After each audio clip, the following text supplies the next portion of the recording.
hospitalized in Dikelia, a British sovereign base area on Cyprus. It's part of British overseas territory that falls outside of Cypriot jurisdiction. You got moved from Cuba's Little America right into Cyprus's Little Britain. Why Dikelia? The UK and the US remain close allies. The last place Cipher would think to look for you is inside their own system. That's what kept you safe in British military hospital for 9 years. The safest place from a whale is inside its own belly. You were a regular Geppetto. Well, it wasn't Pinocchio who led me out to safety. So who was that guy? Cipher went so far as to attack British territory, burning their own ally. That's how badly they wanted you dead. You said I was in a British military hospital. But the doctor had a Greek accent. They hire locally. Easier to trust them. Dikelia is also home to Greek Cypriots, after all. What about the Turks? They haven't returned to the south. Not yet. The Cyprus dispute is still a long way from resolved. The country is just as split as it was in '74. Turkish Cypriots in the north, Greek Cypriots in the south. Between them, the Green Line, the UN established. And Dikelia sits right on top of it. It does. Part of the buffer zone between the two groups. Another reason it was the perfect place to hide you. Easy to spot any outsiders snooping around. So how do things stand? Now, last year, the Turks declared that the Turkish Republic of Northern Cyprus is an independent state, though it's only Turkey that recognizes it.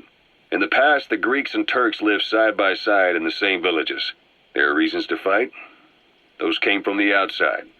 Greece, Turkey, Britain, America, they all had their own stake in pitting the two sides against each other. But once you spark something like this, it's impossible to control. Both sides build up grudges like debt, without the foresight to see that each act of revenge just fans the flames, and then it's too late for other nations to rush in with peace talks. The embers keep on smoldering. Each nation's arrogance only breeds anarchy. The world is paralyzed by this hunger for revenge. Cyprus is no different.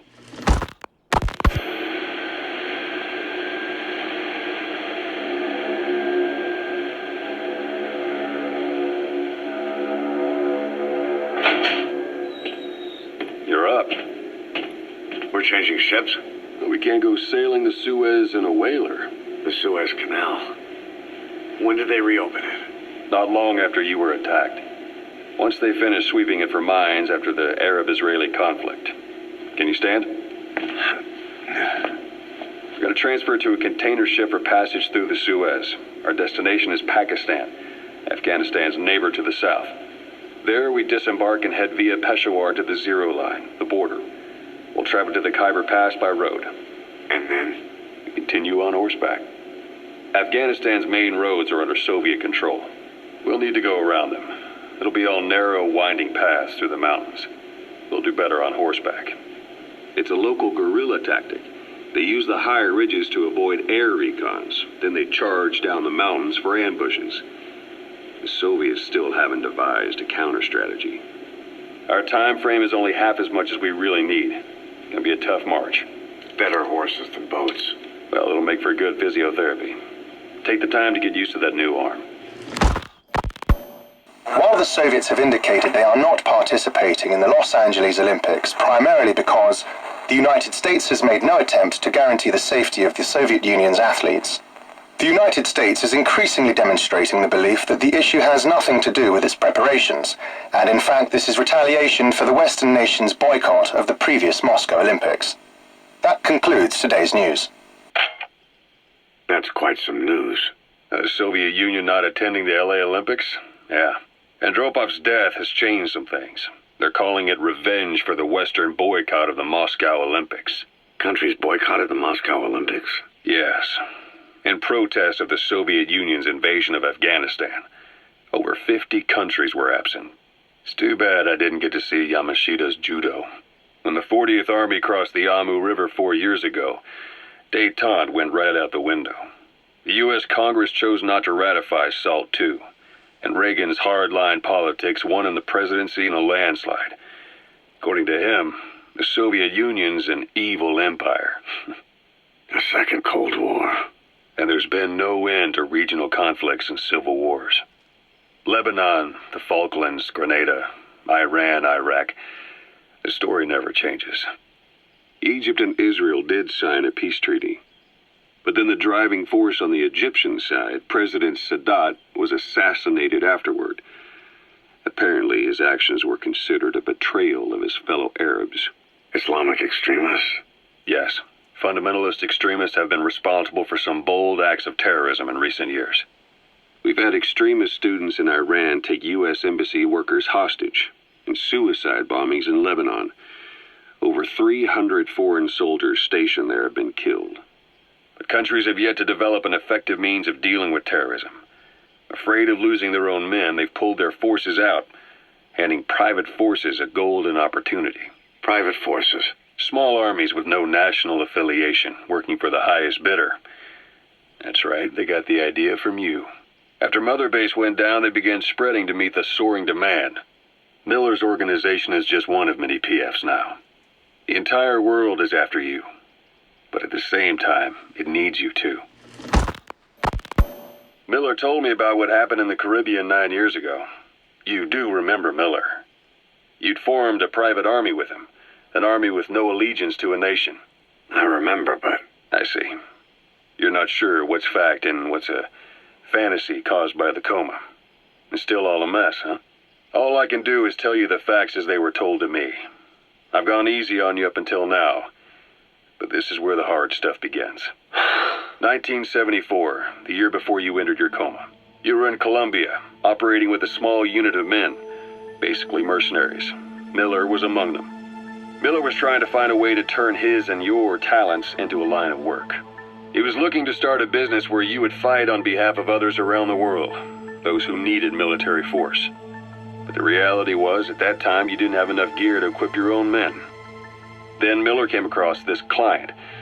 It was a huge job he was offering, but you had a shot at pulling it off. You accepted it and headed into Costa Rica. The client even threw in an offshore facility in the Caribbean.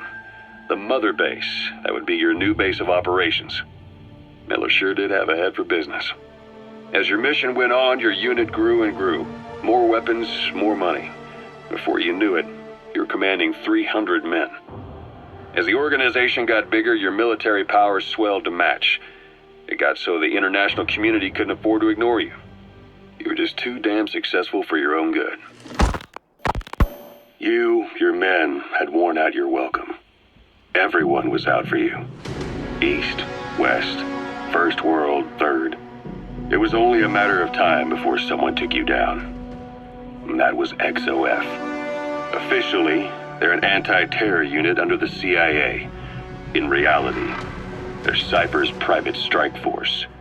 They lured you to Cuba using Chico, the Nicaraguan revolutionary kid, and Paz, a mole who worked for Cipher as bait. While you were gone, XOF, posing as a nuclear inspection team, stormed Mother Base. At the same time, C4 they placed on the strut legs went off. The whole thing went down in minutes. XOF. Kisses and hugs followed by a big FU. All because of Miller's blind spot. A back door into Mother Base no one suspected. You remember a certain scientist. Huey was responsible for bringing the inspection team on board, giving the enemy a perfect opportunity to hit you at home. You were returning from Cuba when it happened. Mother Base came damn close to taking you with it into the Caribbean. Those of your men out on assignment returned right away. They refused to believe the wreckage in the water they found was Mother Base. But they checked the coordinates again and again, until reality finally settled in. You were supposed to die that day. That was XOF's primary objective. As far as most folks know, you did. The first doctor to see you wasn't even sure what he was looking at. Before they'd even finished operating, your men moved you to that hospital in Cyprus. It was a woman named Eva who arranged that. Rings a bell, huh? Most men in your condition would have been written off right from the start. But you survived. You went straight down to hell, and they pulled you out. Your eye wide open. Full of venom. The days of naked snake are long gone. Welcome back, Venom Snake. This world still needs you. Snake, try this on. A prosthetic arm. Yeah, Miller was calling it the arm that wasn't there. The physiotherapy's going well. Your arm's bulked up enough for it to fit. There. Perfect. A little time with it, and it'll work better than the real thing. What do you think? Huh. I can still feel my real arm. Well, you better get used to this one quick. You have any pain? Every now and then. Where? My fingertips. My left fingertips. Sounds like phantom pain. Your brain still remembers your old hand. Yeah. What about your vision? Can you see okay? Yeah, at the moment. Now, the shrapnel in your skull is pressing on your optic nerve. I'm told any hard impact could have an effect on your visual cortex. Yeah. The doctor mentioned that. Your brain might process visual information incorrectly. In other words, you could have hallucinations. You might see things that aren't there, or not see things as they really are. You experience any of that? I think so. When? Right after I wake up. Colors look faded. Colors, huh? Well, that's not a major concern in and of itself, but it could mean the difference between life and death in the field. You'll need to watch out for that. I will. All right. You should continue your physio. We'll be arriving soon. It's the last chance you'll get. Ocelot. I hear they started calling you Shalashaska in Afghanistan. What's that about? You know the term Sharashka? It's slang for a suspicious, hastily thrown together organization. The word became associated with a type of forced labor facility in the Soviet Gulag system. OKB scientists and engineers who'd been convicted of crimes were sent to a Sharashka for forced R&D. The Sharashkas were supervised by Lavrenti Beria of the NKVD, the secret police, under the official name 4th Special Department. Forced research? That's not very different from what we do here. Diamond Dogs is different. Everyone here believes in you. Regardless of where they came from or why they're here, they revere you.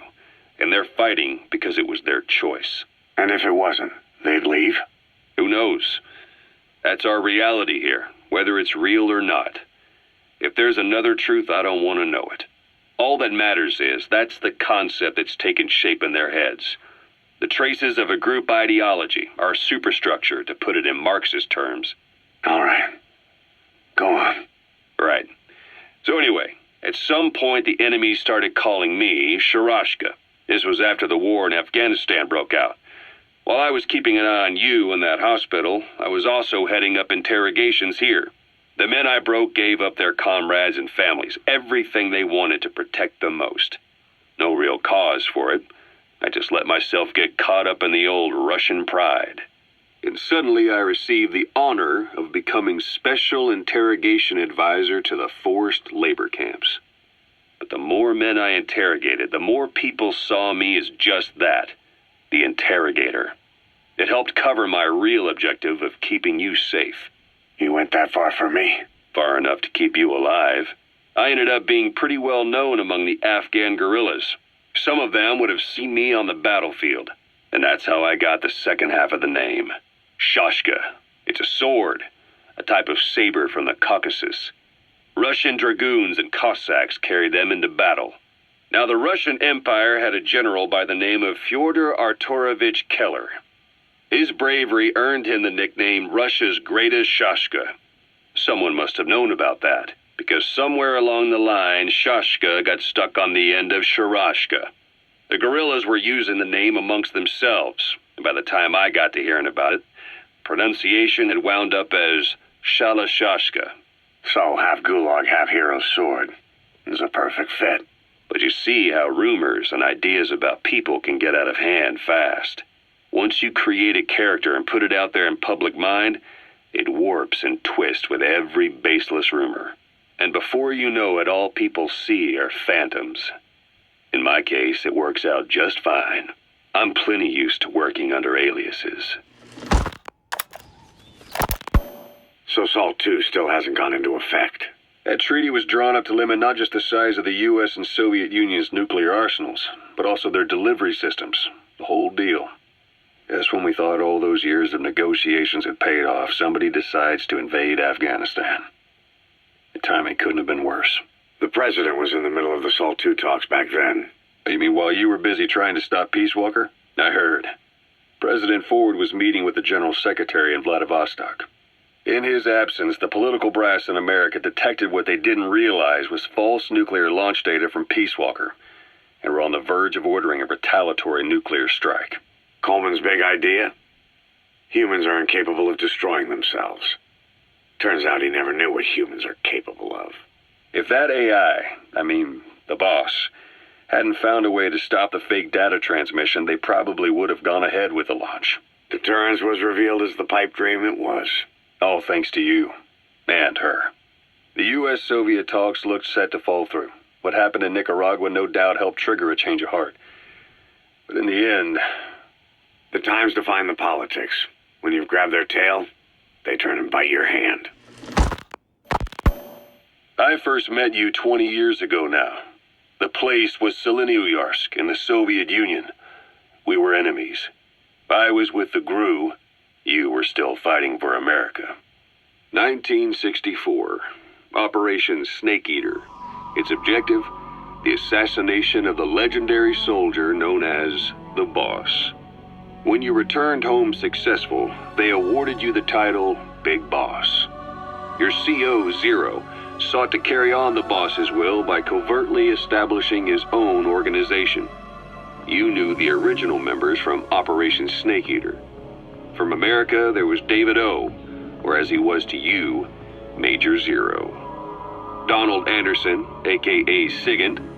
Dr. Clark, who went by paramedic during the operation. And the fourth, you. From China, there was Eva. And me, Ocelot. From the Soviet Union. 6 in total. To us, government notions of friend and foe were meaningless. As were East and West, we joined forces by our will alone. Our objective was to fulfill the boss's dying wish, to make the world one. And to do it, Zero used the Philosopher's Legacy, the secret war fund you obtained during Operation Snake Eater. This organization would go on to become Cipher. I, on the other hand, was left with the problem. You only recovered half of the legacy. I had to locate the other half myself. When I found the funds, I passed them on to Zero, just as you wanted. I still trusted him in those days. We thought what he was doing was the boss's will, until he started that one project. Les enfants terribles, Zero called it. You parted ways, as did Eva, leaving only Anderson and Clark still with him. I maintained limited contact, although truth be told, we were just keeping tabs on one another. The reason was always you. After you returned to the Army and created Foxhound, you left America. For a time, even I'd lost track of you. I'd imagine Zero did too. You always were the best when it came to hide and seek. Zero created Cipher, an information network to tap into every corner of the globe.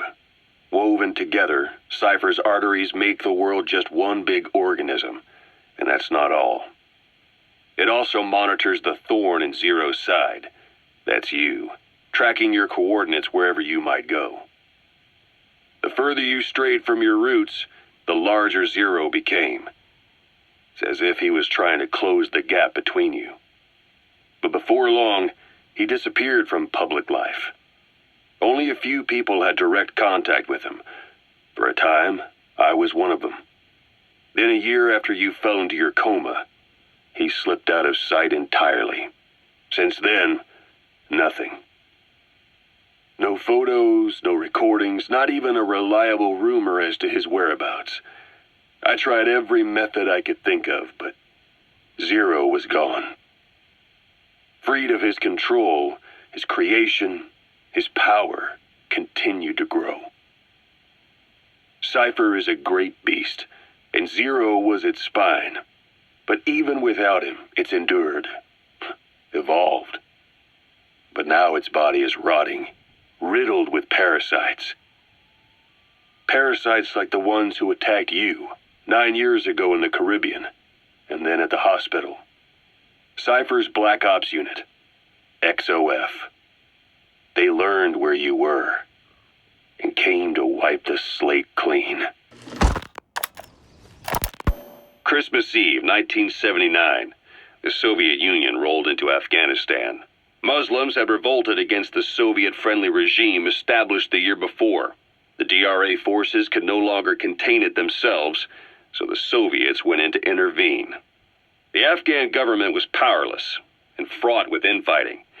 They lost the hearts and minds of the people, and that alarmed the Soviet leadership.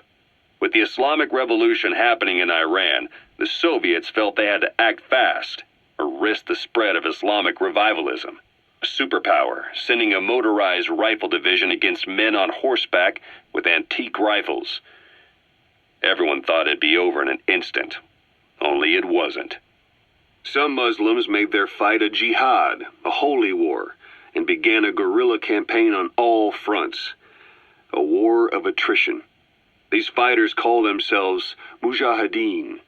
They're being supported by the West through Pakistan. That's why Miller was involved. He was training them near the Zero Line, sponsored by the CIA. The war has become a nightmare for the Soviet troops stationed here. They thought they'd be headed home in 6 months at the most. Then a year passed. 2 years. Now here we are 4 years on with no exit in sight. Afghanistan has become the Soviet Union's Vietnam. The Soviet troops on the ground want to go home, but at least they have homes to go back to. The Afghans have lost theirs.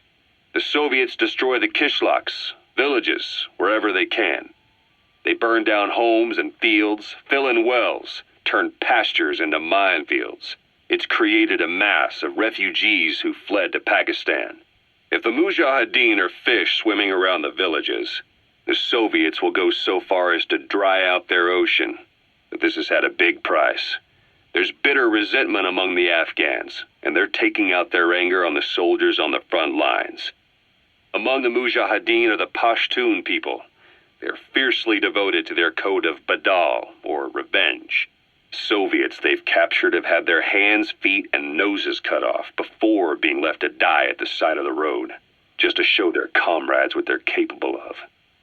Friendlies who come across them can do nothing but put them out of their misery. Then they burn down another village in retaliation. And the cycle of vengeance goes on. Snake, I wanted to ask you about the man on fire. What do you remember from the hospital? Anything we can use? Well, he took off the moment the sprinklers started up. Sprinklers? The fire system? And when he got sprayed with water from the burst pipe, it slowed him down. When we escaped on horseback, he wouldn't cross the river either. And then it started to rain. And he disappeared. Water against fire. Is it that simple? I mean, it makes sense. It's just hard to believe it would work on a guy like that. Kaz, what about the unit that attacked us in the mist? You knew something about them. That wasn't my first run-in with them. It happened right before I was captured by the Soviets. We were on the Zero Line that day, the Afghan side, on our way back from training the Mujahideen at a mountain camp in Kunar province. There's a lot of that work in Afghanistan. Most PFs shy away from it because it draws too much attention. But for us, that was the whole point. The job itself went great. We just had to make it back to a tribal area in Pakistan. But all of a sudden, visibility got real bad. It was no sandstorm. Our point man gave the strange report. He said he could see skulls in the mist. Skulls? The next moment, he went silent. We scrambled into formation, right before his arms and legs came raining down on us. It was always supposed to be a dangerous mission, so I had Diamond Dog's very best with me. We were calling out to each other. But one by one, their voices just went dead. Whatever happened to me, I lost consciousness before I knew it. When I came to, I was in a Soviet camp, tied to an interrogation chair. Could they be some new Spetsnaz unit? No. The ones that interrogated me were just the average rank and file. Whatever group attacked us, the way they moved was just insane. And that mist, appearing out of nowhere. The Soviets don't have tech like that. If they did, Ocelot would have heard about it. I doubt the West does either. Otherwise, the folks at Langley would be sleeping a lot easier. Why'd they come after you? Wish I knew. I'm the only one who survived. Though I don't think they planned it that way. If I was their target, they wouldn't have just handed me over to the 40th Army. Whatever the case, we need to watch our step until we know who they really are. And boss, if you ever do run into them again, don't try to take them on. You just get the hell out of there.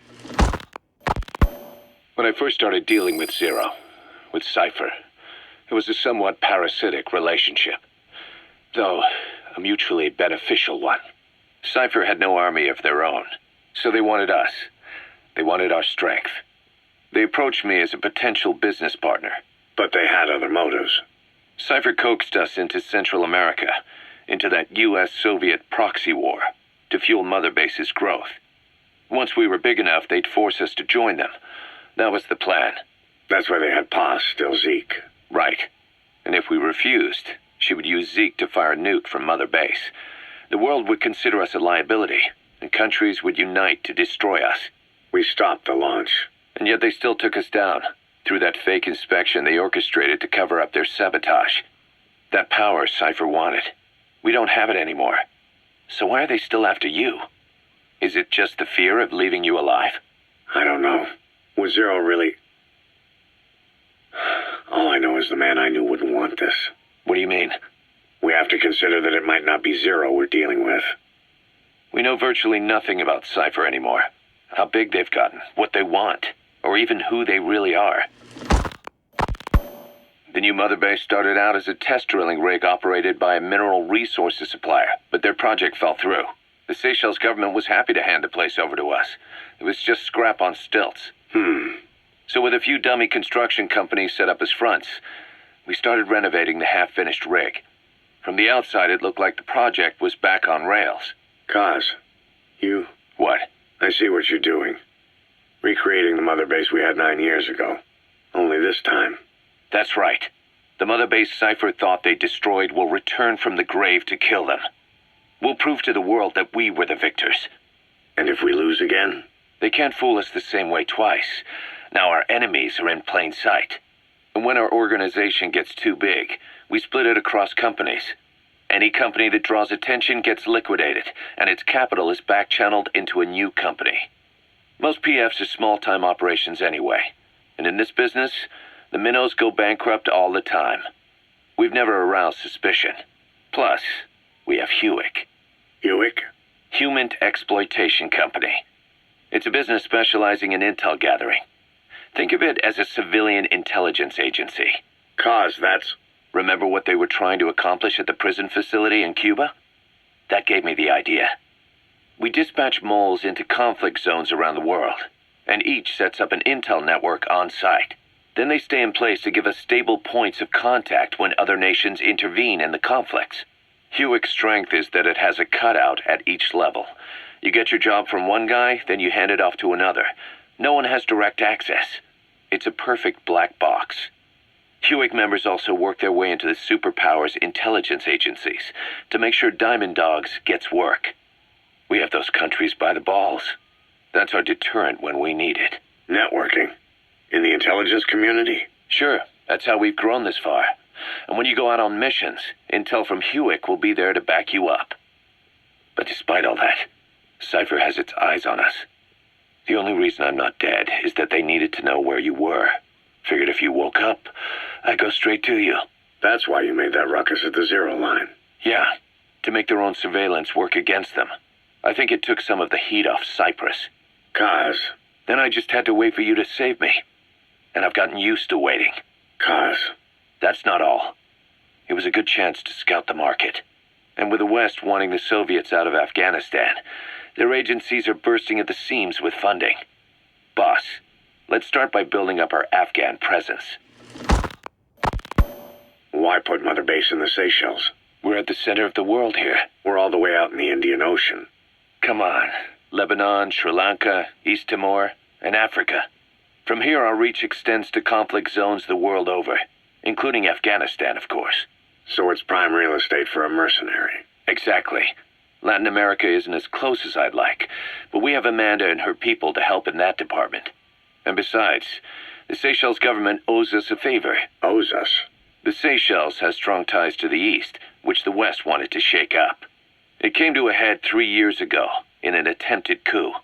It was a force of South African mercenaries, with U.S. backing behind the scenes. They were only platoon size, but South Africa is home to some heavy PFs, too much for the Seychelles to handle. In the end, they accepted help from the Tanzanian army and quelled the coup. We set up the deal and handled on-site tactical instruction. That led to some training work for the Seychelles military, and when we put down a mutiny within their forces, well, we made a lot of people happy. They don't pay us. They just let us have a piece of their offshore territory on the promise we'll come running if something else happens. So we're bodyguards, too. It's a good setup. We can only take Mother Base so far here. We'll have to find somewhere else when this place starts getting big. Aren't you being a little hasty? Nothing hasty about it. You're back with us now. So, Kaz, the ship that took us from Cyprus, it used to be a whaler. Yeah, a Japanese vessel. How was the voyage? It was stimulating. Well, she was part of a whaling fleet up until a few years ago. Her displacement isn't anything to write home about, but she can really move. She still had plenty of life left in her, but then the work dried up. Global opposition to whaling has been mounting for years. Is that right? The push to ban it has been gaining traction for a little over a decade. Individual species came under protection as the years went on, and then 2 years ago the IWC adopted a moratorium on commercial whaling. Several countries, including Japan, fought it to the bitter end, but eventually most whaling companies had no choice but to throw in the towel. You ever tried whale snake? Can't say that I have. When I was a kid in Japan, practically everybody ate it. That good, huh?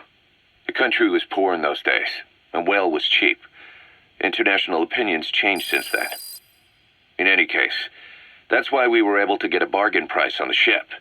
Of course, we did end up spending 5 times the purchase price in modifications. We had to really work to fit in all the ESM and communications gear while keeping the whaler look intact. Right now she's going around conducting SIGINT missions. In the future, we plan to use her as a communications relay base between you and Mother Base, and also as a chopper resupply vessel. Diamond dogs. The word diamond originally comes from the Greek adamas. It means indomitable, unyielding.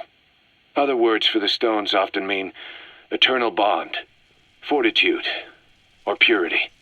The same is true of the Star of Bethlehem flowers you laid on the boss's grave. They represent innocence, as well as chastity, yielding to no man while maintaining one's virtue. In other words, staying loyal to something. This war, the Kremlin never expected to have this much trouble against the Mujahideen. Afghanistan is a tribal society. Tradition demands that its people stand up to any outsiders who set foot on their land. With the honor of their people at stake, they have everything to fight for. No matter how hard the Soviets hit them, they continue to appear out of nowhere, striking back, then vanishing again. But there's one thing even the Mujahideen fear. Every last one of them. The Soviet gunships. They're highly maneuverable and equipped with massive firepower. Plus, the underside of the fuselage is heavily armored. The Mujahideen can barely scratch them with their small arms. Anyone who hangs around gets mowed down by the gunship's heavy machine guns. This new honeybee weapon that was given to the Hamid fighters, it's no doubt something to help them strike back against the gunships, which makes it a weapon that could change the course of the war. Those guerrilla fighters known as Mujahideen don't actually belong to a single organization. Afghanistan is a multi-ethnic country. You've got the Pashtuns, the Tajiks, Uzbeks, Hazaras, and each of them is split into their own tribes, large and small. Each ethnicity has several rebel organizations that their various tribes gather under. They're united under the banner of jihad, but that doesn't mean they work like a single standing army. Just look at the area around Smasi Fort. A lot of Tajiks used to live there, but they fled after the Soviets started their Scorched Earth campaign. With the area uninhabited, the Hamid fighters, who are Pashtun, decided to move in. The Hamids are based out of the city of Peshawar. We passed through it on the western edge of Pakistan. The Pashtun people have long lived in Afghanistan and western Pakistan. They used to travel back and forth frequently. Then Britain went and established the border that still stands today. The Hamid fighters get generous support from the Pakistani government. The government wants to use them to secure influence over Afghanistan. Their liaison with the Hamids is Inter-Services Intelligence, and behind the ISI, you have the CIA. That's probably how the honeybee ended up in the hands of the Hamid men. Ocelot said the number of private forces is increasing, and they've modeled themselves after us. They're a far cry from the likes of us. But why? 9 years ago we made enemies of the world as a nuclear-equipped force, independent of ideology or state. Yes. Sooner or later, the real UN would have stepped in. So why are they giving these PFs free rein? That's our fault, too. What do you mean? What happened 9 years ago was a real problem for a lot of people. An organization as big as ours, with our facilities, was wiped off the map. Not an easy thing to hide. But if our existence came to light, so would the names of our clients. We had contracts all over, east and west, from superpowers to banana republics, the lot. Our clients denied all association with the likes of us. They had to make sure things didn't blow up on them. But at the same time, they missed us.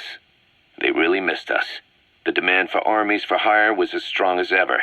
The international community turned a blind eye to what happened to us, despite still needing people who could do our jobs. History couldn't afford to lose us. As soon as we were gone, they needed a replacement. So private forces spread everywhere. And they're all just a phone call away. But still. I know. PFs are totally different from what we envisioned. Nation-states, revolutionaries, terrorists, they have a lot of clients, and Cipher is one of them. Cipher stays anonymous, but I know their work when I see it. In the eyes of those clients, the world's PFs are all just expendable pawns. The clients don't have to worry about losing their own men. Nobody knows they're involved, and PFs are cheap. In short, the world is chewing up soldiers and spitting them out. Even some of the old Mother Base's survivors are still working for PFs.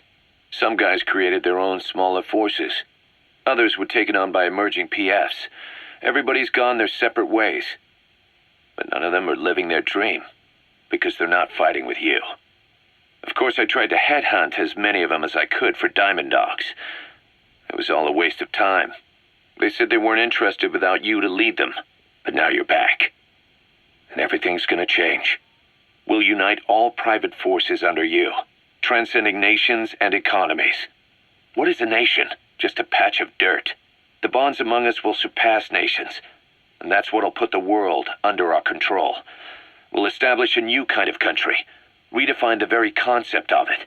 Even Cipher will be below us, an extraterritorial federation of military nations. The United States of Force. Once word of Big Boss's return starts traveling, that'll be our true deterrent against Cipher. In other words, no one will dare to come gunning for you. How do you figure? Cipher lacks a large-scale fighting force. PFs are the perfect tool for them. But those PFs revere you, the legendary Big Boss. If Cipher killed you now, they wouldn't take it lying down. Maybe they'd even go looking for revenge, but they definitely wouldn't keep doing Cipher's dirty work, even if it put their lives at stake. That's why it's no longer a benefit to Cipher to get rid of you. The very fact that you're alive is our greatest defense against Cipher. Nice to know. It'll buy us some time while we get back to full strength. Just keep in mind that what I'm saying is generalizing a lot. In practice, the PFs around the world don't know your face. Just declaring that you're Big Boss won't be enough to convince them. And if they see you as an enemy, they'll come at you with everything they've got. Some hero. That's why you need to bring them back to Mother Base. Show them on your terms that you really are the one and only Big Boss. Once you've proven that, they won't hesitate to join us. Snake, do you remember Amanda? Yeah, I do. Their revolution was a success. Somoza resigned, and Nicaragua has a new government. Amanda's really working hard for her country to be reborn. Good for them. She says she wishes Chico could be there. That revolution was the dream. For Amanda, for Chico, and their father. That chopper was no place for Chico to die. I'd like to at least think history will remember his part in the revolution. When you pick up a gun, there's always a chance you'll die for nothing. He knew that as well as the rest. Now that he's gone, it's up to the rest of us to decide what it was all worth. If we don't, there's nothing to prove that Chico ever lived at all. We're his mark on the world. Amanda told us that Strangelove contacted her after the revolutionaries came to power in Nicaragua. Strangelove, the AI researcher from Mother Base? I remember her. We'd lost touch with her, until Amanda heard from her out of the blue. She told Amanda she wanted to salvage Peace Walker's drive parts, or something from the bottom of Lake Nicaragua. Amanda passed the request on to her friends in the new administration. She's a national hero now, after all. So Strangelove got a Soviet military aircraft to transport something to somewhere. But apparently the cargo wasn't big enough to have been Peace Walker itself. So what was it? Who knows? We recovered Peace Walker's nuclear warhead ourselves 9 years ago. What could Strangelove have been after? Amanda said she didn't mention what her reason was or where she was headed. Nicaragua is a socialist state now. And with Amanda vouching for her, the government didn't feel the need to concern itself with the details. All Strangelove told Amanda was that she was going to continue her research, and that the rest was a secret. Right before the attack, Huey was in the control tower to prepare for the inspectors. He was with them when it all went down. The control tower collapsed with the rest of its strut. His body was never recovered. But he was the one who met the inspection party when they arrived. And he was the one who showed the nuclear inspectors to the tower. You remember the way it went. First he recommends we agree to the inspection. Then he gives them the okay without our permission. All the time acting as if he was doing us a favor. On top of that, he even had the guards disarmed that day. It would send the wrong message, he said. Whatever the angle, it all leads back to Huey. I curse my own stupidity for not realizing sooner. Huey escaped with that unit by chopper. I've been hunting him for 9 long years. The other reason I was operating around Afghanistan was to dig up his location. Huey's in Afghanistan? Yes, and I have a good idea where. Now we just wait for the right moment. This time, we'll be the ones using him. He's going to tell us who our guests really were that used a fake nuclear inspection to blast our home into the ocean. We were lucky to get our hands on that cyborg arm developer. There's no one in Diamond Dogs who can so much as maintain that thing. Bionic arm, not cyborg, if you go by what he calls it. But you're right, the East is light years ahead in bionics. They can even detect through the skin the slight electrical signals from the brain that order muscles to move. And the Soviet Union completed their first bionic arm capable of doing that back in the 60s. Although I guess that news didn't really reach the West. No kidding. Zadorov's was the only one I ever saw. Quite a shock to see it for the first time. And it was no mean feat to get hold of Snake's arm. I couldn't get one for you at the time, but now... Forget it. I've no intention of relying on bionics. Right now I need to keep the pain fresh in my mind. Well, it's your decision. But don't you find it inconvenient? Not a bit. But the phantom pain, it never lets up. Do you know how many men I saw die that day? There's nothing we can do to bring them back.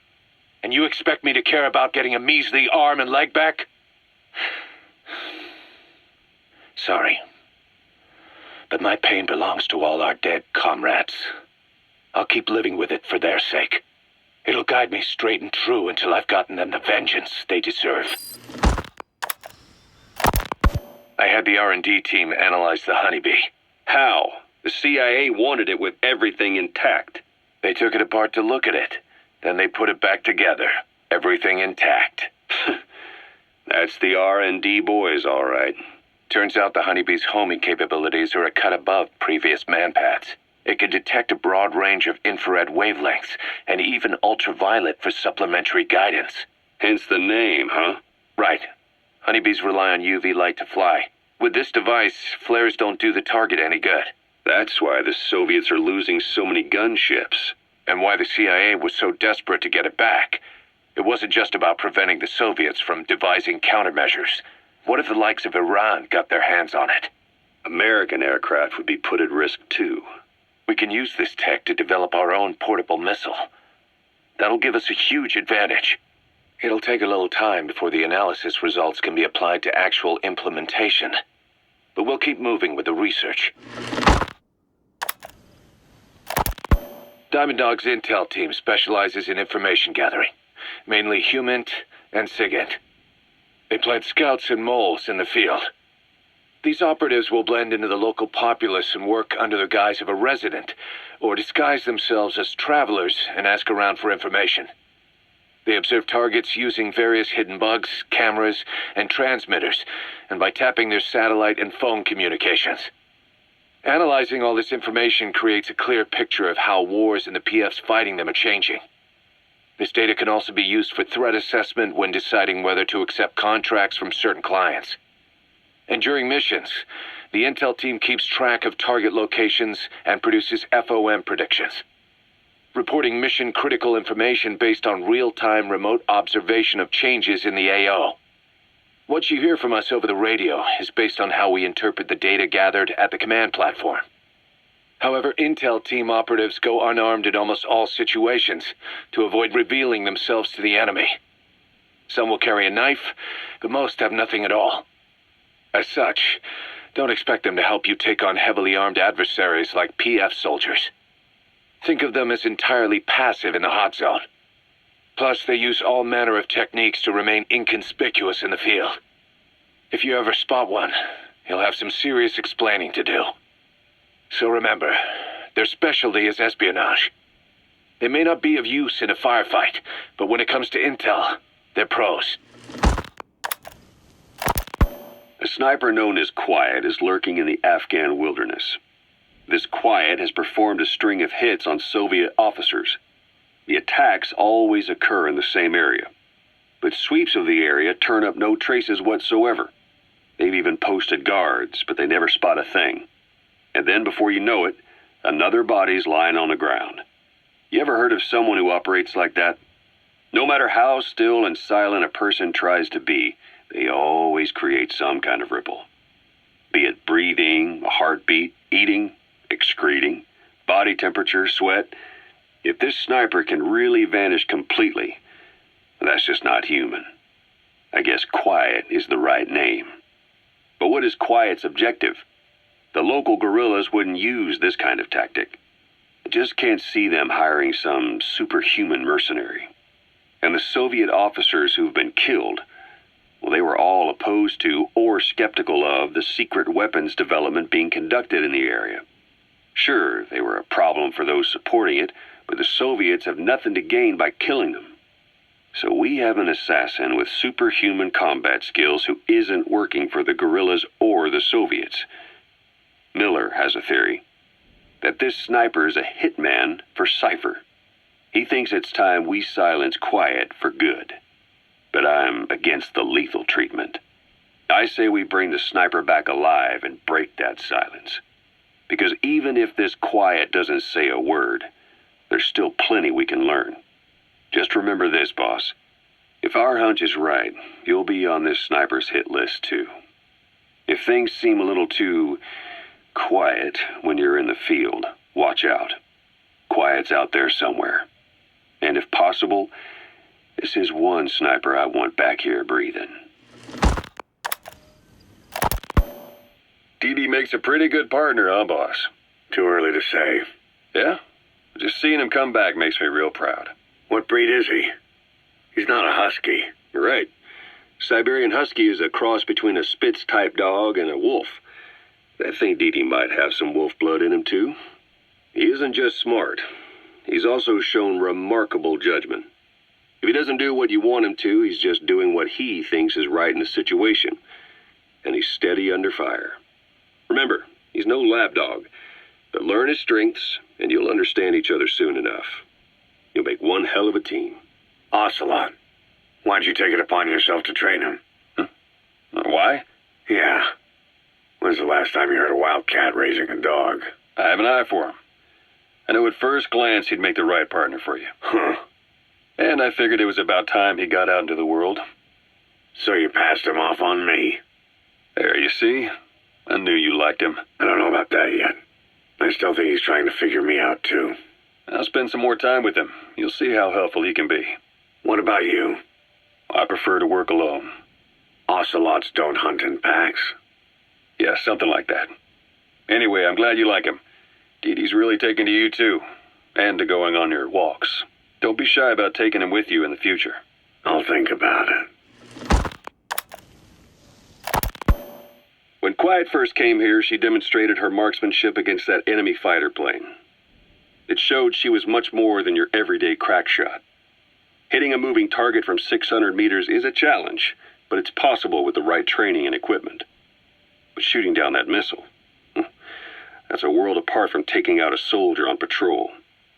The chopper and the missile were in motion, meaning different vectors at high velocity in three-dimensional space, and she shot an unguided bullet that had to fight air resistance and gravity. All that while the chopper was taking evasive maneuvers. Some of the best target leading I've ever known. She has a superhuman sense of spatial awareness. You put her in a fighter jet, and she'd be an ace right off the bat. Hell, your judgment was top class too. Realizing she could take out that pilot, that's quick thinking. You and Quiet could make a hell of a team. You'd be damn near unstoppable. Quiet is still in her cell. Only a few staff are authorized to go near her. She hasn't tried anything funny, but that's what bothers me most. In particular? What does she have to gain by coming to Mother Base? I first thought she was under orders from Cipher to take you out. She didn't manage it in Afghanistan, so round 2 happens here. So I lighten the guard. And that lock on her door is a joke. You gave her an opening. And? Well, she hasn't killed you yet. And I hate to say it, but she's had plenty of chances. You made me the bait. Poisonous bait. What better? Anyway, she didn't bite. Quiet is keeping her silence. So I'm left with no idea again what she's doing here. We tried communicating with her through writing. That didn't work either. Whether she's illiterate, dyslexic, or just plain stubborn, she won't cooperate. I just don't get it. If she tried to contact the outside, it'd be picked up by our counterintelligence net, but it's clean. There's no sign she's had contact with the staff, the base facilities, nothing. She's almost got the men wanting her to try something, just to find out what she's up to. And she's in there putting on the failed soldier look, all downcast eyes and defeated sighs. But she doesn't kill herself. She can't be trying to leave Cipher and surrender to us. So what's the verdict? This may sound optimistic, but here's how I see it. Quiet came here to fulfill some objective. To kill you, maybe to destroy Diamond Dogs. Whatever it was, before she could do it, something changed her mind. Yes. When I look at her, I sense hesitation. You think she'd betray Cipher? Can't say for sure. I prefer the ones that talk. Anyway, we'll keep her under watch. And we're also looking into those special abilities of hers. You'll be the first to know if something comes up. Why not look in on her yourself once in a while? Right. It wasn't just Cipher. Back in the Caribbean, every eye in the world was turned on us. A private army, just a bunch of guys with guns, in possession of a nuke? Why wouldn't they be uncomfortable? And that's why you made sure the inspection happened. Well, I thought our best move was to prove to the UN through the IAEA that we had no nuke. Of course, I was against us having it in the first place, but that was Snake's decision. The boss wasn't responsible. Well, don't get me wrong, I still believed in Snake. I thought I was making the best decision for all of us, that's all. I figured we should get a third party to exonerate us before proof of the nuke did get out. And who better to do that than an organization with international authority? So the truth is, you took it upon yourself to agree to an inspection arranged by the UN. Only the inspection was a ruse, and Cipher's strike force, XOF, showed up instead. I had no idea that would happen. Enough bullshit! Oh, sure, like I could have known. You know, I was just trying to prove our innocence to the world. What's wrong with that? We're not interested in the excuses you've thought up. The truth is objective. Just see it from my point of view. You led XOF to the control tower. They seized it, giving them complete control over the base. Moments later, they detonated C4 on the strut legs. Anyone who'd managed to survive was hunted down by the assault force and their choppers. You can't believe I did that on purpose. That was the end of Mother Base. But it wasn't the end for you. How can you... Look, think about it. I lost something too. I built Zeke and it got buried underwater. I am a victim. That raises the big questions. Why were you the only one spared? You got away without a scratch. Why did Strangelove leave the base on the eve of the inspection? You two were close. Strangelove? And how did you manage to build something that surpasses Zeke in every way? Because you did everything they told you. You're the only one who didn't lose a thing. That is the truth. I was taken away against my will. Skullface forced me to do his research these past 9 years. He used me. I lost 9 years. 9 years? We all lost 9 years. It wasn't just you. I suppose blaming me makes you feel better, does it? But who's gonna give me back all the time I lost? You're not getting anything back. You're not a victim here, Emmerich. You're the perpetrator. I didn't know anything. Nobody can back that up. Yeah, all the evidence is at the bottom of the ocean. You know the hardest man to break. The type who's fooling himself. That takes time. It's easier to live a convenient lie than a painful truth. Is that the piece you've chosen, Doc? I'm not lying. Of course. Just let me check one or two things. On that day, you were in the control tower with them. Lucky you. That's how you got out unscathed. And you escaped on one of their choppers. Only you, right before the base went under.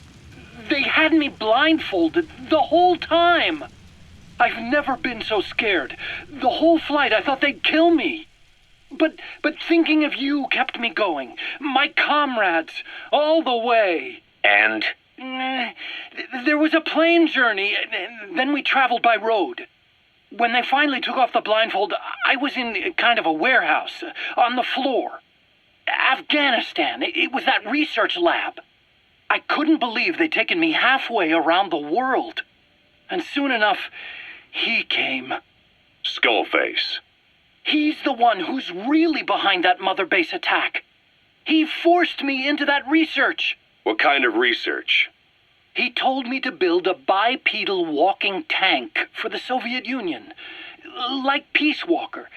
A system that could fire an ICBM-class nuclear weapon. That's how the Sahelanthropus project got started. Sahelanthropus. Those AI weapons I'd made in Costa Rica were like toys by comparison. A whole world apart from reptilian four-legged crawling and that ridiculous hunched-over bipedal waddling. My design evolved. To the dawn of mankind. Sahelanthropus, the first steps towards humanity. An upright bipedal weapon system. Originally, Sahelanthropus was going to be a manned weapons platform. I designed a cockpit in its head, and I planned to fill it with water as a buffering agent. Like how Paz modified Zeke for human control. Don't compare me to some amateur. I designed it for human control from the beginning. The problem was miniaturizing the posture control AI. You remember the reptile pod? The AI that controlled your unmanned weapons. Attaching it externally makes it vulnerable, so this time I wanted it beneath the armor. Meaning I had to make the AI smaller. I got it down to less than 1/10 the size without any loss in computation speed. But it was still too big for the cockpit. There wasn't enough room for the pilot. If I made the head bigger, its body would have to be bigger to support it. Too big to be practical. In the end, human piloting was taken off the table. I tested a remote control system too, but there was the time lag and I wasn't satisfied with its precision either. Plus, it would be useless if the enemy jammed it. So next, I went back to trying an AI-only system. To do that, I had the AI pods recovered from Nicaragua. This was a hybrid AI, a combination of Peace Walker's reptile and mammal pods, the only AIs that had ever successfully operated an unmanned nuclear weapon system. Really? You'd need some help to get that working. Expert help. Did you work with someone? I worked alone. You did that yourself? That's the thing. The AI didn't pan out in the end either. But I did finally get Sahelanthropus walking by folding over its upper body to lower its center of gravity. The first upright bipedal locomotive weapon system in the history of mankind. I guess technically it falls into the anthropoid ape category. I don't see the benefit of having it stand taller. On terrain with significant differences in elevation like Afghanistan, you need a body that's vertically adaptable. That also lets it attack from long range while using mountain ridges for cover. So, making it walk upright was the most important factor in giving it superior height capability. As the name suggests, that was the whole point of Sahelanthropus. But I was being pushed for results. Having the AI mounted externally would have been the fastest way to get it working. I just needed more data so it could maintain its balance. But Skullface refused to wait. He dismissed the idea of AI control and took Sahelanthropus away from me before I could finish it. But it was walking when it came after you. That's just it. I don't understand how Skullface got it to move upright, without a pilot or an AI. And walking at that speed, too. It's beyond anything I could have imagined. This is like the Wright brothers making it to the moon. I'm just as clueless as you are. So this Sahelanthropus, where is it now? I have no idea. All my experiments took place at that cave. I've never seen it anywhere else. Besides, it's still just an incomplete prototype at this point, and nothing but a paper tiger. Even if it can walk, it's far from being a viable weapons platform. It wouldn't be useful in actual battle. Emmerich will remain here at Mother Base for now, but not as a member of Diamond Dogs. I still don't trust him. That work for you? Fine by me. He can't be allowed any contact with staff either. Yeah. A lot of the guys would love some payback for 9 years ago. We still need him alive. But we have to restrict his movements. He can only go where we tell him. And of course, the interrogations will continue. He worked for that skull bastard for nearly a decade. He still has more to tell us. How long are we going to press him? If our investigation shows he really had nothing to do with the attack, we'll reconsider his place here. But I don't expect that to happen. Remember that water tank-shaped object in Emmerich's lab in the Soviet base camp? The thing that started talking to you like a possessed answering machine? That was a pod built for housing the AI used to control unmanned weapons. You remember, back in '74 in Costa Rica. It was in those machines you fought there. They were designated Pupa, Chrysalis, Cocoon, and Basilisk, and each of them was fitted with an AI unit called a reptile pod. Emmerich created it. It mainly handled the machine's posture control and autonomous behavior. But the Basilisk, aka Peace Walker, also featured a second AI pod. That one was called the Mammal Pod, and it was created by Dr. Strangelove. She tried to recreate the boss's personality through the Mammal Pod, but you pulled out its memory boards. That's when it transferred its own functions to its reptile pod. Just like a human brain compensating for damage by using the remaining healthy parts. The result was a unique entity, a hybrid of the reptile and the mammal. It sank to the bottom of Lake Nicaragua with Peace Walker. But apparently they salvaged it and transported it to that lab. Don't let it deceive you, Snake. It may sound like the boss, but it has neither a personality nor a will. Like Emmerich says, it's just a machine. Ever since the attack on your unit 9 years ago, the name Big Boss has become known the world over. What do you mean? Those of your men who survived traveled far and wide. They fought throughout the world. In fact, they're part of the reason we have all these PFs now. Every one of them suffered their own phantom pain from losing you. Talking about you wherever they went helped to heal their wounds. Your actions and words, your legend, has been told on every battlefield they've set foot on. Obviously, as the tales have spread, the truth's been distorted, painted over. Big Boss sacrificed himself to show us the threat that Cipher poses. He sounded a warning, so it goes. A warning? Too much power destroys the hands that hold it. Apparently, you chose to be a living example of that. I never said any of that. The moment any truth is passed on, it starts turning into fiction. The problem is, fiction inspires people more than facts. To the world, you're now the legendary mercenary Big Boss. The lessons you've taught the PFs are the reason they're so widespread. They're the reason they've survived. And you know what they all aspire to? To one day go nuclear, just like you did, and stand up to Cipher. Of all the stupid things you could do. They'll never understand what you really wanted. Heroes are misunderstood. It takes a man of the same caliber to understand what drives them. Bottom line is, these guys want to be like their hero, Big Boss. And deep down they all have their eyes on nuclear weapons. They say that a nuke is the only means of standing against Cipher. But these days it's becoming little more than a slogan to rally the troops and survive in a cutthroat business. Currently, there are 3 major PFs who've expanded into Central Africa. CFA, Rogue Coyote, and Zero Risk Security. HEC's investigations have shown there's almost no overlap between their areas of operation. It's not so much a turf war, more like they have a gentleman's agreement. If you do cross paths with them, you probably won't have to face more than one at a time. Still, don't expect a walk in the park. The CFA, Contract Forces of Africa. These guys are a major player. Their head office is in Pretoria, South Africa. That's also where the South African Defense Force is headquartered. We think the two are closely connected. An HEC investigation revealed that most of the CFA's operators are former SADF soldiers. South Africa has been locked in struggles with neighboring regimes for years. That means constant action, and we know better than anyone that's the best kind of training. A company drawing its recruits from hardened military vets. You can bet they know how to handle themselves. Do not underestimate them. Within the CFA is a company of soldiers made up mainly of locally hired operators. They speak Afrikaans to communicate with personnel from the CFA, but if you notice any speaking the local language, that's them.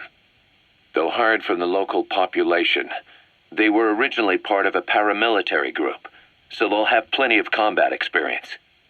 And unlike their days shooting junkyard rifles out of beat-up pickup trucks, the CFA now supplies them with the latest gear from the West. On top of that, they've been combat trained by the South African Army. All that adds up to a much stronger fighting force. So don't brush them off. Look at the Angola-Zaire border region. The east bank of the Munene River in particular. It's a microcosm of a problem that stretches all across Africa. There's a civil war going on in Angola fought between the government MPLA and the Western-backed UNITA. Zaire is still a dictatorship under President Mobutu, but numerous uprisings have broken out in its remote regions. With all the trouble elsewhere keeping their hands full, neither government has control over their side of the border. They depend on militias and PFs, as do the rebels. Government forces, guerrillas, militants, groups of all shapes and sizes hawk whatever resources they can to hire PFs. Conflict brings PFs. PFs expand the war zone, and more conflicts erupt in a continuous chain reaction. Sounds like our kind of work. Mother Base could grow by leaps and bounds. Boss, Glad still hasn't made any moves. It's got me thinking. What? If you took her on a mission, she might break her silence. You want to let her out? Sure. Make her no different to the others. Everyone you pick up works for themselves, right? But her... I say work with her and see what happens. I wouldn't ask this of anyone but you. On missions, I'll make sure we have someone observing from a distance, and she won't be allowed access to all of the base.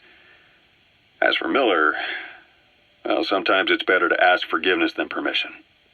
The best part is, hiding is her specialty. If no one sees her leave the base, the staff will be none the wiser. And if she gets away? If that happens, you'll have to take care of her.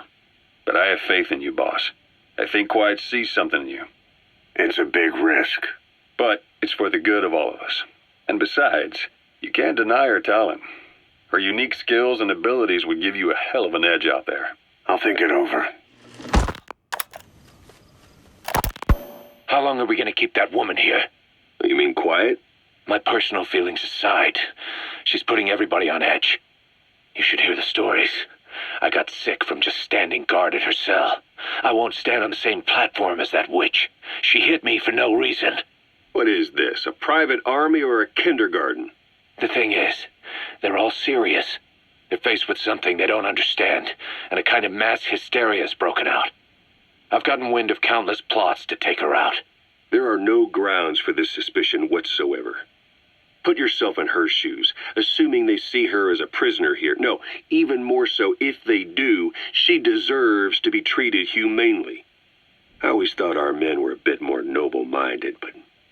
Look, I understand this is a stressful line of work, but to make her the scapegoat... You've got it wrong. Quiet? She's with Cipher. We have men that lost their buddies to her organization. You could say that about more than just her.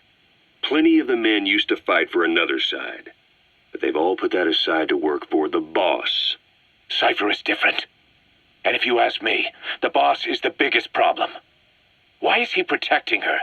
Some of the guys are starting to suspect him of... I don't agree with keeping her here either. So what's your move?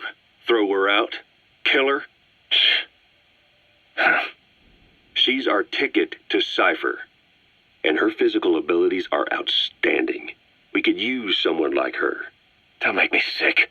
Her marksmanship, speed, stealth capabilities for a start. Then, there are the other things we've learned.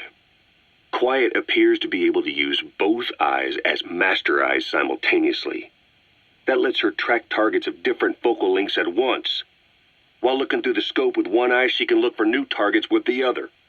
That's why she doesn't need a spotter. She can operate alone, no matter the circumstances. See? I told you she's a freak. No one would be able to control her. No, there's one person who could. Hey, you trying to get the boss killed? Well, why don't we talk to him? See if he's willing to take her along. I don't like this. It's his decision to make. The two of them might even make a good team. You called that thing Sahelanthropus. Where does the name come from? Well, several years ago, an excavation team discovered a hominid skull in the Sahel region. Central Africa. The Southern Sahara. Cipher gave the specimen the name Sahelanthropus, man of Sahel. And then they covered the whole thing up. Why? They probably wanted to monopolize information about human evolution to have a head start in their genetic research. At least, until they had an idea of what they'd found. It was that big of a discovery, huh? Sahelanthropus was a gracile hominid, estimated to have lived about 7 million years ago. What's significant about it is how its skull's foramen magnum faces down. In other words, its spinal column supported its head from underneath. It stood upright. Right, which would mean Sahelanthropus walked upright 3 million years before Australopithecus, making it the world's oldest human species. Walking upright. I get it. Hence the name Sahelanthropus for your machine. Walking upright was the decisive difference between our ancestors and other anthropoids. Our brains could get heavier once they were supported by the spinal column. That led to the use of tools and the development of complex communication through language. Only man is capable of this. My creation will be the progenitor of all bipedal weapon platforms. And you did this for Cipher? No, not at all. Sahelanthropus is the best proof that I never betrayed you guys. What do you mean? The reconstructed Sahelanthropus skull looked exactly like the skull we used as our logo 9 years ago in the Caribbean. An army without a nation. Outside the world order. The design was based on Pangaea, the supercontinent that existed 250 million years ago, right? Yeah. When the world was a single landmass. That concept's at the source of our strength. I felt the same way about Sahelanthropus. Sure, I was forced to build it under their orders, but I always wanted to put its technology back in our hands someday. That's the reason I incorporated the old insignia into Sahelanthropus's name. Don't you see? That's how much I was thinking about you guys. Oh, I see, all right. I see someone desperate to cover his ass. You can say whatever you want after the fact. But that skull also symbolizes somebody else. Skullface. Snake, you finally came. Just don't record this, okay? I'm not recording anything. What's this about? What I'm about to say stays between you and me. It's about the weapon to surpass Metal Gear. Do you know a researcher by the name of Clark? He works in the biotech industry, real advanced stuff. His area is bioengineering, but lately he's also gotten into genetic research. Never heard of him. Well then, what do you know about cloning? I think I've heard enough. Hold on, this is important. Cloning lets you create a genetic copy of an organism. You take the nucleus of one of its cells, and you swap it with the nucleus of an unfertilized egg from another member of the same species. They started out working with plants, but since then they've had success with other organisms, including mammals. It's a hot area for a lot of places right now. Corporations, universities, research groups. There's no shortage of scientists out to get famous and patent their work, with morality taking a back seat. Isn't that a little outside your field? It's got nothing to do with my research. But I thought it might be of interest to you. Cloning, and Dr. Clark, I mean. Go on. Now, this is really highly classified stuff, but I've heard that an American biotech company has successfully cloned a human being. What's more, it happened over 10 years ago, and the researcher behind it was Dr. Clark. You've really never heard of him? I don't meet many doctors. This Dr. Clark is a complete ghost, even to others in his field. His age, where he comes from, that might not be his real name. And I can't even say for sure he's a he. Clark's employer, ATGC, its company motto is embracing your hopes, preserving talent. What does this have to do with me? Cipher. Dr. Clark works for ATGC, and they have connections to DARPA. Cipher couldn't function without the communications network DARPA's built, meaning Cipher has to be a part of the Pentagon, or at least the two are joined at the hip. DARPA is a driving force behind human cloning. It's a pretty high priority project for them. And this Dr. Clark, some say he's a pivotal player in Cipher. But that's not all. Every cell nucleus in an organism contains the genetic information for that organism. Think of it as a blueprint for life. Clark appears to be working on how to decode this information and rearrange it at will. If you could do that, it would mean being able to custom design human beings for specific purposes. Can you believe that? Suppose for a moment that this is all fact. A man of your talents, if your genetic information died with you, that would be a terrible loss for mankind. But what if mankind could preserve you for future generations by cloning you? All right, enough. I get the idea. Look, I know it's inductive reasoning, but this weapon to surpass Metal Gear they're developing in Africa, I believe it's something that uses this new technology. Speaking as a fellow scientist, it chills me to the bone. That's rich coming from you. If genes serve as our blueprint, then I wonder if they include an impulse that drives us to tweak the design. Can you imagine that? Genes, encoded with information that wants its children to decode it. Is life itself putting the direction of our next evolution in the hands of scientists? I guess it would take some real arrogance to believe that. And yet, it could be what Cipher's after. I think you're barking up the wrong tree. But that was an interesting story. It'd make a good movie. You have to believe me. Where'd you hear all this anyway? Where? I just overheard it in bits and pieces while I was forced to do that research for them. Right. Wait a minute. Look, I want to help you. I want to be of service here. I'm risking my life with this. Is that so? Maybe it's time we brought someone else into the conversation. No, not him. Not Ocelot. You can't do this. Hard to believe how many of those bipedal weapons have popped up around Africa. When did that start? No more than 6 months ago. Didn't really hit me until I came here. They're not supposed to be in use yet. Emmerich says they were still doing the last round of fine-tuning. The doctor has no idea. His research has already hit the black market. Both sides of the Iron Curtain will have it by now. Even so, they're spreading much too fast. Sure, the Walker gears can operate in any terrain. Their mobility's just as good in the jungle as it is in the desert. That would come in handy in a place like Africa. They are modules that can one day be used as nuclear weapon systems. And with that in mind, the numbers are way too large. There must be another reason they're so widespread. Like what?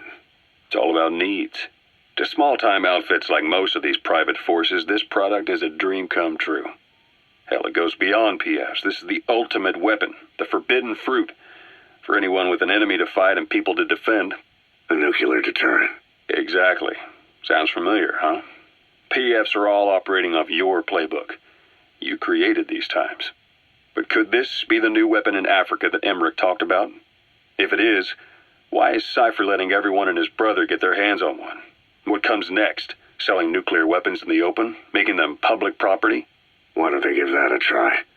Then the next war really will be fought with sticks. Right. The man we're dealing with isn't foolish enough to make a suicide pact with the world. So, what is Cipher really up to? Where is she? You mean quiet? In her cell, of course. Why did you send her out with the boss on that mission? She proved herself well enough, didn't she? The boss sure knows talent when he sees it. That woman will never be one of us. She's targeting him. Don't forget, we do owe her one. What's that supposed to mean? Remember what happened when she first got here? She shot down the aircraft Cipher sent after us. Not only that, she hit the cockpit. Who else could have done that? We're talking about a fighter jet traveling at Mach speed. What's your point? If she hadn't been there, the boss's chopper would be at the bottom of the ocean right now. Or it would have been followed right back to Mother Base. So let's say she does have some elaborate scheme in the works. If you want to catch her in the act, all we can do is sit back and wait. On the other hand, if she swears allegiance to the boss like our other Fulton recruits, he couldn't ask for a better partner. She's got you fooled. I have eyes on her.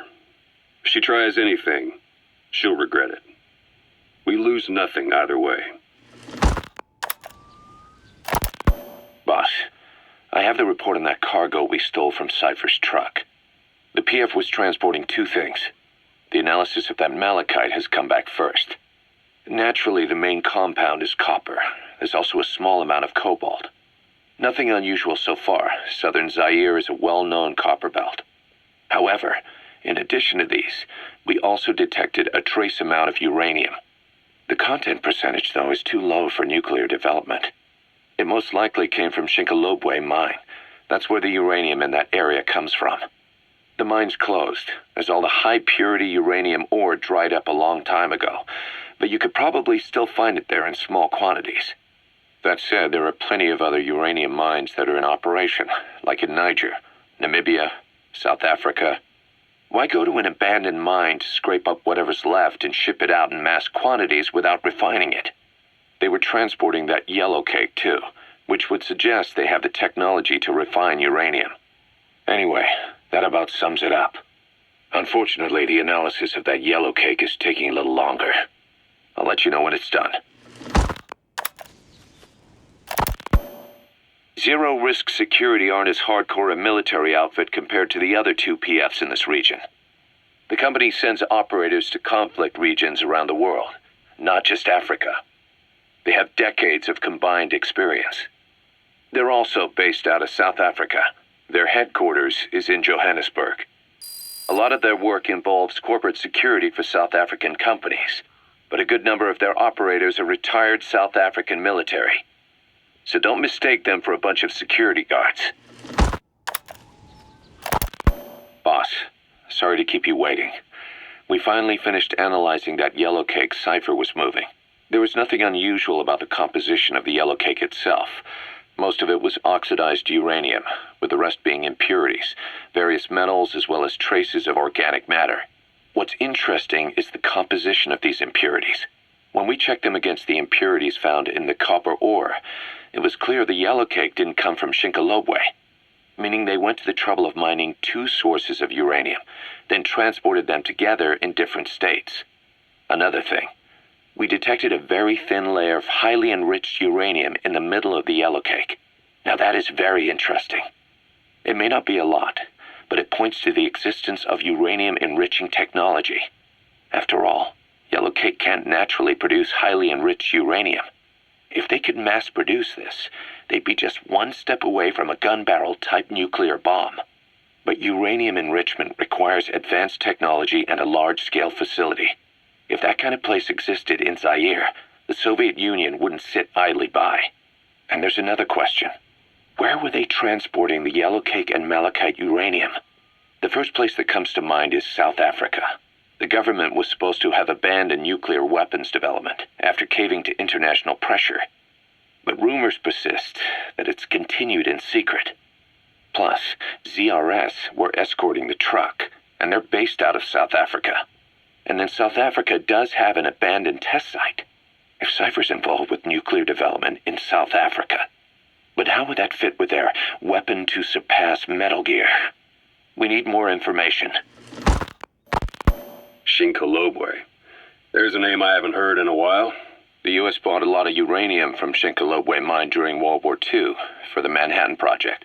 They even sent a squad from the Army Corps of Engineers to reopen the mine after it was flooded. That's how good its uranium must have been. With that, the world's first nuclear test was a success. Shinkolobwe uranium might have been used in the Hiroshima and Nagasaki bombs, too. Just hearing its name is like seeing all the phantoms of the war rise up to haunt us. But all the uranium's dried up, and the mine's been closed for years. So someone reopened it. Right. Zero-risk security seized control of the area and were forcing locals to work in it. And the Zairean government was getting a slice of what they took in exchange for looking the other way. Mobutu has to finance his tastes somehow. He'll gladly sell the rights to some old mine. The question is, why would zero-risk security do this kind of thing? Or rather, why were their employers, Cipher, interested in an abandoned mine? They'd be getting trace amounts of uranium, yet to the naked eye it appears to be ordinary malachite, meaning security would be lax. Not a very efficient way of obtaining it, but easier to move. But how would they enrich it at its destination? Did the yellow cake really have a layer of highly enriched uranium in it? Having trouble believing it? No. If they say it's real, then it's real. In which case, they might have some enrichment method that we don't know about. And this was to test it out? It's possible. And that would mean it's almost complete. Rogue Coyote operates mainly out of Africa these days. Of the 3 PFs, they're the smallest. However, they scooped up most of the Rhodesian SAS after the country collapsed 4 years ago. Picture their entire organization as one big special forces unit. With Rhodesia a British colony, the Rhodesian SAS had its origins in 22 SAS Sea Squadron. They started out as a group known as the Southern Rhodesia Volunteers, but in '51 they were incorporated into 22 SAS as members of the British Commonwealth and deployed to fight guerrillas in the Malayan emergency. Even now, 22 SAS keeps the Sea Squadron designation empty in recognition of their service. In a way, you could say the SAS almost makes up the core of Rogue Coyote. Later on, they were bolstered by other talent, including former Cella Scouts and 32 Battalion. These guys are direct descendants of the best special forces in the world. They won't go down without a fight. Don't get careless. Kunganga Mine. A civil war's been going on in that region for the last 20 years. It's being fought by what are now 2 ethnic groups, the Buta and the Mbele. Originally, you could barely tell them apart, but the reason for the current armed conflict goes back to World War I. After the war, their land was colonized by a European power, and it decided to give local control to the Buta. That split the 2 groups into rulers and subjects, laying the foundations for an inevitable civil war. The friction between them remained even after they won independence from Europe.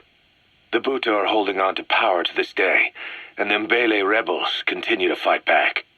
The conflict is funded by locally mined gold, rare metals, diamonds. They've used the money from those to arm themselves, buy oil, and even hire PFs. The Buta administration owns the mining rights to Kungenga mine. But most of the laborers are Mbele, who they've taken prisoner.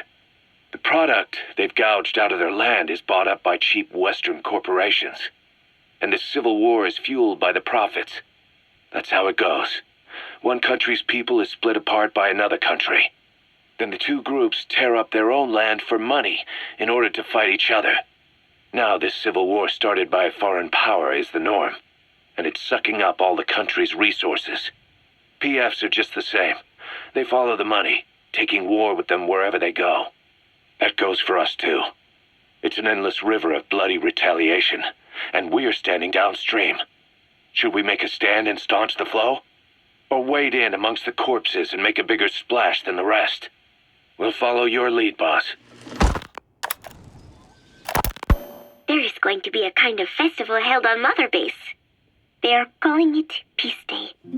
Snake and his men may be without a nation, but they are still an army, and that means sometimes they have to fight the bad guys. Of course, they should not fight at all. It is obvious to me that any problem can be solved with reasonable discussion. Maybe Snake and the others think so too, because the idea is to set aside war for one day a year and relax in peace. I do not know how it came about, but apparently Snake and Miller got the idea while they were talking, and everyone on Mother Base went along with it. To think that deep down they all share a love of peace, that makes me happy. But never mind that. Somehow I have ended up singing on stage. Miller was all, "Come on, both our names mean peace. It will be great." Why does that mean we have to be in a band? Then he roped Professor Galvez in too, saying, "Hey, Galvez comes from peace too. We are the perfect act." I am not sure Miller really understands the origins of the name Galvez. But then again, you always have to take Miller's talk with a grain of salt. What I cannot believe is he went and told everyone we'd be performing together without even asking my opinion. Now everyone thinks it has all been decided. I like to sing, but I have never had to perform in front of a crowd. I do not think I'm up to this. But everyone seems to be looking forward to it. I guess I would hate to let them down. And anything is better than letting Miller sing. Oh, that was mean. Miller said he was going to write a song for us. I wonder what it will be like. It is funny. The more nervous I get, the more I find myself looking forward to it. Boss, about those invalids you saw in that devil's house. Poor bastards. All strapped down to their beds, with those lumps on their chest. The medical staff tell me they were probably a type of cyst. Cysts can get that big. In some cases, yes. But supposing they're a kind of atheroma forming on the surface of the skin, the size is just too big, and the appearance is all wrong. In the end, the medical team were at a loss. Those lumps were like nothing they'd ever seen. The fluid you said you got on your prosthesis when you touched one was burned off in the fighting, and the factory burned down too. None of the tests we did once you were back at the base revealed a pathogen that could have caused them. Meaning we don't have a single sample to work with. Everything went up in flames. What worries the medical team most is whether it's contagious. Whether there's a chance we could end up like that. And? Mother Base's sanitation control has always been strict. After all, war is great at transporting diseases. For the time being, at least. There's no sign of contagion or any symptoms that could be related. One more thing. About the surgery that had been performed on the people in the Devil's House. Yeah? You said that their throats were cut open, with an acoustic tube pushed inside? Right. The tubes were hooked up to tape recorders, playing some kind of audio. Well, we picked up some of that audio through your radio transmissions and recorded it here. The intel team has been working on analyzing the communications log. What have they found? There's nothing tying the contents together. We've got a report on 3 deaths in a car accident on the autoroute near Marseille. Protests outside the Libyan embassy in London. A press conference with the former Prime Minister of Sweden. A 4-month-old weather forecast for Balikpapan, and then commercials for appliances, cough syrup, and TV dinners. Assuming they're not all staged, they come off as recordings of your average public broadcasts. Public broadcasts? Just radio and TV signals? Yes, and from all over the world. We're looking into whether they're genuine or not, just to be sure. What else? A speech that sounds like it was recorded out on the street, and people chatting about how this year's tomato crop did. And there's nothing they have in common? We're partway through the cryptanalysis. That includes checking all audio ranges and running it backward and at different speeds. Then there's vocabulary breakdown for political suggestions, ideological common points. But I don't think it's going to get us anywhere. Where were the recordings made? There's nothing linking them from that angle either. Just like you reported, we've detected virtually every major language there is. French, German, Italian, Spanish, including South American accents. Then there's Russian, Hindi, Arabic, Portuguese, Mandarin, Cantonese, Japanese. They're nothing if not thorough. Well, I don't know if we've got them all covered. Ignoring the ones that have gone extinct, supposedly over 5,000 languages exist today. Besides, English isn't one of the ones we picked up. Really? English? I know. Only 5% of the world's population is a native English speaker. But when you factor in those who've acquired it as a second language, nearly 1/3 of the people speak it. The world's dominant lingua franca. You gotta figure they had it somewhere among all the languages in that place. No English. Bear in mind we didn't hear everything that was played in that room. We couldn't isolate the more distant sounds due to static, and the program could have been set to change every day. In a nutshell, for reasons unknown, people in that room with a common medical condition were made to listen to recordings in languages from around the world. It's not clear how the growths on their chests fit into it. It could have been treatment for them, or maybe an experiment of some kind. I'm guessing one person knows. Yeah, Skullface. He was there. The only thing we can say for sure is that he's involved. The White Mamba. Nyokayam Pembe. He's the commander of the kids based out of Wala Yamasa. As you know, contract forces of Africa were stationed at that village.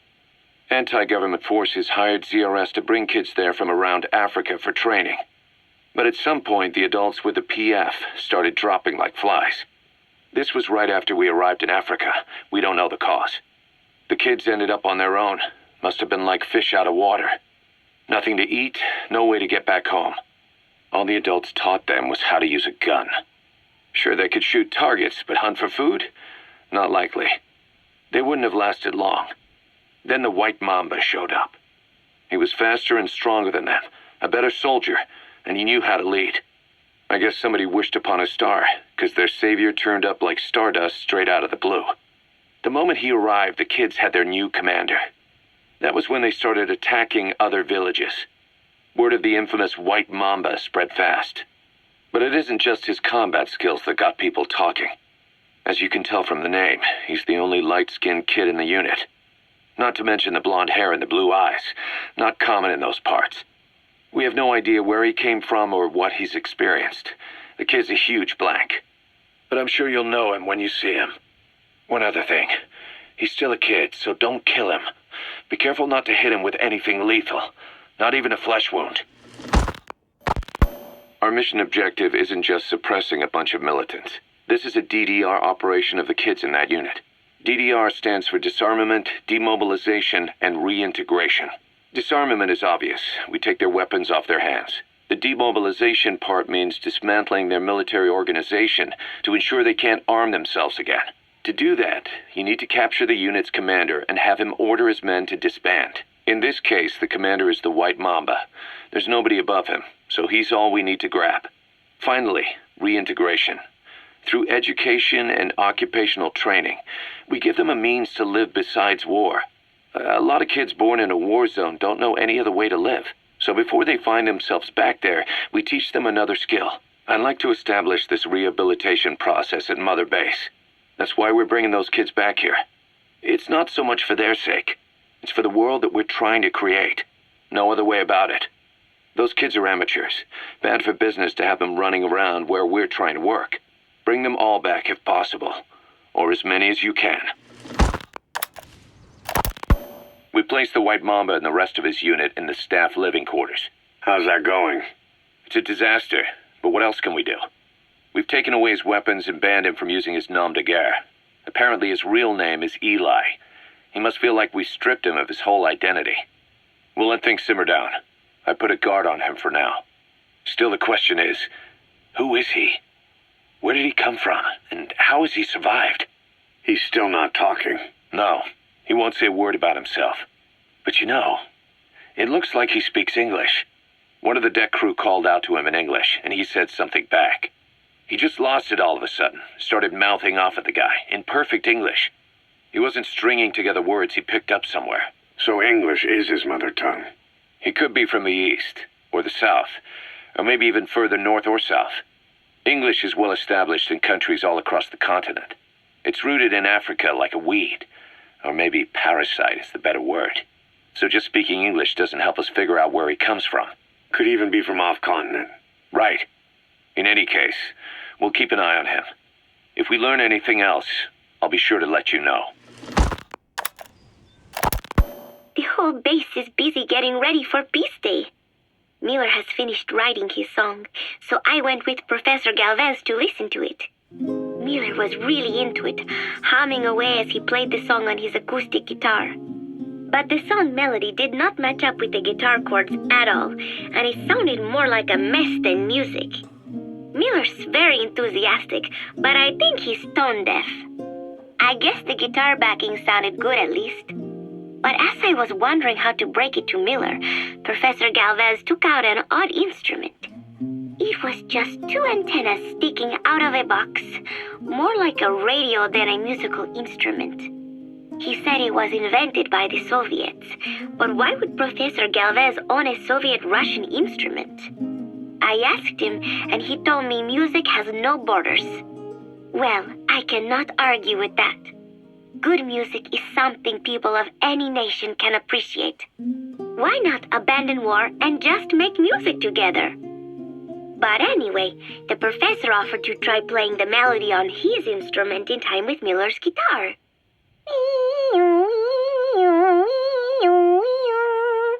It was like something from another world. But somehow, it fit Miller's guitar backing really well. It even gave the song a charming, down-home kind of feeling. Miller was overjoyed. "That is it! That is my melody right there," he said. It sounded totally different from when he sang it. But hearing the professor's version, I thought I could probably sing it. Then Miller hit me with the next bombshell. "Buzz, you write the lyrics." I did not know whether to scream or to run out of the room. There was only 1 week left until Peace Day. Look closely. Those are the symptoms of the infection on Mother Base. The blisters on the body were full of tiny worms. Parasite larvae, most likely. But we couldn't find any adults. It doesn't seem to mature in the body, like a spargatum. We don't know the root of infection, or what causes symptoms to develop. The infection rate, along with the number of dead, are both on the rise. If we don't find the cause, and soon... Boss, do you remember seeing these symptoms before? The bodies floating around in the oil facility, the bedridden test subjects at the Devil's House? This epidemic looks just like what we've seen on our hunt for Cipher. It could be a counterplay by Skullface. That's insane.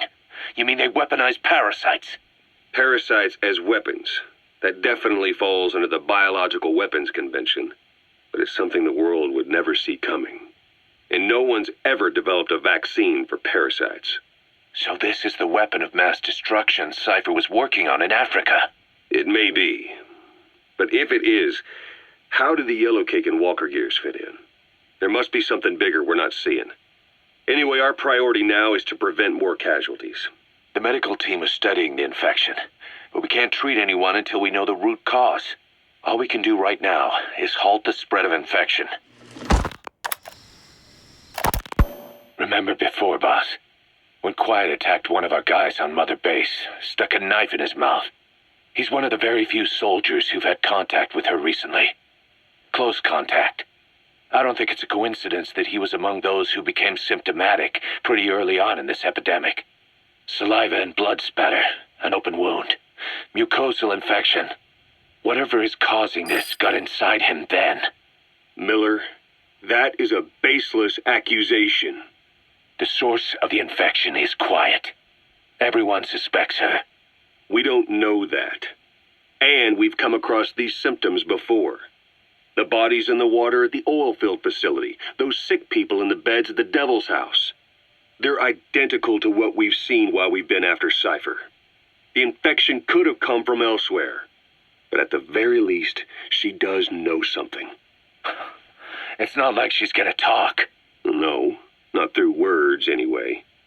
But what about her actions? Quiet held a knife to that soldier back then, before he became symptomatic. There must have been a reason for that. A reason for shoving a knife down the throat of one of our men. What if she's capable of identifying who's infected? What if she was trying to stop the infection but couldn't communicate that to us? The answer to that, the source of the infection, might be in the mouths of the infected. You think there's some kind of clue in their mouths? I don't know. But maybe there's something about the mouths of those who've become symptomatic, something in common. Something their mouths have in common. Forget it. We can't trust her. Even if she can spot the infected, I don't want her help. I understand how you feel. But this is something to go on. Can't you see it's just like I said? Bringing her here was a big mistake. Quiet is going to be the end of us. Stand down. You've got zero proof. Try to keep an open mind on this, boss. There has to be a way to identify who's infected. About the pathogen spreading through Mother Base. You've seen everything we've got on the outbreak. What's your opinion? Textbook symptoms of vocal cord parasite infestation. And judging from this casualty list, it is the Kikongo strain, meaning a breed of parasite that triggers symptoms upon detecting pronunciation specific to Kikongo. So our Kikongo-speaking staff are at risk? Quite so. He's right. All the victims do speak Kikongo. So they can survive if they just use another language? There is no guarantee. You're only dealing with the Kikongo strain. Other language strains may be present. You well know he was teaching them languages from all over the world. The Devil's House. Nzoya Badiabulu. There is no way to know how many strains he has at his disposal. So how do we keep them from becoming symptomatic? You mentioned using microbes. Use this. A type of Wolbachia, introduced to a sample of the parasite. Wolbachia? A parasitic bacteria that colonizes the parasites, turning male to female and preventing copulation. You must cultivate more. What have you done with the infected bodies? Cremated to stop the spread of infection, but we did keep a few for study. Good. Take this sample, grind it to a pulp, and introduce it to the larvae now nesting in the dead. The Wolbachia will multiply rapidly within those larvae. They're soldiers, not some petri dish. Conventional cultivation methods will take too long. Extract the Wolbachia from those larvae and vaccinate your men. Kikongo speakers first. This is the fastest, surest way. No one is to speak a word of Kikongo until the Wolbachia are safely inside them. I will instruct your medical staff in detail on site. You have the appropriate facilities. Yes, but do not worry. I made a pact with your bête de Cholone on the honor of the Dene. I speak no lies. Keep an eye on him.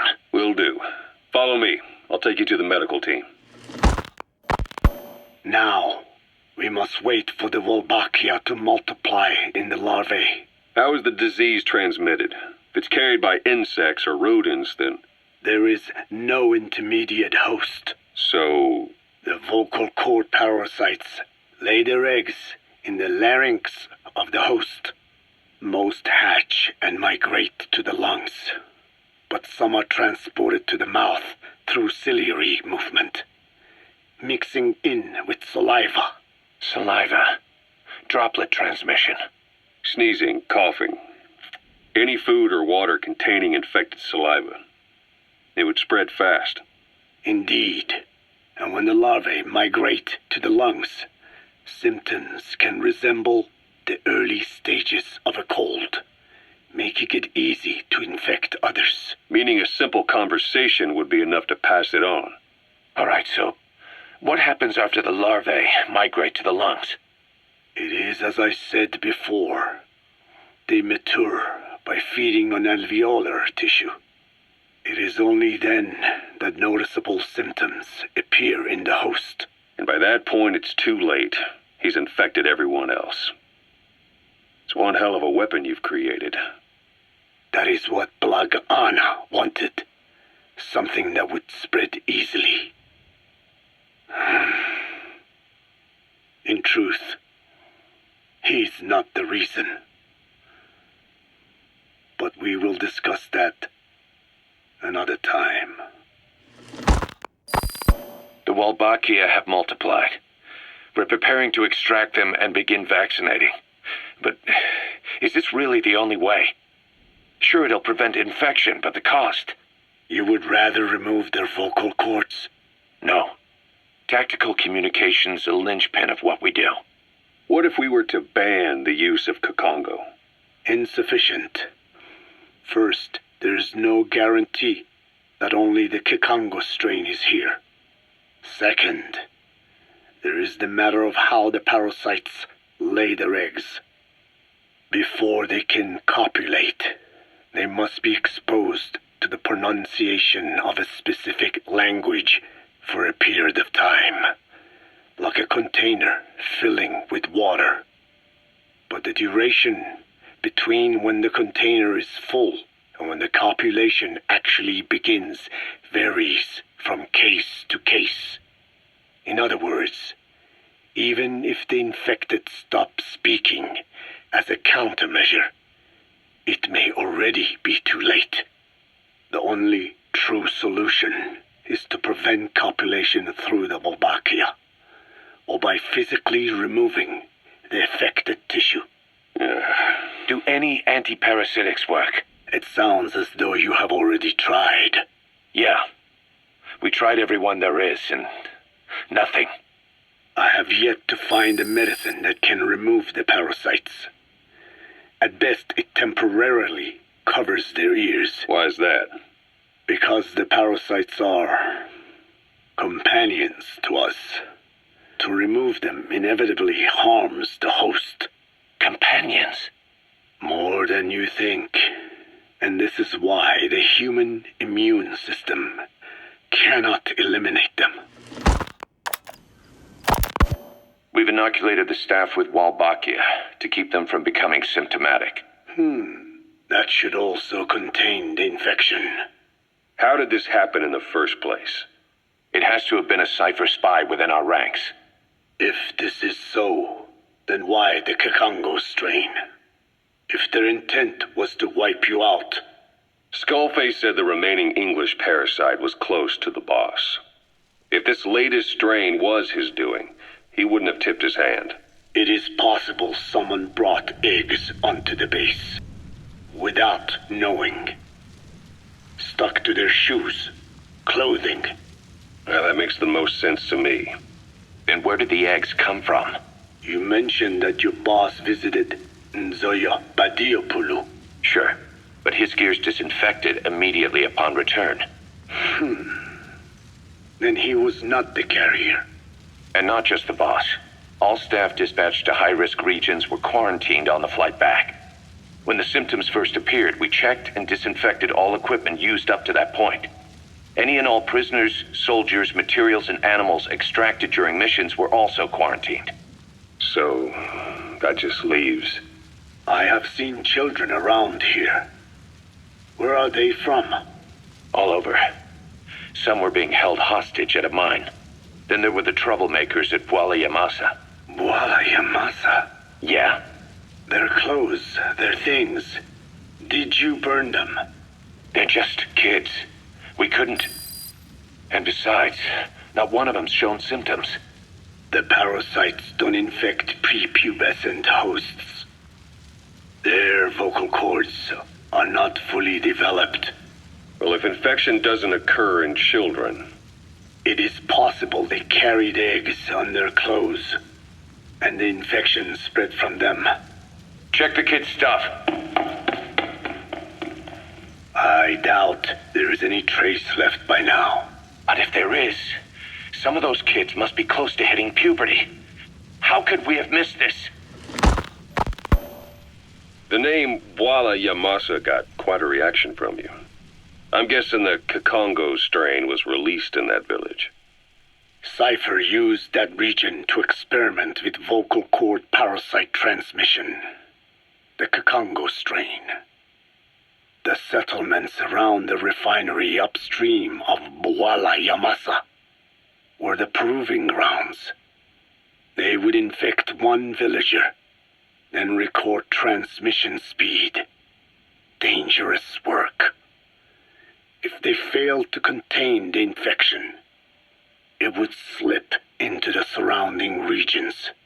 At which point the world found out about the parasites, making them useless as a weapon. Incredible they'd risk such a thing. The test site was densely populated too. A terrible place for such experiments. No doubt, they thought burning everything would wipe away all traces. The settlements were covered in oil anyway. Who would wonder if one day they caught fire? And so it did.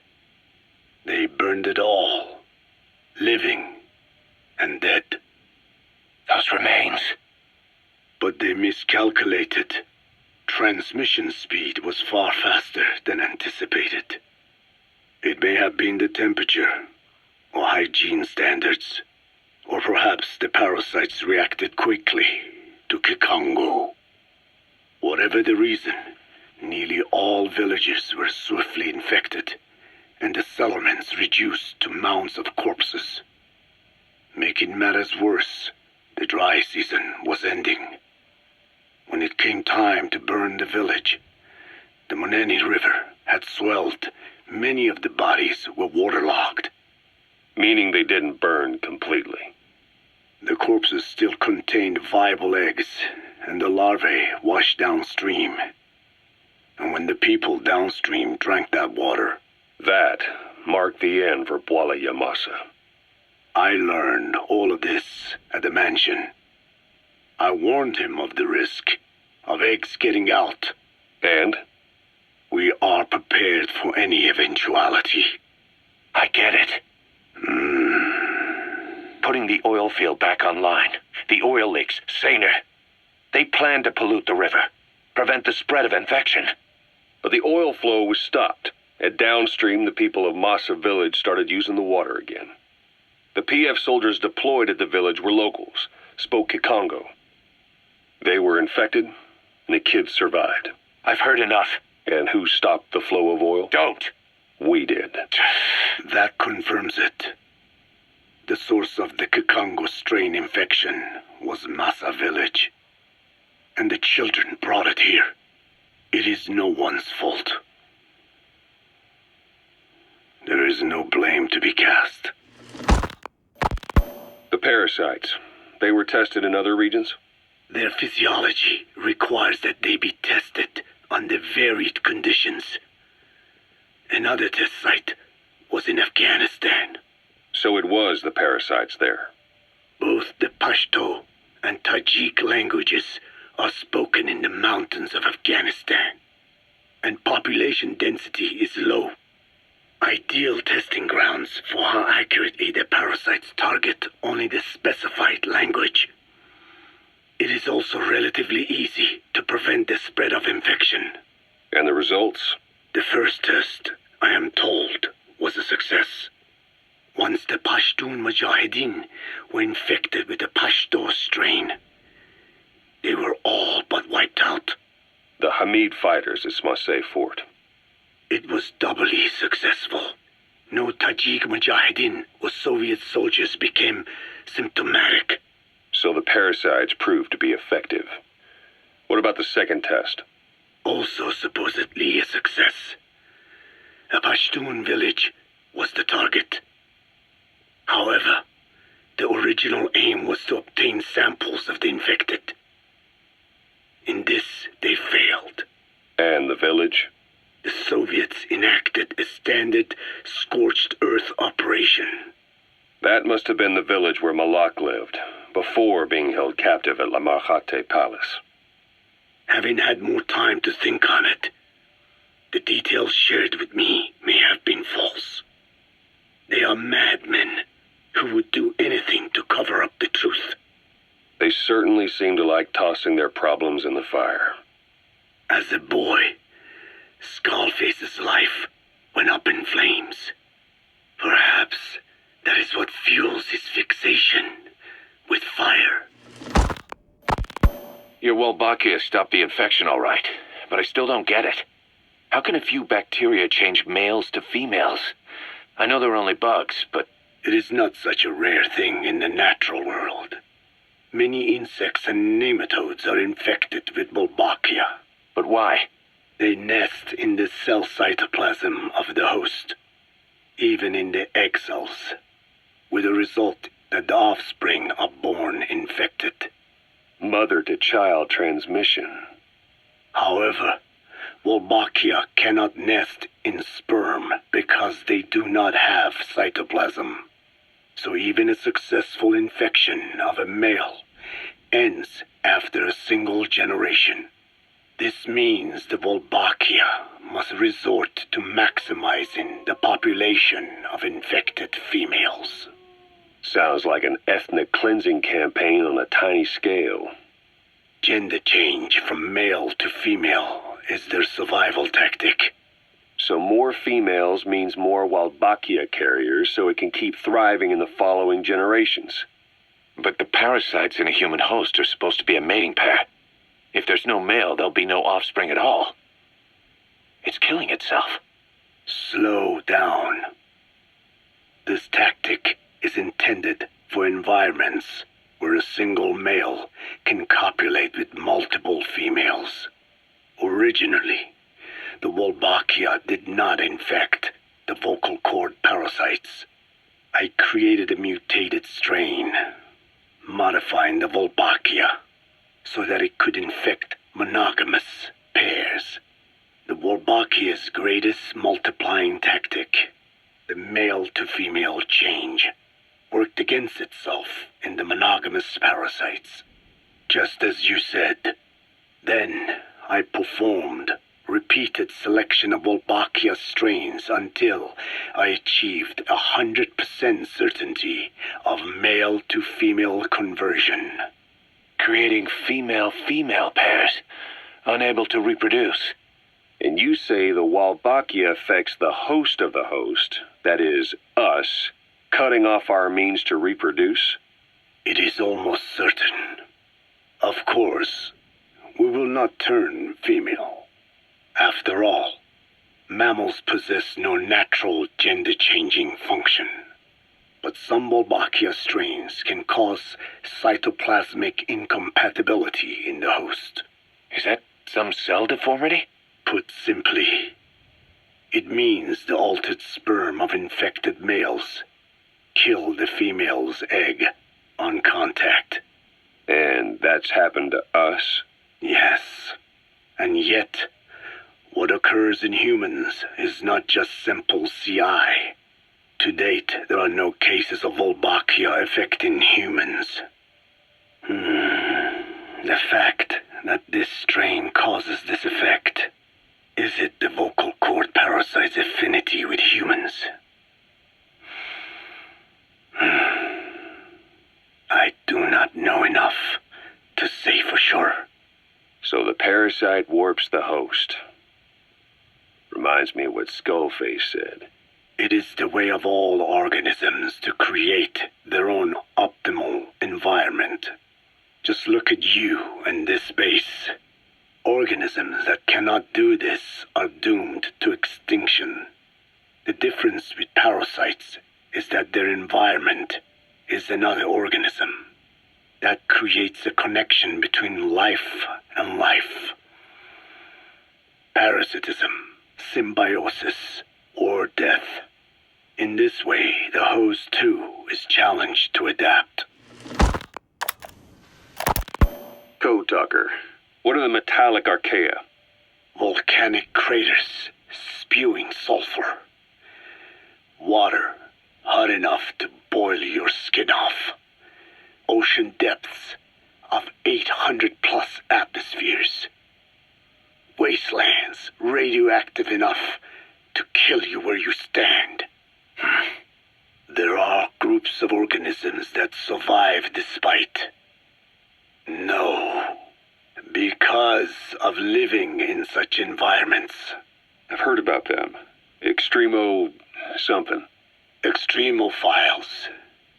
By selecting certain species, then subculturing and repeatedly modifying them, I created a metallic offspring of pure Archaea. They subsist on metals rather than organic matter. And some of them even consume uranium? Yes. Uranium enrichment Archaea metabolize only uranium-235. As a result, they produce weapons-grade enriched uranium. How is that possible? Consider how plants fractionate carbon isotopes when they conduct photosynthesis. Nature possesses abilities beyond our imagination. So it was Archaea that brought down your chopper? Corrosive Archaea, yes. They oxidize metals, feeding off the energy in the electrons they receive. What became of the wreckage? We had the R&D team retrieve samples for study in airtight plastic containers, of course. Prudent. We shall extract Archaea from it in good time. They should help you fight back against Blagana. Any chance we could start now? It doesn't have to be a lot. I might just have another use for them. If it's only a small amount you need. That's fine. I'll get the R&D team to assist. Let's go. South Africa was previously suspected of developing nuclear weapons. It already had a conspicuous presence at the UN because of apartheid and its armed expansionism. But when neighboring Angola and Mozambique became socialist countries in '74, South Africa felt hounded into a corner. So it accelerated its nuclear program to protect itself. 3 years later, the Soviets discovered a test facility, and 2 years after that, an American satellite observed a flash in the southern Indian Ocean. It said this was South Africa conducting a nuclear test with the help of a certain ally. Skullface used the situation in South Africa to get this ally to lend a hand. They both wanted nukes, so it was a mutually beneficial relationship. On the surface, anyway. I figure South Africa started getting serious about nuclear weapons production in '75. In '74, the government was still able to get by with bluffing that it had a nuclear arsenal. But the year after, word spread that an independent armed group in the Caribbean was crushed by Cipher for possessing a WMD. That's right, boss. What happened to you and your men was the reason South Africa decided to push ahead with nuclear development. A force independent of any country getting its hands on a nuke. That was a threat to the existence of countries everywhere. It wasn't just South Africa. Your presence pushed a lot of countries to get nukes. The world was scared of you. You were a threat to more than just the Cold War. If nations are gears in a machine, you had the power to smash them loose and watch the whole world grind to a halt. Emmerich uses externally powered legs of his own design. It's bionics technology, a product of the U.S. military's failed attempt to develop a powered exoskeleton. All the wearer has to do is apply a little force, and the actuators continue the movement in that direction. But his legs are unique. Instead of using a hydraulic mechanism, the actuators run off metallic archaea. That increases the actuator's reaction speed and also enables him to lock and release the joints at will. The legs are a nifty little gadget, but they have two clear weaknesses. First, they're dependent on external power, maybe because he built them knowing he couldn't leave his lab. There's no internal battery. That's why they won't work if they aren't plugged in. Second, and this is more than just a weakness, the legs are directly connected to his bones. Could be to minimize signal loss and the orders output to the legs and the drive response from them. Either way, Emmerich has used bolts to attach load-bearing parts directly to his femurs, probably by mimicking surgical treatment for compound fractures and the like. But the end result is those legs and his body are fused together, and that appears to be how he's able to move them so precisely. But that also means that any shock to the legs would be delivered right to his bones by way of those bolts. The same is true if he encounters the corrosive metallic archaea. If the corrosive archaea ate into the exposed bolts, they'd reach the endoskeleton parts and eat through them too in the blink of an eye. The doctor's bones are full of holes to accommodate all the bolts. They're like sponges. If he were to lose the reinforcing parts, even the tiniest bit of force or weight would snap his bones. So when I dangled those corrosive metallic archaea in front of him, he realized straight away what would happen. Life wouldn't be worth living if he lost those legs of his. I'd bet that is what the doctor fears the most. I just helped him imagine what it would be like. Thanks to that, I got the information we needed without either of us getting hurt. You know how he is. He's probably already over the shock. The better you know your adversary, the easier it is for you to get information from them. And vice versa. About this OKB-0 Emmerich was talking about. Its location and features match the citadel in the mountains northeast of the Soviet base camp. Built during the time of Alexander the Great, it was left in ruins following one of Genghis Khan's campaigns. Its occupants changed time and again due to war, and it was expanded on more than one occasion. Ultimately, it fell into the hands of the Soviet philosophers. The Soviet army was using it as the headquarters of its Afghan invasion force. But it would seem that Skullface's connections with the philosophers gave him license to develop Sahelanthropus there. And that's what Emmerich was doing at the place, before he got the axe. But OKB is a designation the Soviets use for weapon design bureaus. There's no way they'd have one of those in Afghanistan. And, in principle, the numbers that follow OKB are always integers above 1. There is no 0. Perhaps this was a secret facility of the Soviet and Chinese philosophers dating back prior to World War II. Though it's more likely Skullface just picked a fake name that more or less fit the Soviets' pattern. He doesn't go there often, but he sure as hell won't miss this. They use the heliport on top of the tower for his visits. Start by heading for the heliport. Then wait for your chance to make contact with Skullface. It seems Sahelanthropus' armor is made from depleted uranium. That offers some serious protection. The U.S. military is planning on using it for its main battle tanks, too. Maybe that's where Emmerich got the technology. Uranium? They're using nuclear fuel for armor now? No. What they use for nuclear fuel is uranium-235, which is extracted from natural uranium. Depleted uranium is a byproduct of that process, sort of like the leftovers, I guess. The garbage. Uranium-235 makes up 0.72% of natural uranium, whereas depleted uranium contains only 0.2%. What are the benefits of using it for armor? It's a pretty short list. Uranium's a heavy metal, like lead, meaning it can hold a greater amount of kinetic energy. But it also boasts a hardness closer to tungsten. That makes it an ideal material to use for, say, armor-piercing ammunition penetrators. But it's not the best choice for armor. Its volume is less than that of ceramics, but for an equal weight, you could end up with less protection. So why use it then? According to Emmerich, it came down to him being unable to source ceramics technology from a manufacturer. Plus, given that it's an upright walking vehicle, he wanted to reduce the bulk of certain areas. Despite all that, depleted uranium still makes for some tough armor, and Emmerich says it's been proven in live fire tests. It stops most Soviet tank shells.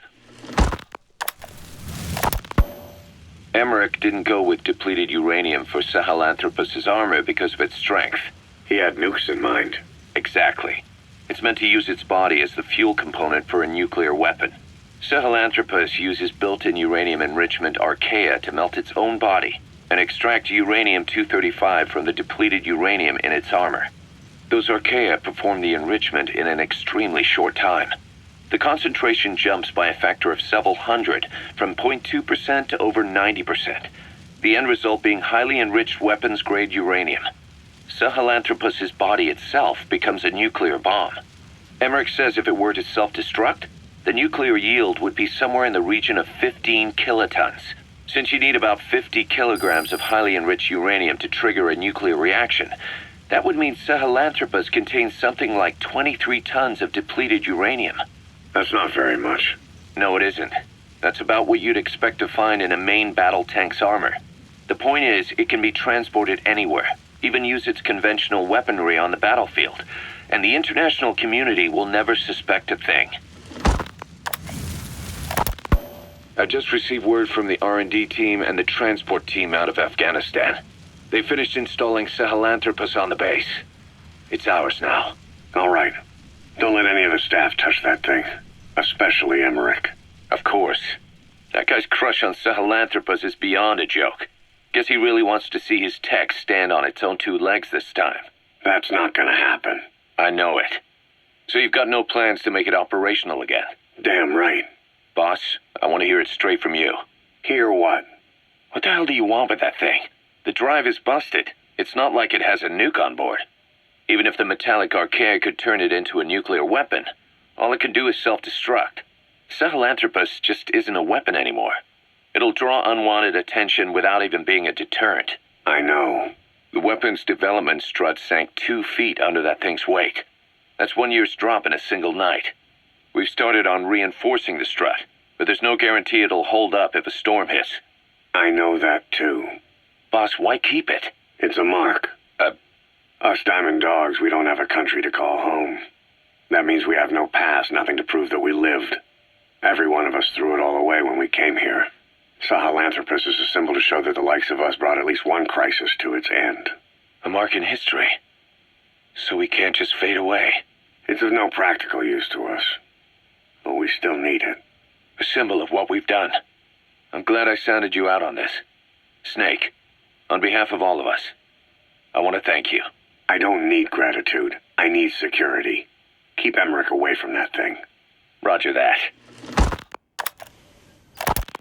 You said that the nuke Skullface was trying to spread around the world were equipped with a failsafe. Something that could shut them down at will. His will. Quite so. After all, he needed a guarantee that a buyer wouldn't simply turn the weapons back on him. So how can they be stopped? The criticality trigger, that is, the detonator, is a complete black box design. Any attempt to dismantle it causes it to melt in seconds, using the corroding Archaea. The design ensures that no detonation is possible unless he disengages the lock. So he had a way to disengage it remotely. Precisely. The client simply presses a button. At that moment, the detonator begins transmission with a surveillance satellite. The satellite reports to him how the client is trying to use the nuke. If he does not object, the lock is disengaged. But if it's a risk to him in any way... The detonator melts down. The same is true if detonation does not occur within a preset time after the lock is disengaged. The nuke is rendered useless. Who the hell would buy something with strings attached like that? The client would never know until the moment they actually try to use it. Most likely, he would have explained the time delay as the detonators needing time to activate. And He only intended to sell to technologically primitive groups in the first place. Let me guess. He'd claim it was defective and offer a replacement. Shadier than a used car salesman. Skullface shakes your hand like a friend, using the other to control you like a puppet. This is how he works. Code Talker. Haven't seen you eat a single thing since you got here. Let me guess. Photosynthesis? Oh? What makes you say that? Well, a long time ago, I knew someone with a similar ability. Well, you are correct. Most of my body is covered with parasites. I supply them with water, and in return I receive sugars they produce when exposed to light. Mm-hmm. It isn't just my skin either. The parasites also act as my eyes. They have replaced many of my internal organs as well. It is thanks to them that I live on after over a century. How did you obtain them anyway? Through your research? I would like to say as much, but there is more to it than that. Let me take you back 20 years. I had hit a dead end with my parasite research. Then I was approached by a foundation. They said they had a sample of an unusual strain of parasite. Which foundation? Apparently, they had links to ARPA. But that is all I learned. I was somewhat ignorant of the ways of the world. Just being able to study it was enough for me. Yeah, I've heard that before. Go on. Half in doubt, I visited them to discover the body of an old man.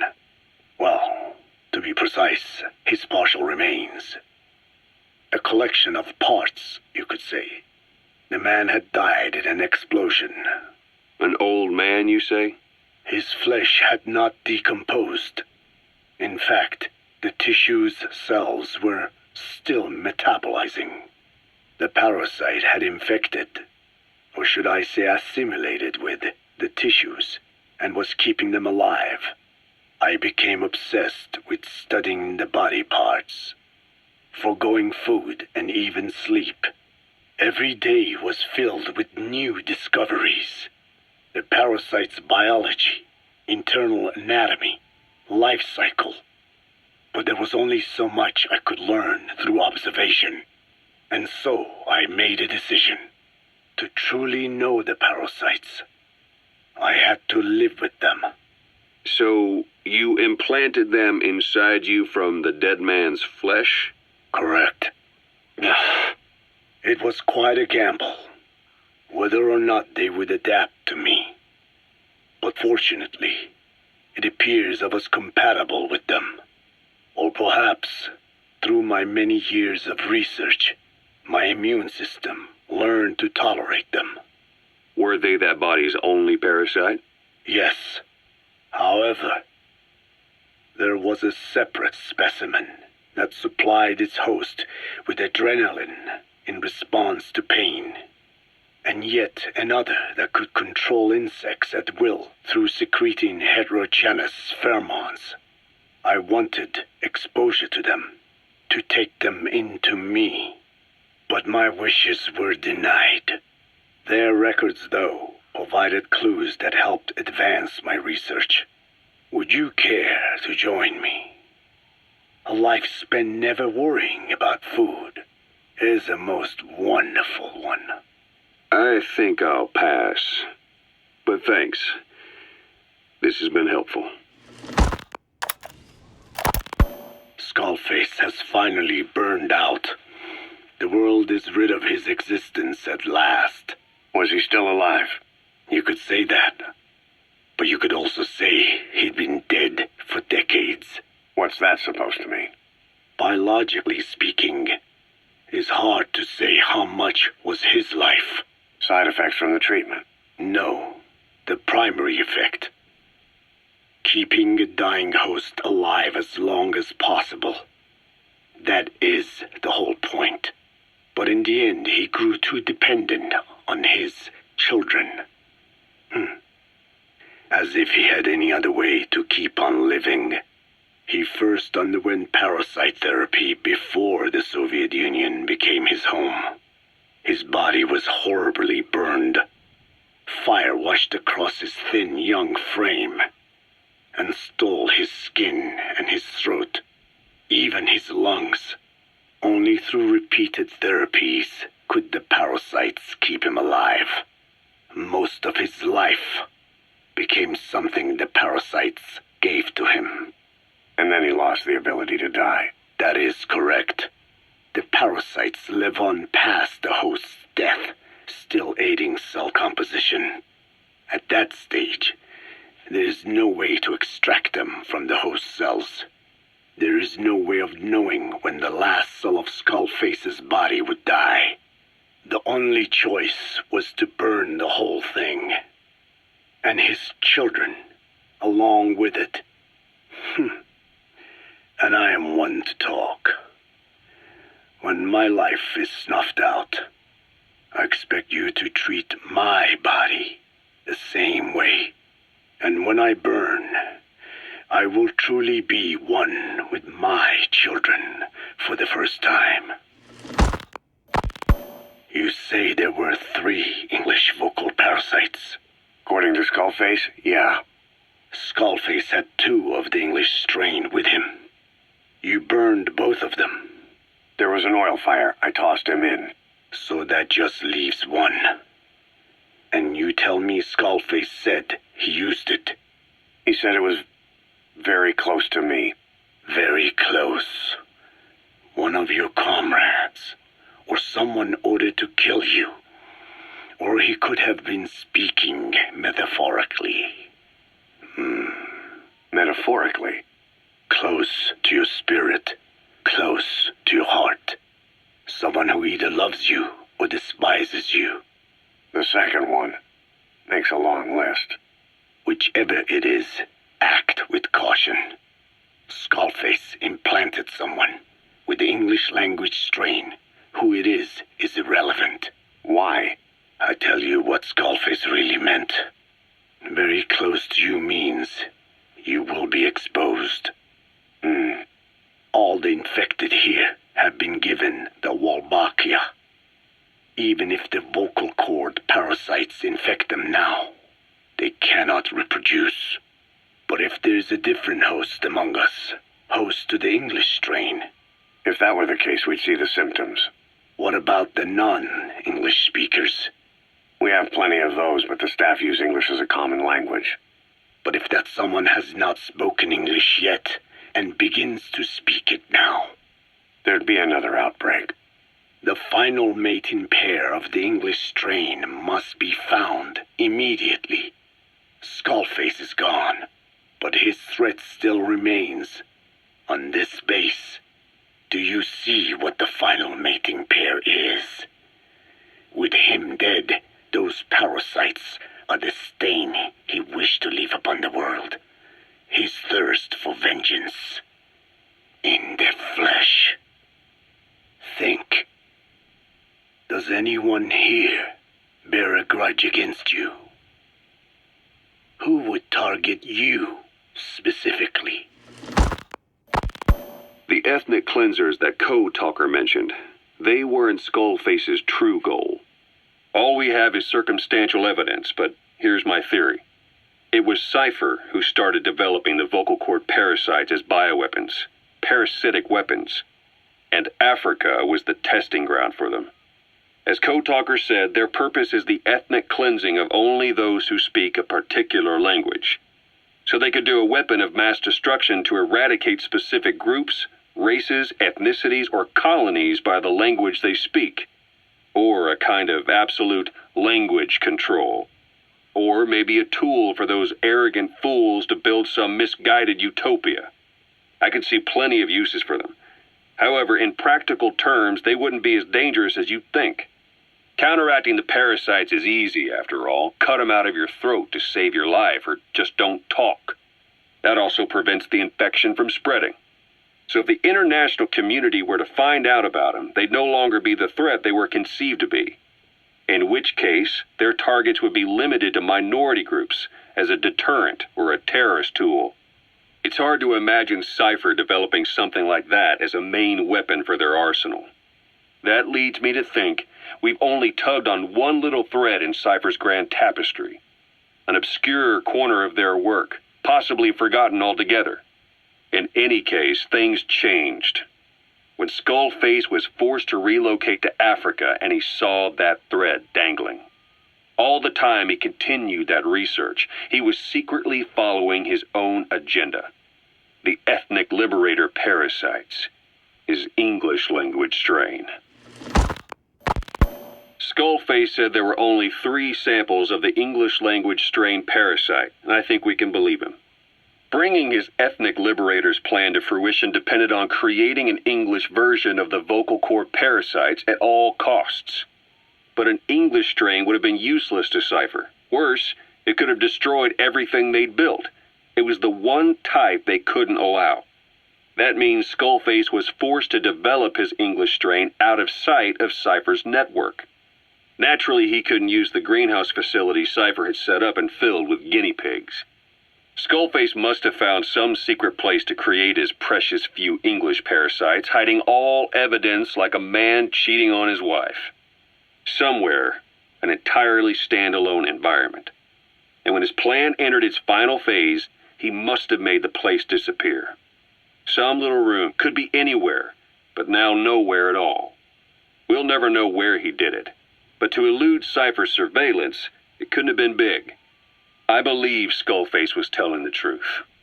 There were only ever 3 samples of the English language strain. Why activate Sahelanthropus in Afghanistan? This is how Skullface wanted things to play out. The Soviet Union secretly develops a new type of nuclear weapon and successfully deploys it in Afghanistan. Revealing the existence of Sahelanthropus results in a return to the glory days of the Cold War. The threat it poses reignites the nuclear arms race between the world's major powers. The demand for nuclear weapons increases around the globe. What if you then introduced a nuclear weapon anyone could get their hands on? Non-nuclear nations, militant groups of all shapes and sizes, they'd all jump at the chance. Sahelanthropus was a marketing tool to sell nukes all around the world. But I think it's safe to say that plan was stamped out before it got up and running. The world's intelligence agencies never did turn up anything conclusive on it.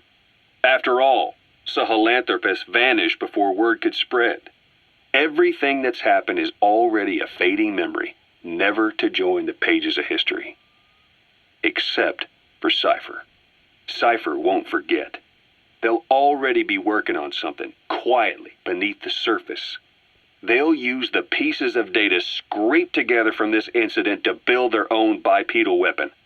It'll take them a long time to complete it, but for now, the greed sector have found their new life's work. We'll have to be ready too. So, as if putting me on stage to sing was not enough, Miller even expected me to write the lyrics. He even said he had thought of the title already. Love Deterrence. As if he had done the hard part. Deterrence. Love. Deterrence. Deterrence it is when nuclear weapons prevent war, right? I do not see how love fits in. But it was too late to complain, so I just sat and listened to the tape of Miller's backing guitar and the professor's melody over and over again. I guess the melody is more Professor Galvez's creation than Miller's, but on the whole I think it is actually a good song. First, it goes for your heart with a sorrowful opening, but then you feel revitalized as the song goes on. Miller grew up in post-war Japan. Maybe that is why the song has that kind of balance. Long ago, I heard some Japanese music called enka, I think.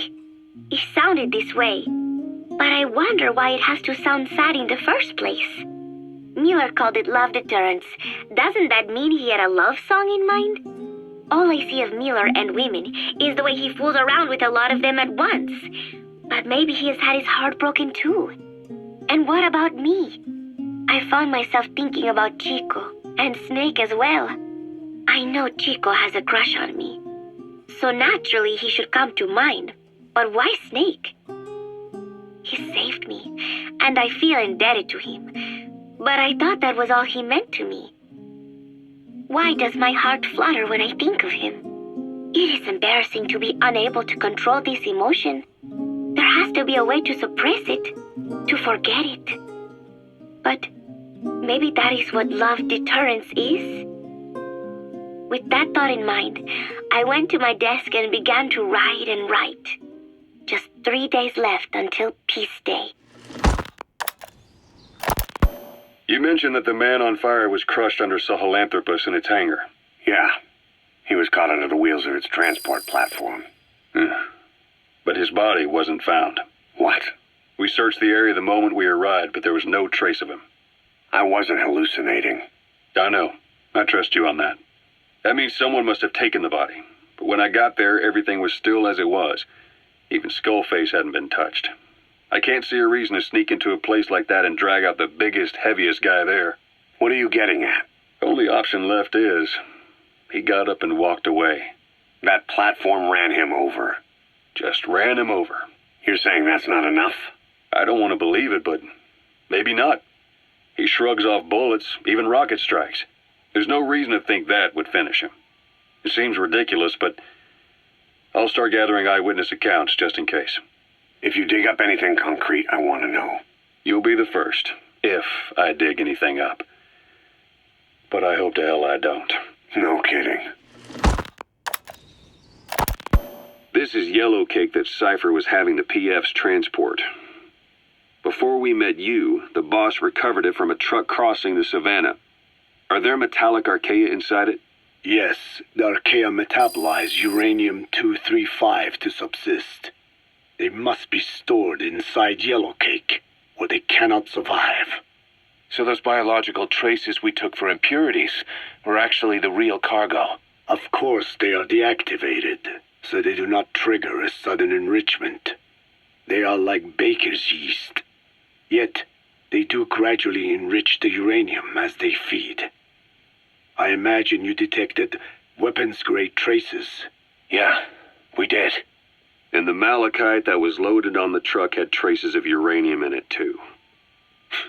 So that's the flower, huh? Skullface was going to sell do-it-yourself nuke kits. The uranium-enriching Archaea complete with a user's manual. And the ores with the uranium could be sourced by the client or provided by Cipher. Even the trace amounts buried in common ores can be enriched to weapons-grade uranium by the metallic Archaea. Proving that must have been the most important factor of the trials. That and the ability to successfully prevent detonation. So if the amounts of uranium in the ores are low enough, they can get past any inspection. And you only need a tiny amount of the Archaea to act as the yeast. No great challenge to smuggle that either. The first step towards saturating the world with nukes. His plan. That was not my intention. My only goal in developing the metallic Archaea was to save the Dene. What made you think a tool for creating undetectable nuclear weapons would save your people? After 70 years, the Dene reclaimed the Navajo nation from which we were banished. We bore all the hardships of poverty, but we were proud to live off the land we called our own. But in the moment the atomic bomb was dropped on Hiroshima, everything changed. I don't get it. The nuclear arms race between the US and the Soviet Union began with the end of the Second World War. Suddenly, there was a massive demand for uranium. And it was our ill fortune that the ground beneath the Navajo Nation was rich with uranium ore. The Black Ana government set up mine after mine, and many of the Dene worked them, never informed of any danger. Every day, they went to work with no protection. The slag was simply piled out in the open. When rain fell, uranium traces left behind would seep out, and when the ground dried, it was blown about as dust. Land and water were contaminated, irradiated. Many of us became sick and died. That pain lives on to this day. I had no idea. Wanting more than anything to revive the land my forebears left to me, I was delighted upon discovering microbes that eat uranium. If they could be domesticated, I believed we could rid our land of uranium. Were you successful? No. The research called for funding on a colossal scale. But nobody was willing to invest with no prospect of a return. And that's when Skullface showed up. Correct. I can save you and your people. We share the same will. That is what he said to me. And I believed him. Plagana forced me to abandon my uranium cleanup work and focus on nuclear weapons. And he held all the Dine hostage. Today, the uranium mines within the reservation are finally closing down. It is simply less expensive now to source uranium overseas. New victims, different places. But uranium is a tactical resource. To rely on a foreign country for it is a difficult decision to make. And he was in the perfect place to influence that decision. He could have condemned your people to the mines forever. The contamination comes not only from uranium. The fallout from the Nevada nuclear tests also settled on our lands. As if our fortune were not already bad enough, we are also downwinders. To save the Dine, I must complete my original research. The one that covers the parasite that lives on the surface of the skull's bodies is what gives them their power, similar to my children who live in my skin. I modified the parasites I isolated from the body of that old man, differentiating them with various abilities. One that can blend perfectly into its surroundings by exposing the pigments in its cells at will. Another that, by harboring multiple species of metallic archaea, can oxidize and reduce metal. Isolating the one that covers and transplanting it into an artificial medium should provide the same abilities as the skulls. But they can only subsist within a human body. Once transplanted into the medium, they will eventually die. Another thing, the weakness of the one that covers is desiccation. Their surface moisture loss is greater than ours. The reason they give off mist is to alleviate this by releasing the salts inside them as microparticles. Water vapor condenses around them, appearing as mist. But this dries out the atmosphere until they cannot even produce mist. And once their supply of water from the host runs out, the parasites are in danger.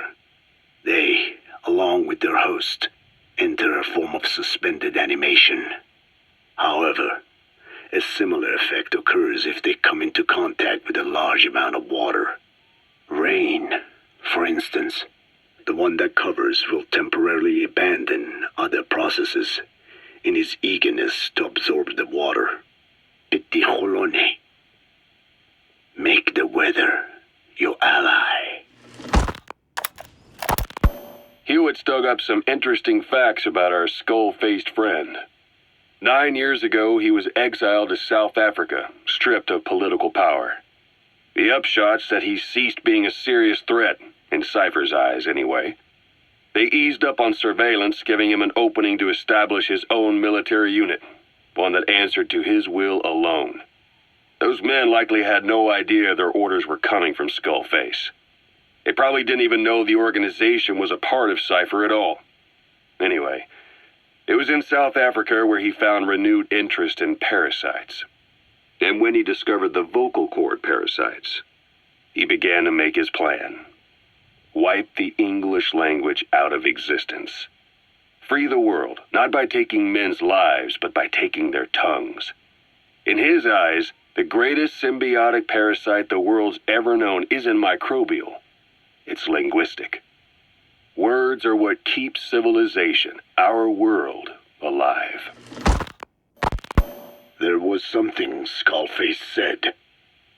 America is made up of many peoples, but those peoples never mix. Quite so.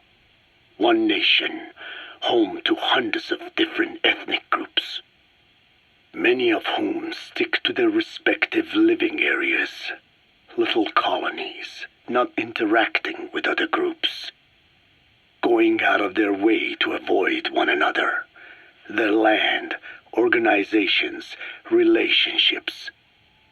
Thus, the United States of America is no melting pot. It is more of a salad bowl. It is not made up from one people, but for its minorities to function in society, a common ground is needed. Language. Even if the country is not one. No, because it's not one, a lingua franca is necessary. English. American hegemonism was born from the illusion that English could unite diverse ethnicities. In taking in people from around the globe, America became a microcosm of it. Now the boundaries between it and the rest of the world have become blurred. However different our neighbors may be, English enables us to create symbiotic relationships with each other. If English can bring unacquainted neighbors together in America, this should hold true for the world. This salad bowl that is the world can also become one. I have spoken enough. Your men can take it from here. Will you permit me to rest? Have something to eat? I thought you don't eat. I can subsist without food. But there is more to the act of eating than nourishment. We receive nature's blessings and reaffirm our part in it. And in doing so, we express our gratitude. Sorry, it's, hearing you say you don't need to eat and that you're a part of nature in the same breath. Anyway, what can we get you? Not exactly a 5-star restaurant, but the kitchen's used to serving a lot of different appetites. Hamburgers. Hamburgers? Even we Dinne have become Americanized. I eat them often back home. And you just can't let them go. Well, as far as symbols of the American Empire go, hamburgers are pretty good. The victory of capitalism. Your people suffered so much at the hands of America, and you ask for hamburgers. We have suffered more than you can know. But I do not see hamburgers as an accomplice. A single dish, providing a balanced helping of nature's blessings. Meat, grain, and vegetable. How could anyone hate such a magnificent thing? Says the guy who can survive on photosynthesis. Balance has nothing to do with it. You just like a good burger. That is also true. Be warned, though. I have very high standards. Don't worry. I do too. All right, then. One good old-fashioned all-American icon coming up. I look forward to it. There's something I've been wondering. Why are you called Code Talker? During World War II, the U.S. military used the languages of different tribes, including the Navajo, as codes, right?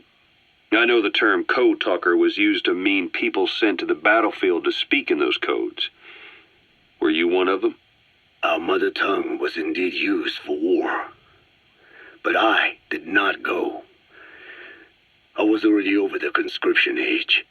However, I was made to help craft the codes that were spoken.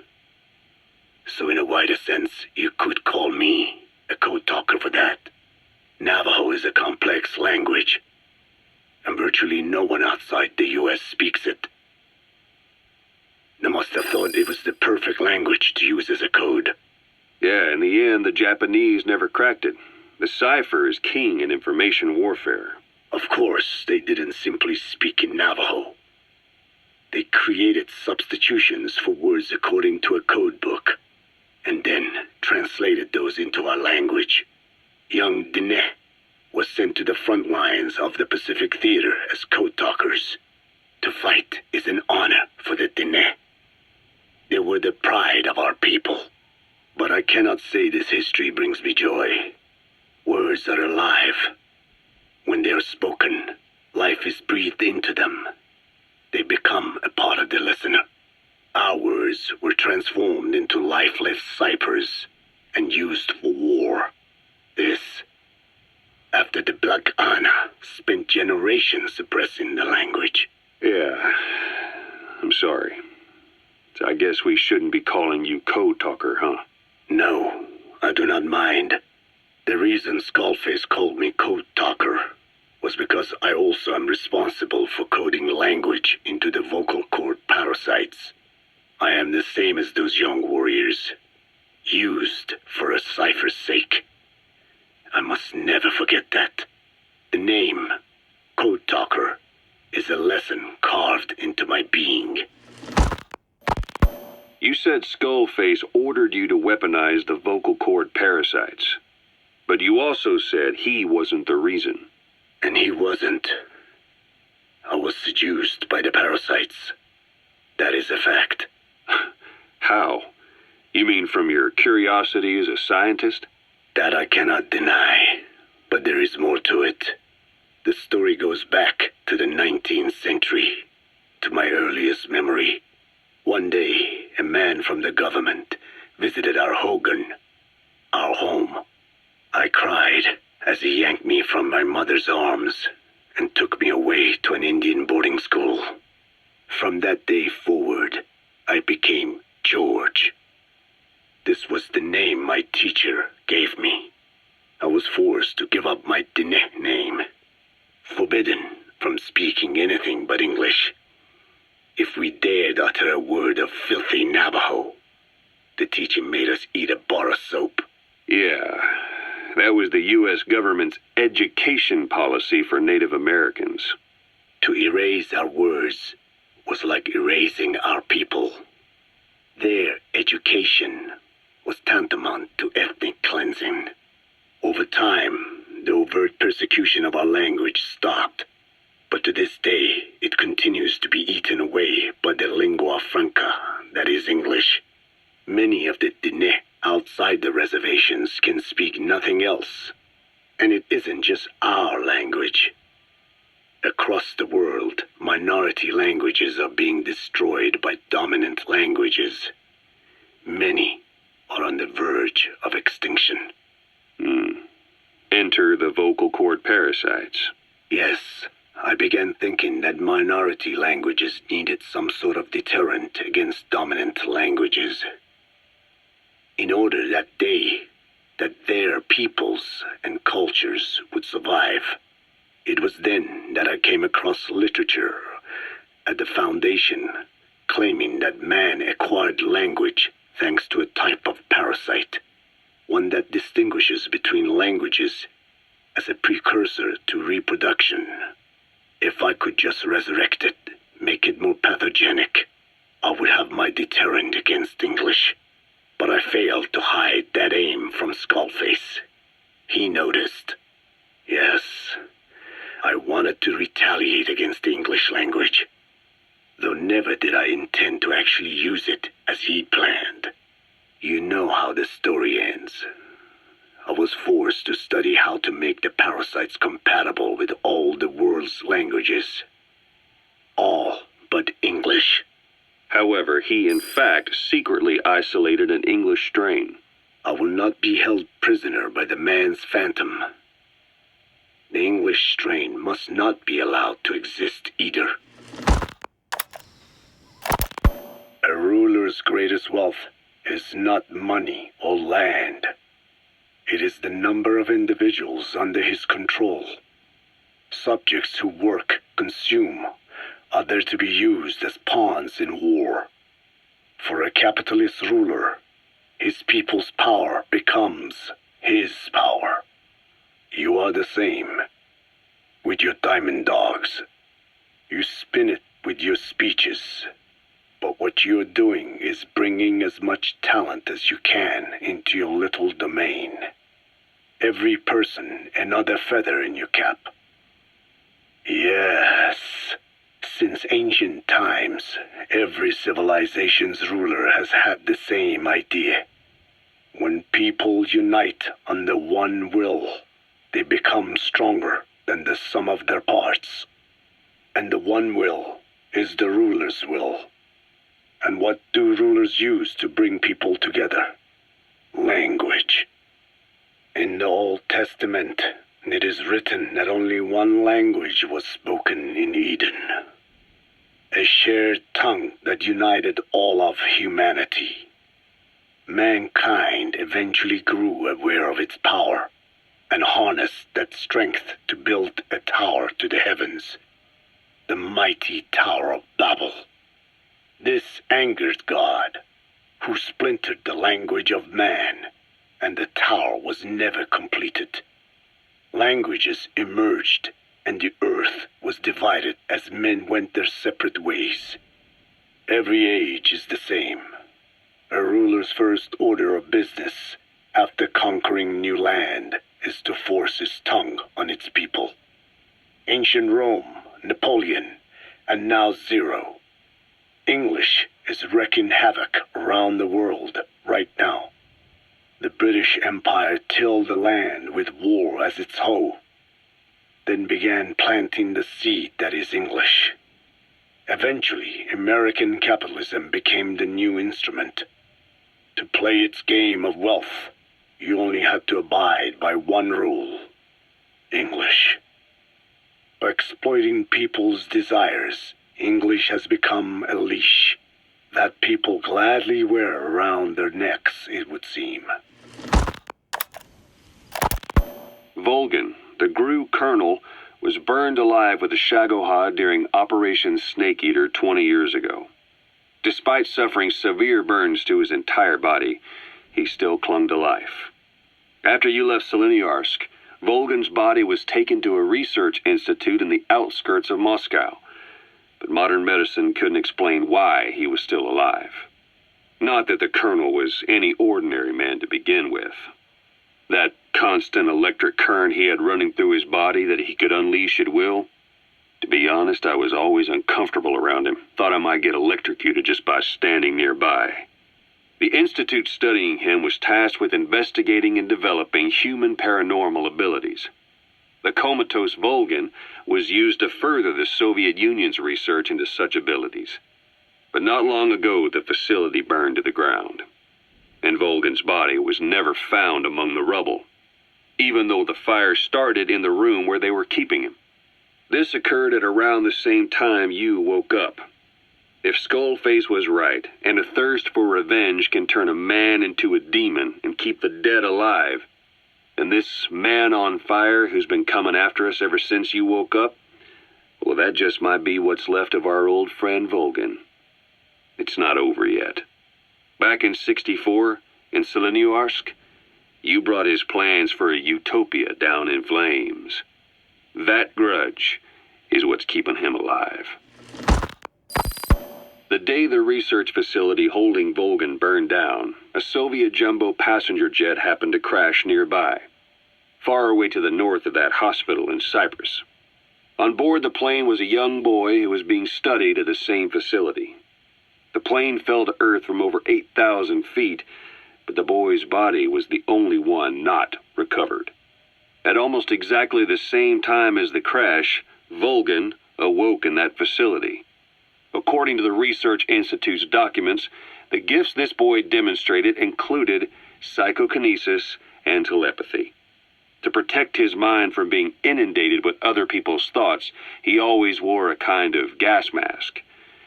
A rudimentary form of psychic insulation, apparently. We don't know where this boy is, but if Skullface is connected to him, we may cross paths with him yet. This boy is part of a new age where nothing we understand about the world makes sense anymore. Don't let your guard down. So what were they doing at Nzoya Badia, Baloo? That facility with all the people laid out in rows? The abandoned factory Shabani was held in. It is precisely as you guessed.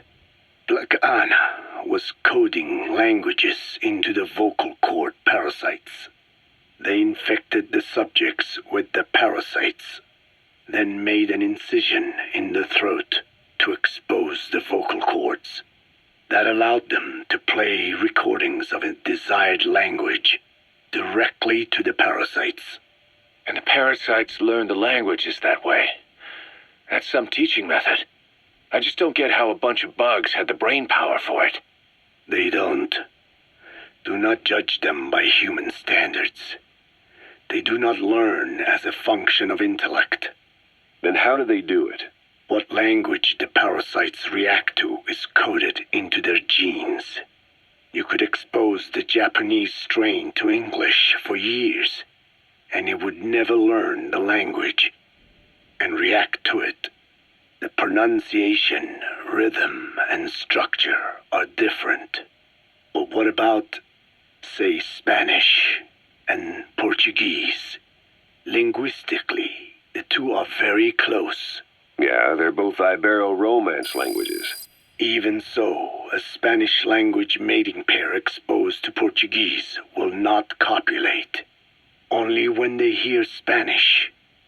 Only then. And the majority of their offspring will be the same. So it's a literal case of a mother tongue. But if that's so, I don't see how the different strains can be created in the first place. Well, among the many thousands of offspring, there may be just a few that react to Portuguese. You're talking about mutations. Correct. Playing the tapes helps to identify the mutant strains. Those specimens are then isolated and bred with one another.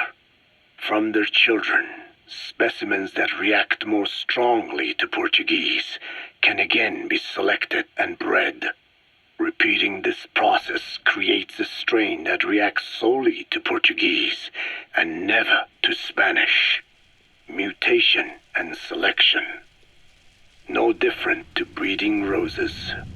So you kept increasing the change over the generations, adapting them to languages from all over the world. Must have taken a hell of a lot of patience. More like patience. Just how many died for this? There's something I still don't get. In order to tell which larvae will react to Portuguese, you'd have to let them develop and then see which copulate. That means you'd need tens of thousands of guinea pigs. There's no way you could do that in a facility that small. For normal selective breeding methods, you would be right. But there is a more effective selection method when training the vocal cord parasites. Go on. It is not only when mating that the parasites listen for language. Shortly before hatching, larvae display markedly increased activity in reaction to a particular language. The active eggs can be identified under a black light, so the eggs that react to Portuguese are selectively placed in the throats of subjects. So you see, narrowing down strains that react to the target language is an effective process, though I'm sure that even so, many lost their lives to create the various strains. Taken against their will into that dungeon. There are two reasons for playing the tapes for the parasites. One, to isolate the eggs that respond to the target language. And two, to cause the specimens raised from the selected eggs to mate. I get how the system works. But why do they respond to language before they even hatch? It's not like they can mate from inside an egg. It is because the larvae learn the language before hatching. You mentioned that what language the parasites respond to is hard-coded into their genes, and that they don't have the brain power to actually learn a language. But then you say that the larvae at Nzoyabadiabulu were learning the languages in the egg. Your story doesn't add up. Your country is home to a unique songbird. The Japanese bush warbler. Sure, what of it? What a beautiful call it has. But no bush warbler can sing it perfectly at the start. As chicks, they can barely chirp at all. They must learn from their parents and other adult birds. Only then can they sing properly and attract females. So naturally, there are individual differences in each bird's call. Though they start on the same footing, each bird is influenced by its teachers. And the parasites are the same? Like the birds, the parasites have a genetic predisposition towards a particular language. But while in the egg, the larvae's ears are tweaked by listening to the voice of the host. This tweaking ensures that the grown parasites will react better to the host's speech pattern. Why would they have an ability like that? Well, there are distinct regional differences within even the same language. Rare is the language that has no unique dialects. Yes, learning the host's speech pattern before hatching attunes the larvae to whatever twist of pronunciation it will encounter. This adaptive ability is what makes them so formidable. I see. So a language requires selective breeding, but the parasites can learn dialects by themselves. Of course, having the egg-stage larvae listen to the tapes in the factory was not meant to teach them. It was more important to use that trait of theirs to identify the mutated strains. As I mentioned earlier. Is that really accurate enough to use as a weapon? You could wipe out a neighboring ethnic group by accident if their pronunciation is too close. What you say is true. In that sense, they are imperfect as ethnic cleansers. But for his purposes, they are good enough. His objective was not to exterminate any one ethnic group, but to render the world's lingua franca, English, inert. Fine. Yes, Strangelove was doing AI research in that lab. Why hide that until now? Why, okay, so what? I wasn't working alone. You've got to understand. You do understand, right? I didn't want to drag her into this. It's my load to bear, alone. So you didn't create the AI intended to drive Sahelanthropus. It was Strangelove. Skullface was never in favor of AI control. So naturally they argued. Strangelove, she got him angry, and he killed her. How? You didn't see it? So you found her inside that pod after the fact. And you just left her body to rot in there. Or perhaps you put her in there afterward. I asked him not to take her away from me. So she was killed by Skullface, but you asked nicely, and he put her body in the AI pod for you? That's right. Pathetic. You know, we have another idea. That you killed her. What, me? I couldn't kill her. You killed her and locked her body in the pod. I wouldn't. Don't treat me like one of you. I can't just kill anyone whenever I feel like it. I'm a normal human being. Oh, I see. So you just shut her inside and waited for her to die. I would never do that. What, you mean she killed herself? Yes. She climbed inside that pod and shut the door. It can't be opened from the outside. It was suicide. Suicide, I said. She killed herself. She got in when I wasn't looking and suffocated. She'd often try to do things like that. By the time I realized and opened the door, she wasn't breathing. I got scared and shut the pod again. I couldn't bring myself to open it back up. That's right. Me? Kill her? What is wrong with you? I see. Just tell me one more thing. Haven't you gotten enough today? Okay, I see it's a painful memory. You don't have to answer, just listen to the question. You see, we examined her remains. She had a scar on her lower abdomen, a surgical scar. It had been stitched up and had fully healed, meaning it was long before her death. She had a child, didn't she? Your child. Where's the kid? How should I know? So there is a child. I've never seen his face. What do you take us for? They took it all. Even my child. I didn't even know he'd been born. I lost everything. How old would he be? It's 4 years since then. And you know it's a boy. Strangelove said so. And his name? We called him Hal, even though I never saw his face.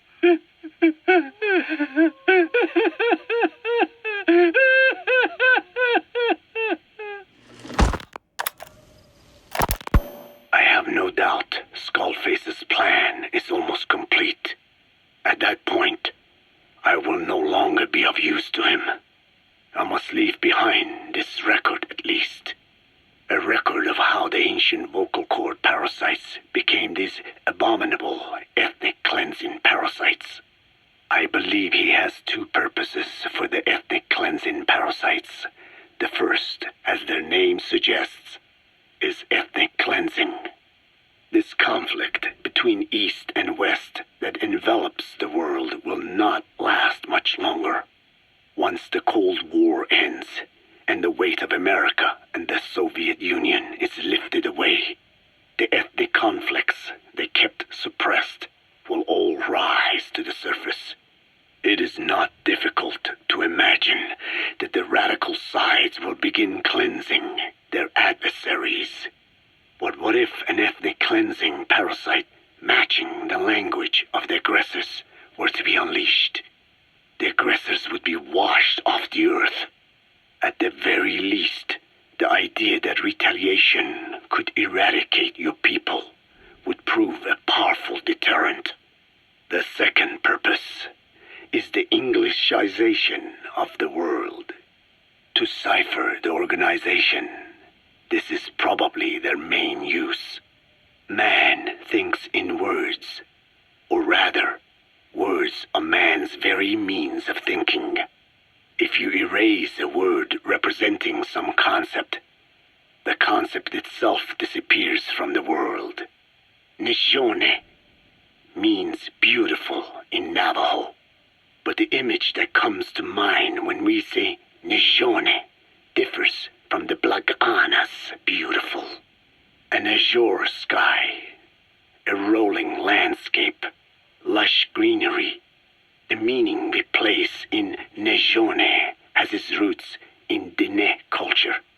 If we lose the word Nejone, the images of our beautiful homeland would be washed away into oblivion along with it, just as Orwell indicated years ago. Cipher, being based in America, is pushing Englishization for this very reason. Suppose all 5 billion people on this planet come to read, speak, and think in English. Their wills could also be streamlined under English. Cipher's control would be all the easier. Economic governance would progress in leaps and bounds. The ethnic cleansing parasites would be a great aid in accomplishing this goal.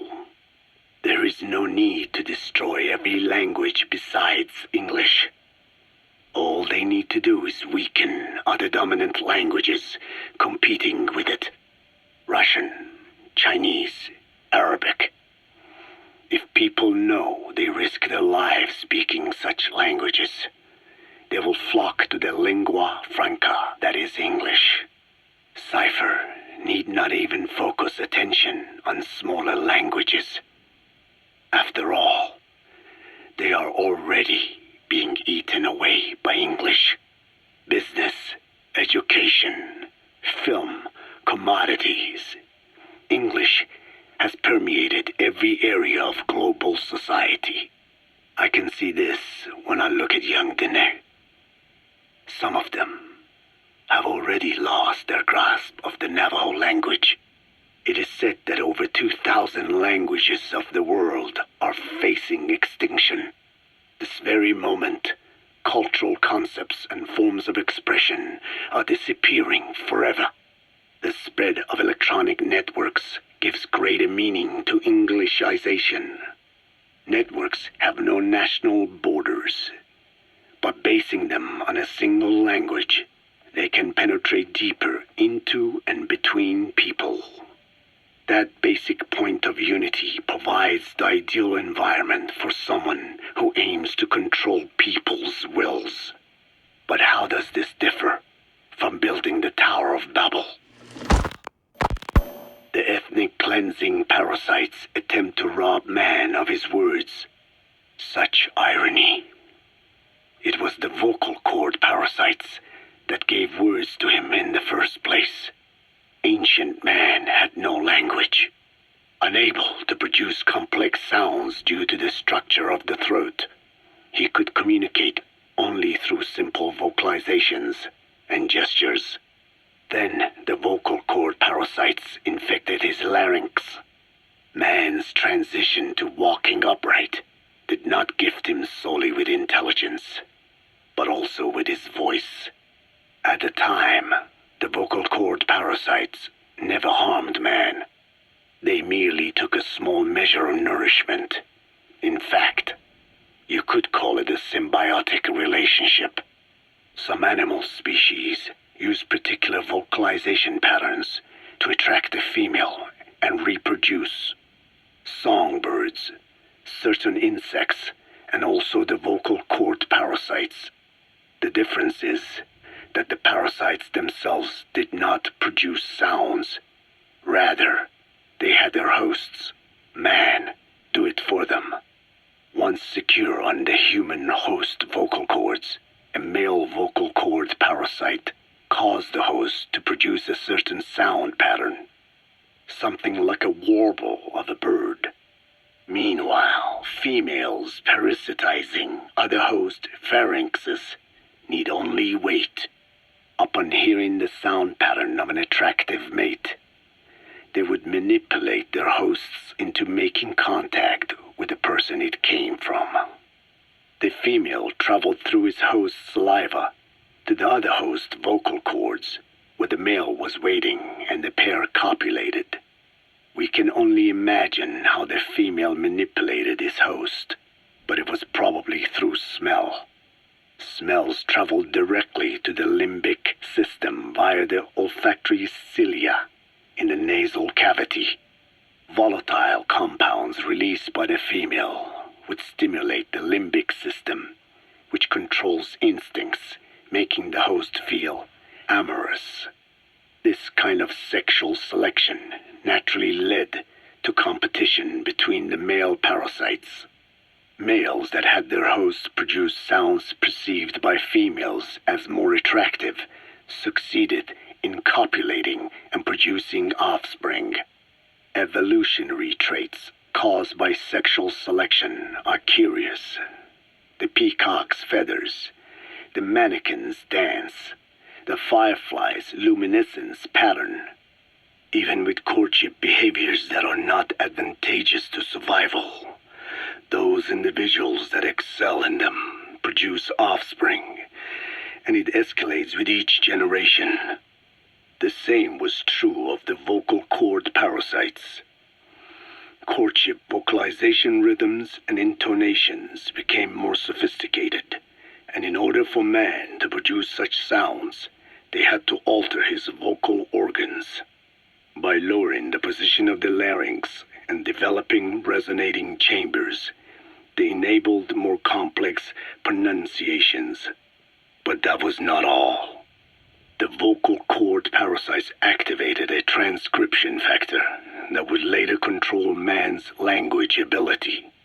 A protein that, due to its appearance, is called forkhead box protein P2, or FOXP2. Activating this transcription factor led to the development of brain function capable of creating sophisticated frequency changes. This was the pinnacle of the vocal cord parasite's prosperity. However, this sophisticated pronunciation control was too useful for man to ignore.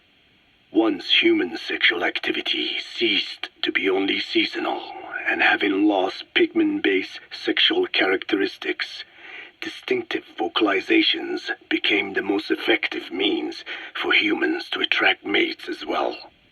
Combined with logic pathways hardwired into the brain, or universal grammar, it was not long before advanced communication was possible. This was the birth of language. Luckily for man, it was around this time that a particular retrovirus was circulating. While not lethal, it infected not only man, but the vocal cord parasites as well. It is presumed that this virus removed part of the parasite's DNA and reverse transcribed it into man's reproductive cells. It was a vector. Among the genes it transcribed were the ones responsible for the production of language. The vocal cord parasite's vocalization genes were written into the human genome. The parasites were no longer of any use to man now.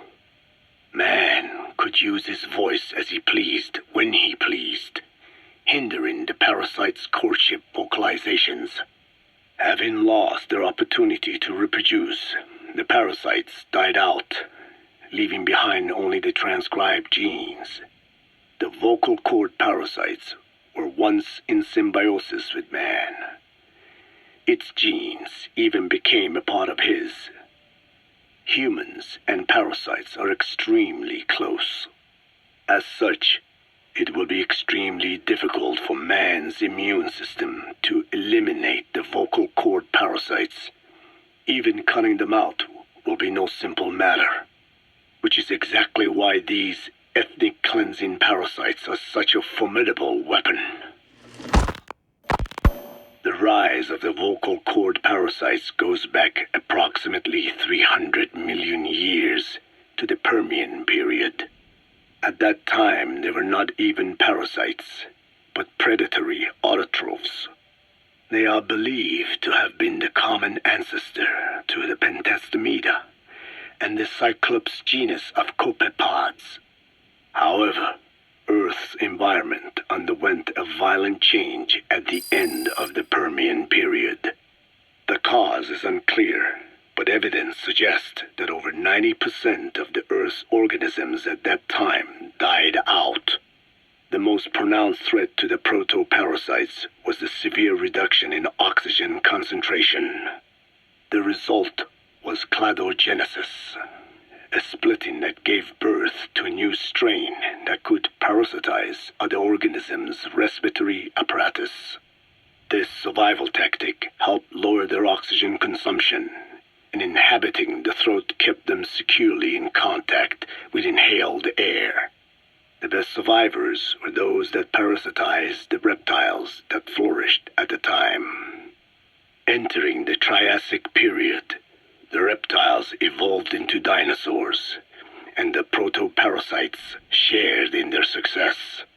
Dinosaurs developed respiratory organs called air sacs to adapt to the low oxygen environment.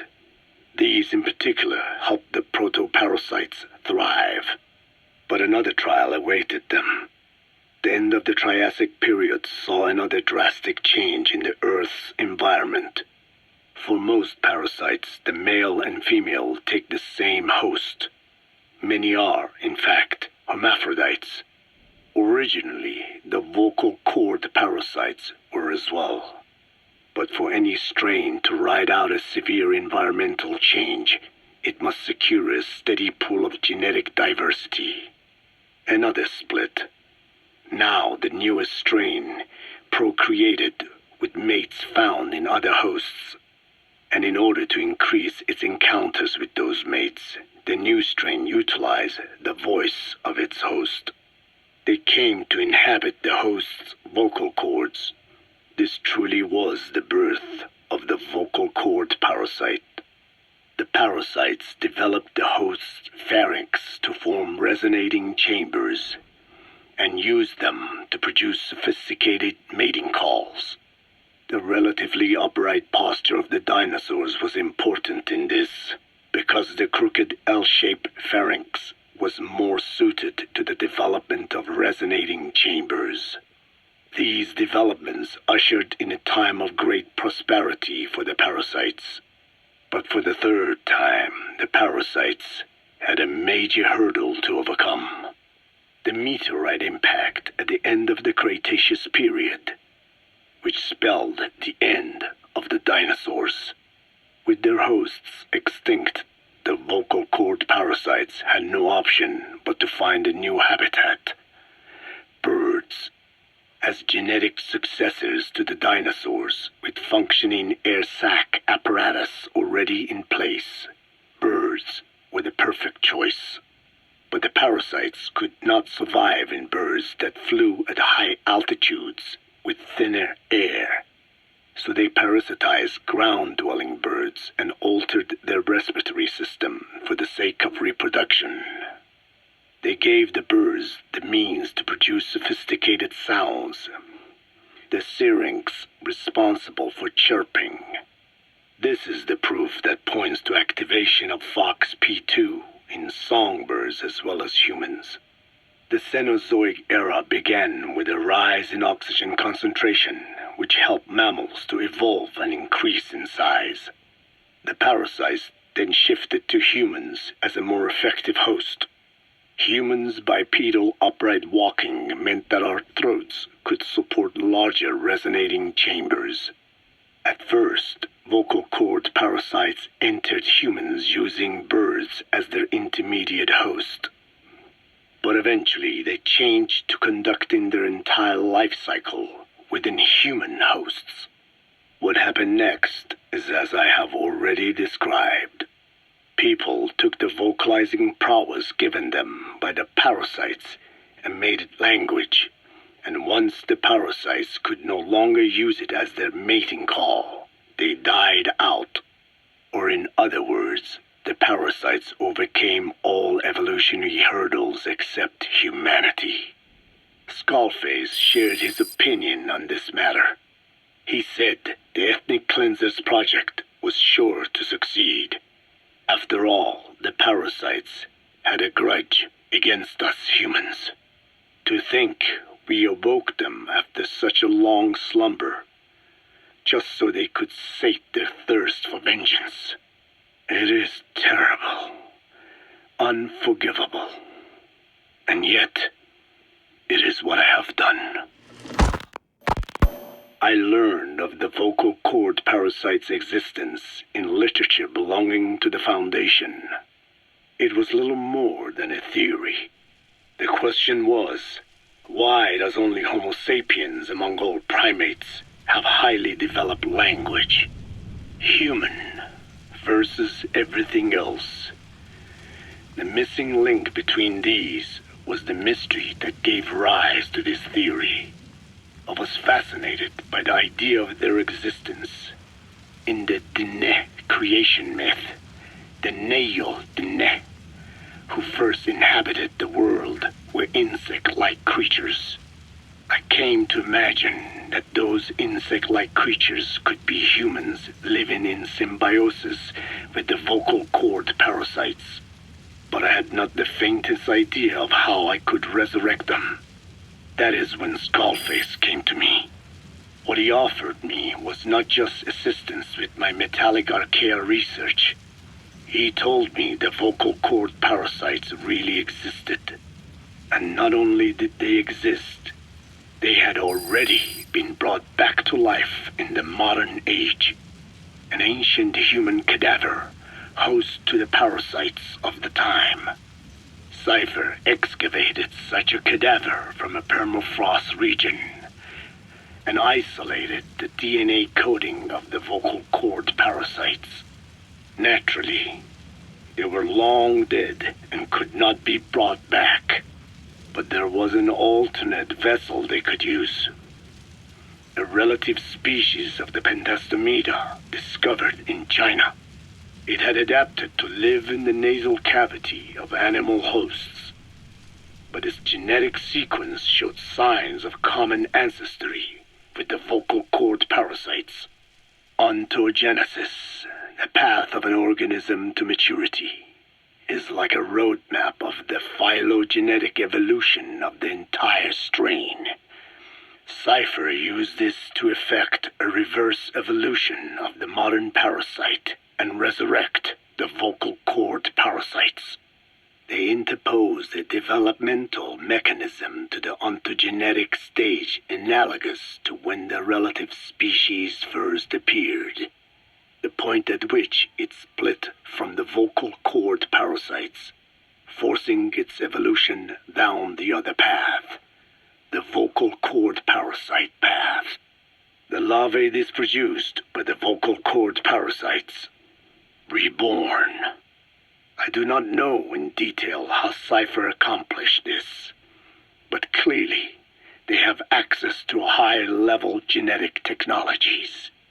Skullface said it was the work of a genius woman scientist, and that the relative species in question was first discovered by a group once called the Philosophers. I was tasked with modifying the resurrected parasites. He charged me with two demands. First, to add lethality to these organisms that had once lived in peace with man, by unleashing the larvae's latent desire to consume nutrients from the host's lung tissue, making them eat and eat until the lungs were destroyed. Second, to have both male and female inhabit the same host and copulate then and there, only when exposed to specific pronunciations continuously over an extended time. What he would do to the dine if I failed. I had no choice. Originally, the ultimate objective of the ethnic cleansing parasite project was the identification of not only languages, but of actual cultures. Language is deeply connected to ethnicity, but many languages are employed by multiple ethnic groups, and confrontation between those ethnic groups is by no means rare. If the cleanser parasites were to be a deterrent against ethnic conflict, they had to distinguish between groups using means other than pure language. The original plan called for this to be achieved by differences in the transmission vector. Each ethnic group has different lifestyle customs and eating habits. For instance, parasites living in shallow water and taken in through the skin could be used to target rice farming groups, or parasites using cows as their intermediate host would be ineffective against cultures that abstain from eating beef.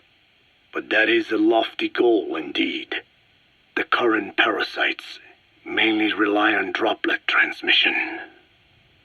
It would take extensive time to alter the transmission route. I eventually learned that the Ethnic Cleansers project had been shut down. It was Skullface who put it back into operation. But despite that, he told me to forget about the transmission route and just focus on language identification. I do not know why. I understand that the Chinese philosophers who discovered the relative species of parasite originally planned to develop a phonogrammic Alexia parasite. The left temporal parietal region is home to the part of the brain that identifies the phonetic symbols of the English language. They wished to create a strain that would parasitize that region and suppress its literacy functions. The brain area responsible for identifying the logographs of Chinese, meanwhile, is in the left middle frontal gyrus, meaning that even if native speakers of Chinese were infected with the parasite, their literacy would be unaffected. Old and new, east and west, there is no limit to the delusions of those in power. But this delusion threatens to become a reality. I have to do something to stop this. There must be something I can do.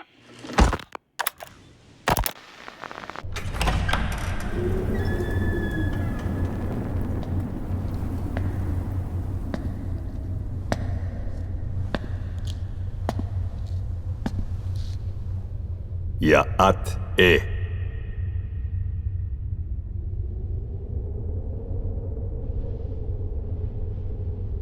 You disappoint me. Have you forgotten my face? Leave me be.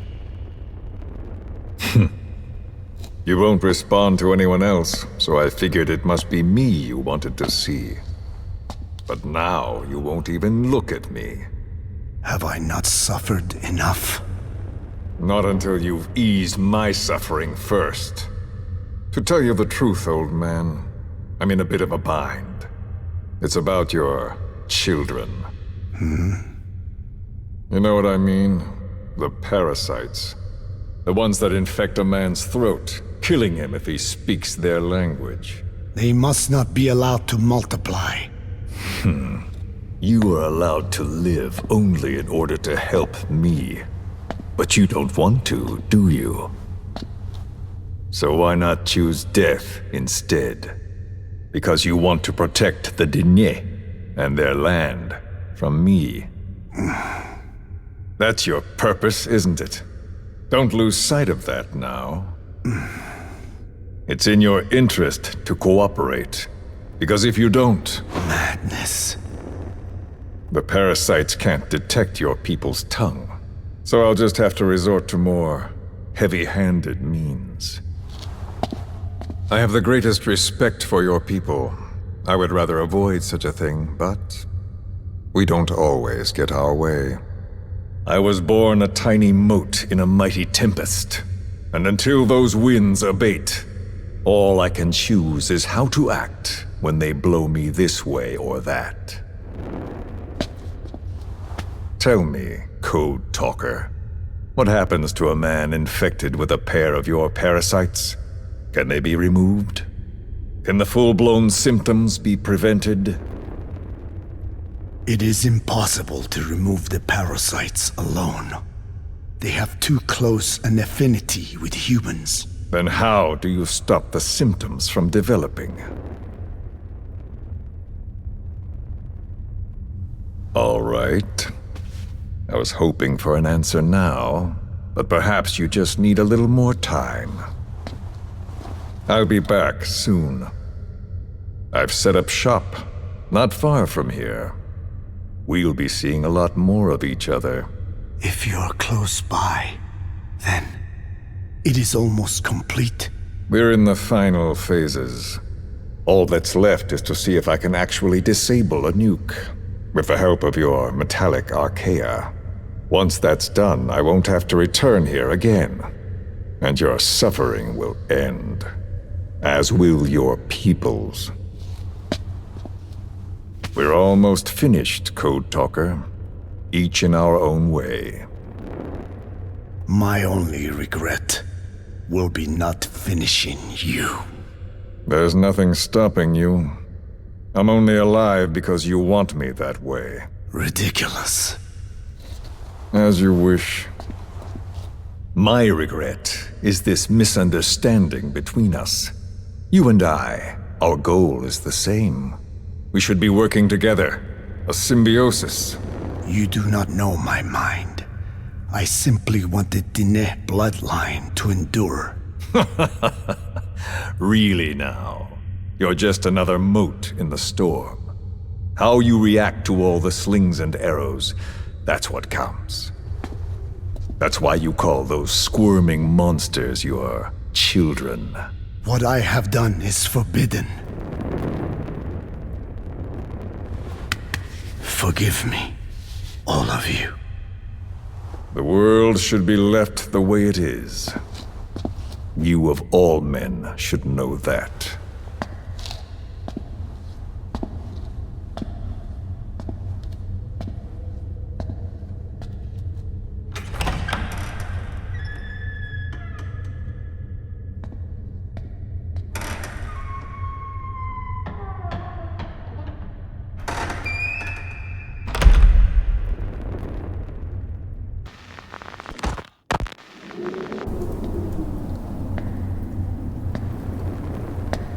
Forgive me, but my schedule has changed.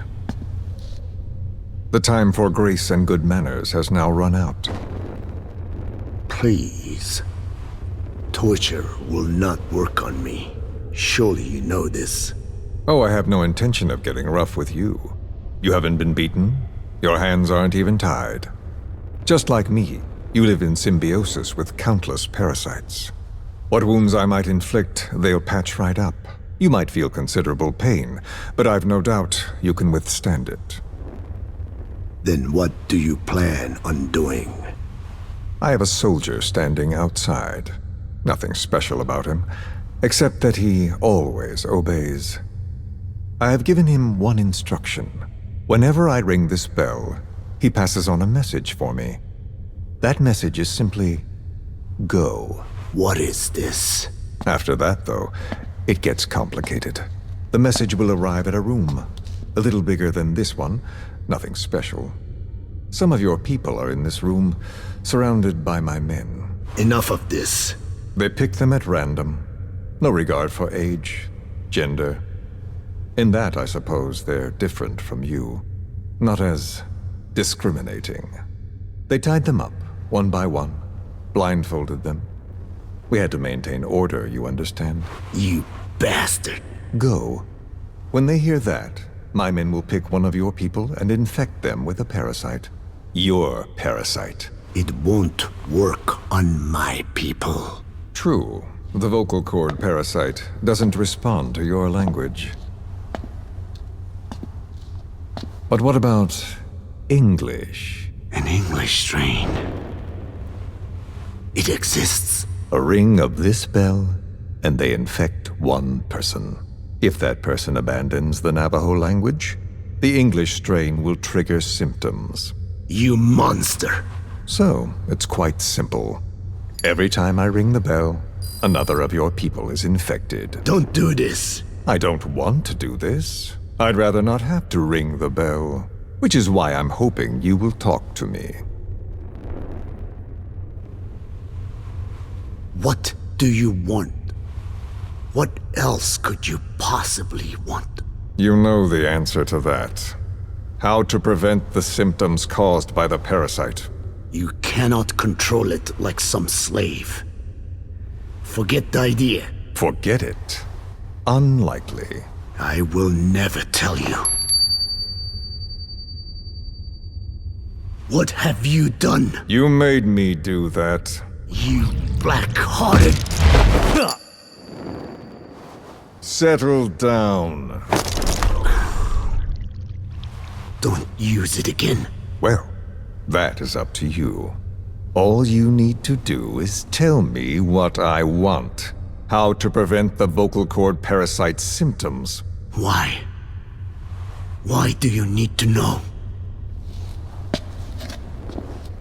The adult soldiers at Amasa are all dead. What? The parasite traveled downstream. How? It would appear that he was involved. Another demon who woke up from 9 years of slumber. As a result, the vocal cord parasite spread through the village. I told you this would happen. It was an unfortunate accident. He is becoming an annoyance. He may stumble upon the truth sooner or later, but I suppose that is really of no consequence. One day, he too will pay for what he has done. Black Anna. The real demon is you. You know, this incident made me realize something. You are right. I should have acted with more humility. These creatures cannot be controlled. All the more reason I require a means to stop them. There is no such way. Oh, really? Wait! Don't ring it again. It is up to you. Out with it! I see now. There must be more to it than that. What? They are in you. You use this land to breed more of my children. And not just here. No. In pursuit of your ethnic cleansers, you sifted through many language strains, finding hosts, breeding more and more. You would have been infected in the process. Infected with countless strains. Most likely your mother tongues as well. Romania, Northern Transylvania. You found that one too. Yes, the Hungarian strain that responds to the CK's dialect. Silence! Black Anna. It is you who shall pay.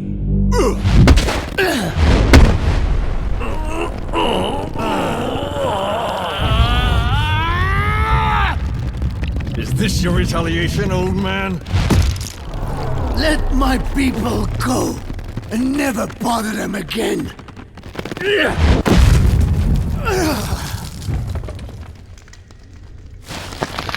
You heard me. What now? What? No! What are you doing? I am not afraid. I probably have every language strain inside of me. Meaning all the world's languages are already lost to me. But that suits me fine. If need be, I myself can produce whatever strain is needed. And that means nothing to you. If you are infected, you can never again speak your mother tongue. Otherwise you will die. As will every one of your countrymen. A few words here and there won't trigger the symptoms. And besides, the time is not yet right to show this face in my homeland. Not until my revenge is complete. Now... Stop! We're out of time. I have to get going. Well... No!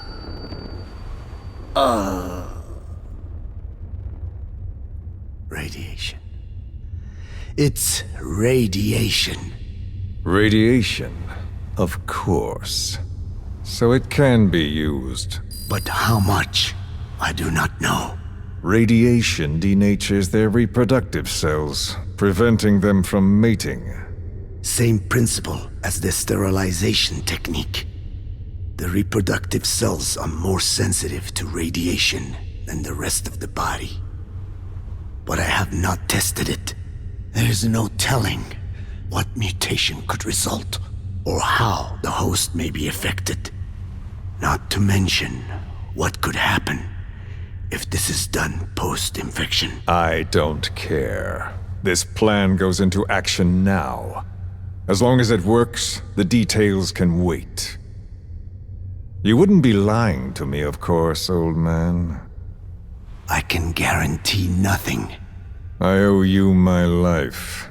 My body has been burned on countless occasions, but it survives, thanks to your children. That is why I trust you. Then do not repeat my mistake. What's that? In the West, it is said that the Word became flesh and dwelt among us. In the East, it is said the man of flesh brings spiritual power to words. The people knew back then that these creatures carry the gospel, They do not belong in our hands. They must not be touched. How enlightening. I'll remember that. Consider this my thanks. What are you? Catch. No!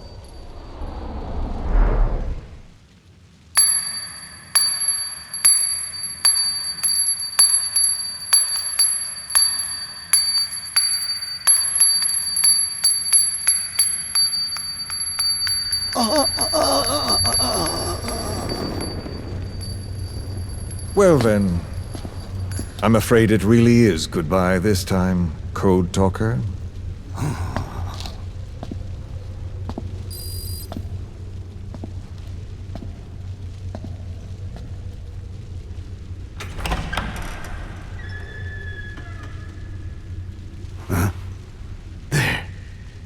There is no soldier. Huh. Now where did he run off to? Guess he wasn't as obedient as I thought. There never was any soldier. So long. You! How dare you!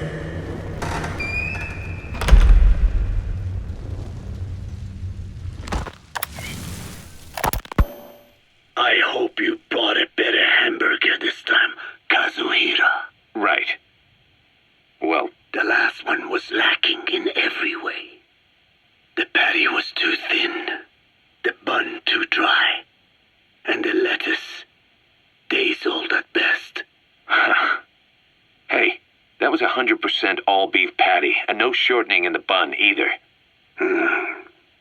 Nature's blessings, unadulterated, in hamburger form. Is that it? But when taste falls short, so does our gratitude to nature. Making such precious blessings unpalatable is sacrilege. I hate to admit it, but I think you're right. I should have known better than to settle for second best. That's why I had him run some more R&D, develop a new burger. In fact, one of our researchers just dropped by with the latest results. Here it is. See how you like this? We shall see indeed.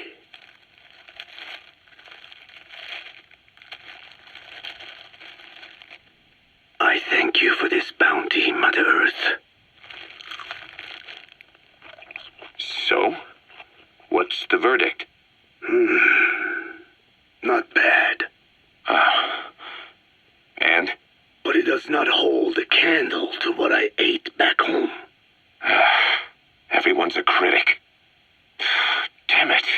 I was sure the Kobe beef, but maybe we didn't have enough. If we had any more, we're cutting into our profits. Profits? We'll be taking a loss on every unit. What are you talking about? Huh? Oh, anyway, I'll be back with another round of product. I will be waiting. Did you say product? Boss, we gave Ralph, that kid who died in the accident, a burial at sea. The man in charge of that facility has been severely punished. But ever since, the kids have been acting strange. It's obvious they've lost their trust in adults. I was getting reports of them ignoring the staff, or getting insolent and even violent. And a few days later, several of the kids did a disappearing act. They snuck into choppers and shipping containers and got off base. Why? Your guess is as good as mine. These kids were born in a war zone and forced to grow up as war fighters. If they're left alone, war is how they'll die. But I thought we showed them there are other reasons to live. I never liked having children on Mother Base. But the thought of them going back to the battlefield and picking up their old lifestyle is something I can't stomach. It makes me think of Chico, 9 years ago. We have to get those kids back. Hell, they know too much about our operation. I never expected even the kids to betray us. Snake, you remember the White Mamba? Of course, he's been going by Eli since we brought him on base. He was the leader of the child soldier unit we took out of that village and into our protection. Well, according to the kids you brought back here, all the escapees were especially close to Eli. There's reason to suspect he's behind all 6 escapes. We've already detained him. I'll be questioning him shortly. Wait. You'll be? Ocelot. You're incapable of taking an impartial stance with those kids. Question them all you want. It'll get you nowhere. Ocelot, you get too many kicks from your art of interrogation. It's not a matter of art. It's about quick, minimal strokes of psychological warfare. That's what gets the answers. And it's the best way to keep both questioner and subject safe. The risks only increase the more an interrogation drags on. At that point, it causes as much pain to the inflictor as the inflicted. Like I said, too many kicks. What I'm trying to tell you is we need quick results. Otherwise, it'll be too little, too late. I know that. And besides, I know the subject. I won't go overboard with a kid. Forget it. You're not needed. Snake, we'll want to question the other kids too. Be sure to bring them all back. Snake, about the escaped children. Eli confessed. The way he tells it, they wanted to go back to the battlefield. Don't rob them of their freedom, he said. If you bring them all back, there will be consequences. Next, he'll be asking for our surrender. Consequences? What consequences? No idea. That's all I have for now. You're too attached to those kids. Stop protecting Eli. Listen to yourself. Let me question him, and we'll get some real answers. Not necessary. I'll report as and when.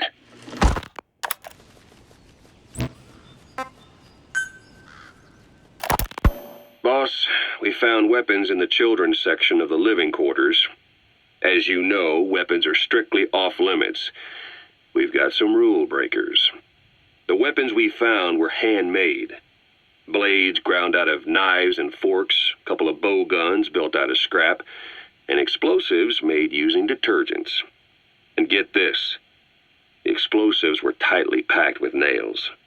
The kids put the blame on, you guessed it, Eli. I guess that's what he meant by consequences.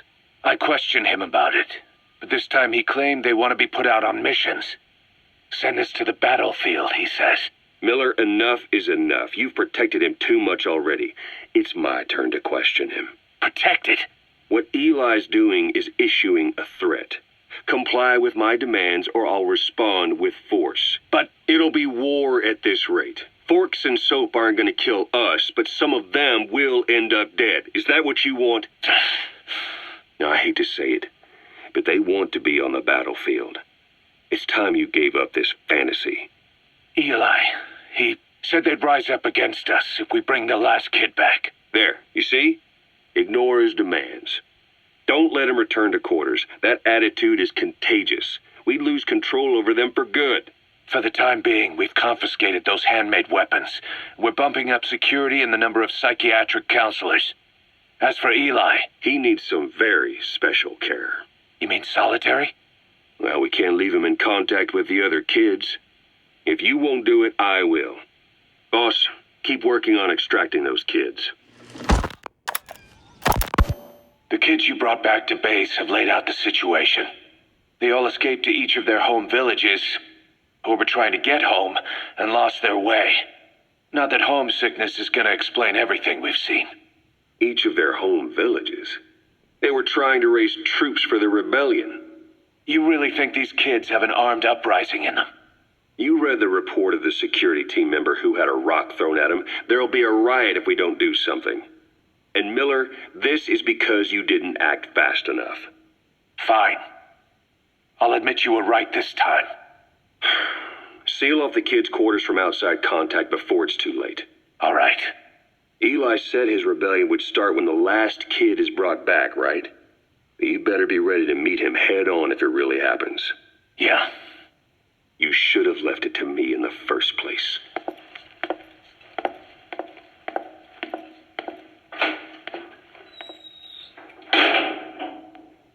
Boss, They're just kids.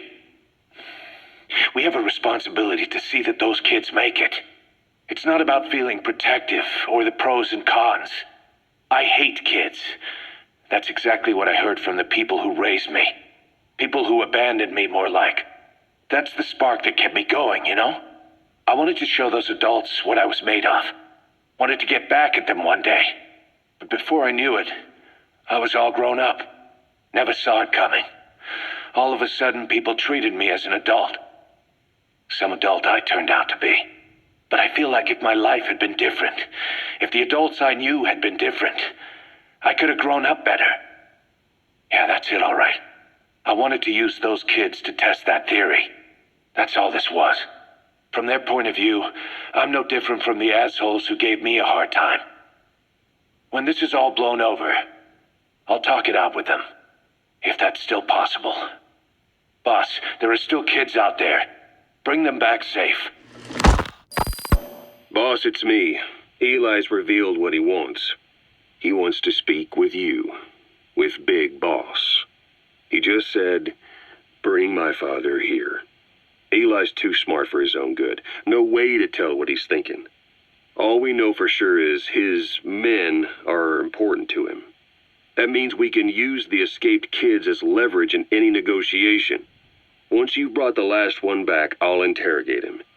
If the kids do rise up, we'll meet them full force. End of story. I didn't want things to turn out like this. We could have prevented it, but it's too late now. If Eli means to take this all the way, he's going to force us to do the same. Boss, go get that last kid.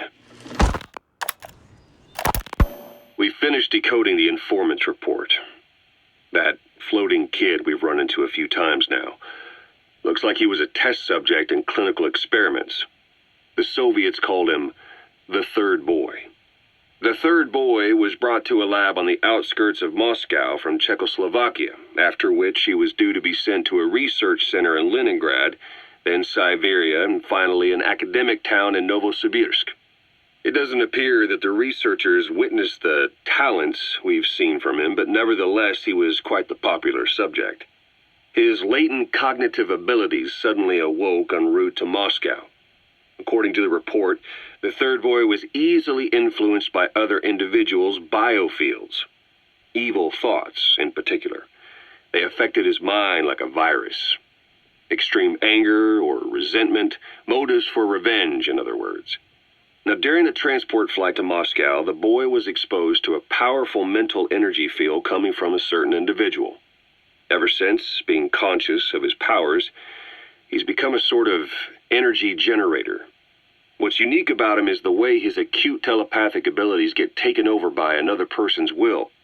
The boy began to physically parasitize individuals experiencing extreme anger and codify the host's desires. This includes amplifying the host's natural strengths. Or, in accordance with the host's desires, he can also implant program code in another individual, making them a puppet, essentially.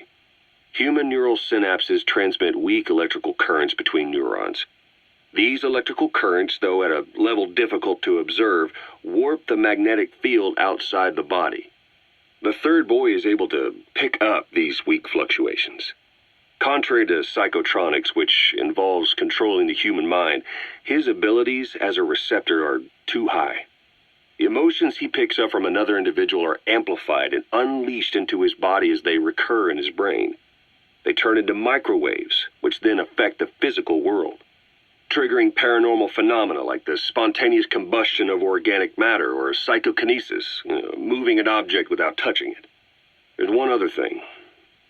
While he's parasitizing a host, the boy's ego gets shut away, allowing the will of the host to take control of his powers, like some annoying static drowning out your own voice.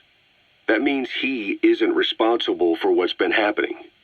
Somebody's extreme anger has manifested through the third boy's powers in ways none of us could have predicted, which would mean this was going on somewhere around us. Looking back on it, a lot of things make sense now. The man on fire, Sahelanthropus, they both came to life thanks to the third boy's powers. Everything has been happening through him as a catalyst. We first saw him in the hospital on Cyprus. The boy parasitizing the man on fire's desire for revenge gave him his new abilities in return. He next appeared at the Hamid Fighters Fort where the honeybee was hidden. There, the boy parasitized Skullface's vengeful mind. He controlled Sahelanthropus, making it do whatever Skullface wanted. Same goes for when we extracted Emmerich onto the chopper. When he appeared at the Devil's House in Central Africa, Skullface's will controlled the man on fire via the third boy's powers. Everything is clear up to this point. But even the Informant couldn't pinpoint who the host was in the cave within Serac power plant. Sahelanthropus suddenly became active, then crushed not only the man on fire, but Skullface as well. Surely neither of them could have been the host. Who else was at that location and bore anger more extreme than either of them? Whose will was controlling Sahelanthropus? According to the report, emotions transmitted in children's brains affect the surrounding magnetic field more strongly. Cerebral nerves are covered with insulation called myelin sheaths to increase impulse speed. The reason for this leakage has to do with the fact that children's myelin sheaths are still developing. So, how many children do you remember being there? Children with a burning desire for revenge and bearing a grudge against you. I can think of only one. Eli. We don't know what kind of life he's had, but the resentment he's shown toward adults is nothing short of extraordinary. The third boy resonated with Eli's mind. And that means Eli bore the strongest animosity of all individuals within the boy's reception range, estimated to be a 3-mile radius, beating out even Volgan and Skullface. The third boy has probably remained hooked on Eli's anger since. You remember at the Devil's House, the third boy showed an interest in Shabani? That must have been his ego making a rare appearance. He may possess abilities far beyond anyone else in the world, but he's still a kid. Maybe them both being kids was enough to bring them together. And if so, maybe with Eli, he isn't feeding off him, but acting in symbiosis with him. So what kick-started the third boy's powers? If we look at the location and time that his plane went down, we can make a pretty good guess. When the plane experienced the first anomaly, it gave an accurate report of its position to a control tower, due north of the Black Sea, 125 miles east of Kiev. Dead south on the Black Sea is Cyprus's Green Line. So the plane's position was directly north of the hospital where you'd been asleep for 9 years. And this anomaly was reported at exactly the same time that you woke up. The plane was enveloped in flame from the inside out. The fuselage burnt to ashes. There were no survivors, at least not publicly admitted. Your thoughts formed a synchronicity with the boy's psyche and were amplified inside his brain. That would have been more than enough to trigger his abilities. Your rage was like a big bang in his head, blowing the lid off his powers. The boy was then secretly moved to the lab outside of Moscow where Volgan was comatose. There, Volgan's thoughts resonated with the boy and he was awakened. Volgan became the man on fire, hell-bent on getting revenge on you. His instincts led him straight to you. Skullface knew Volgan from Operation Snake Eater, or perhaps from even before. Monitoring this pair of extraordinaries, he discovered the hospital and sent his assassin and XOF.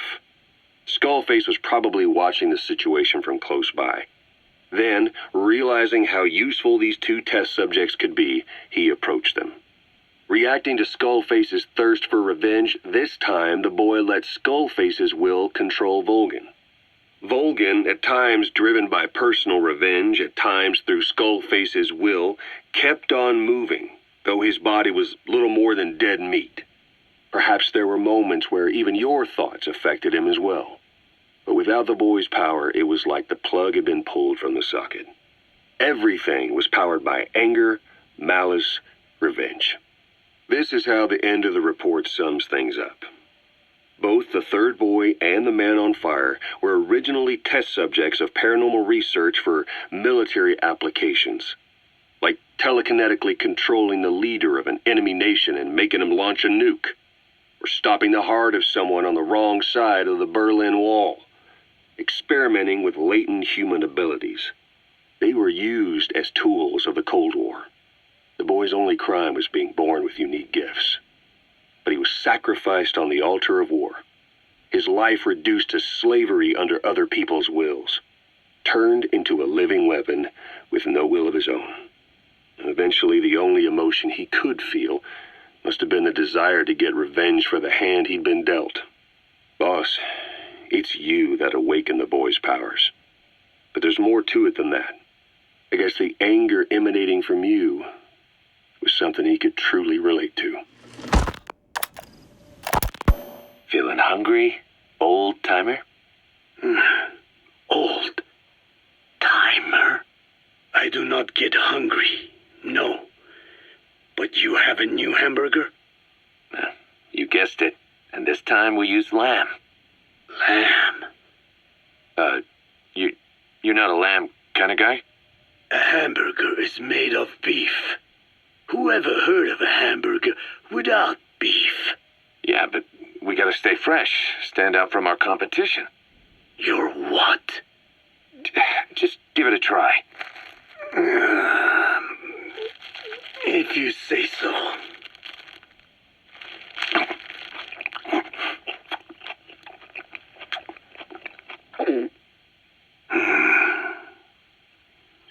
Not bad. But? I cannot call this a hamburger. I thought we were onto something this time. Maybe the problem is that it looks like a regular hamburger. Gotta think outside the box. Too much baggage if they come in expecting just another burger. Let's see, cotton candy? To make it look like a sheep? Yeah. Just a minute. You really think people would eat that? What is it you are planning? Are you using me? A taste tester? A one-man focus group? Well, actually, I've already started. I got a place called, Miller's Maxi Buns. You are kidding me. Well, to be honest, business hasn't been great. No one seems to like my, buns. The Ocelot said Diamond Dog's budget did not add up. But you don't mean to tell me. What? No. Our black budget's got it all covered. I'm not embezzling GMP or anything.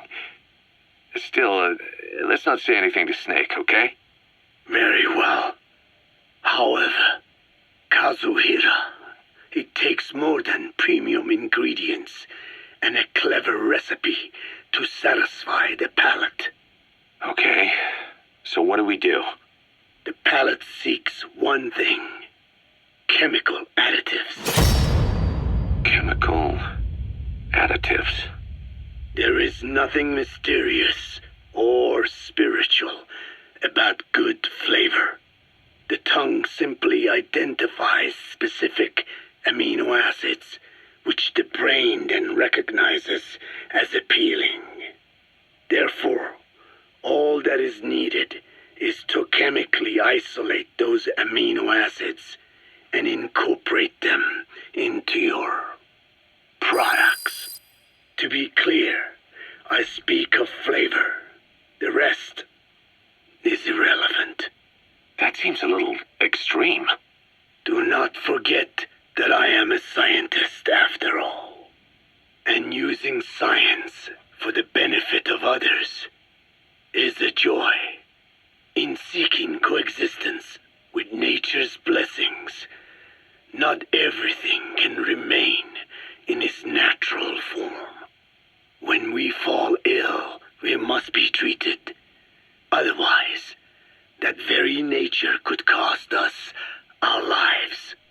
Agriculture is one of nature's many blessings. But through that process, we damage the surrounding vegetation. Yeah. Whether it's a massive farm or a tiny field, we always leave our mark on the land. The same is true of parasites. And for food preparation. If tapeworms in the raw meat of another animal enter the human body, they roam around trying to find their usual habitat. sometimes even eating away at the brain in their confusion. So in looking through a scientific point of view, you see the necessity for processing food. Yes, it is also sometimes necessary to eliminate certain parasites, or selectively use or even modify others. Alternatively, we could say that if a man is part of nature, the work he does is also part of it. What is important is the balance. Yeah, you're right. Thanks, old-timer. You really opened my eyes. I fooled myself into thinking people today wanted high-quality, all-natural goods. But my favorite burgers were never about that. What they want is something like the first burger I had in America when I went to meet my dad. A Frankenburger loaded with additives. That's the America I knew and loved. I'll be back in a jiffy, old-timer. My next burger's gonna knock your socks off. Kazuhira, wait. What is important is how we balance the... quick for a one-legged man. Frankenburger. What kind of a dive did your old man take you to? I finally had a decent draft of the lyrics, so I showed them to Professor Galvez first. He liked them. He said I had done a superb job capturing the sense of a young girl's troubled heart. There were one or two lines I thought needed brushing up, so although he said lyrics aren't my specialty at first, he gave me some advice. Everything he said made perfect sense. When I tried putting in his changes, they made the song feel deeper, more sincere. That is the professor for you. He always has the answer. With the lyrics finished, I was ready to show Miller. He does not often take things seriously, but all of a sudden, he was saying, Paz, you have the soul of an Enka songwriter. And I did not even listen to Enka all that much. Maybe I am pretty talented after all. But still, it took so much time to write the lyrics that there is hardly any time left to rehearse before Peace Day. The three of us rushed into the makeshift practice studio on Mother Base to see how we sounded together. Miller strummed away with a big smile on his face. I sang the main melody, and Professor Galvez improvised a backup melody. I know the professor is smart, but is there anything he cannot do? And Miller's guitar playing sounded a lot better now that he stopped singing. But I can hardly criticize his voice. I thought I had learned the song well enough listening to the tape as I wrote the lyrics, but I had trouble with the pitch and kept missing the rhythm. I have to practice, but there is almost no time left. It is just 3 days until Peace Day. Wait, I thought there were 3 days left before. I went and checked today's date with Miller and the professor. The date has not changed. It is the same day. Something is strange. Am I reliving the same day? What was your goal in having the children repair Sahelanthropus? I just answered their questions. I had no idea they would actually try to fix it. I mean, can you imagine a child piloting it? Oh, sure, easily. It wouldn't work. Well, I bet it's just like riding a bike. I said it didn't work. Who did you try? I didn't. Did you put your son in it? We never did that. His name was, Hal, wasn't it? I thought you said you never saw his face. But you made him pilot Sahelanthropus. You used him in your experiments. He wanted to get in. It was such a short time we had. So he was with you. We were happy. You're still happy now. Changing your lies to suit the listener and getting by slipping through the cracks. Building layer upon layer of convenient stories until nothing means anything to you anymore. You're happy all the time because you don't even notice you're doing it. Think hard. Who are you really?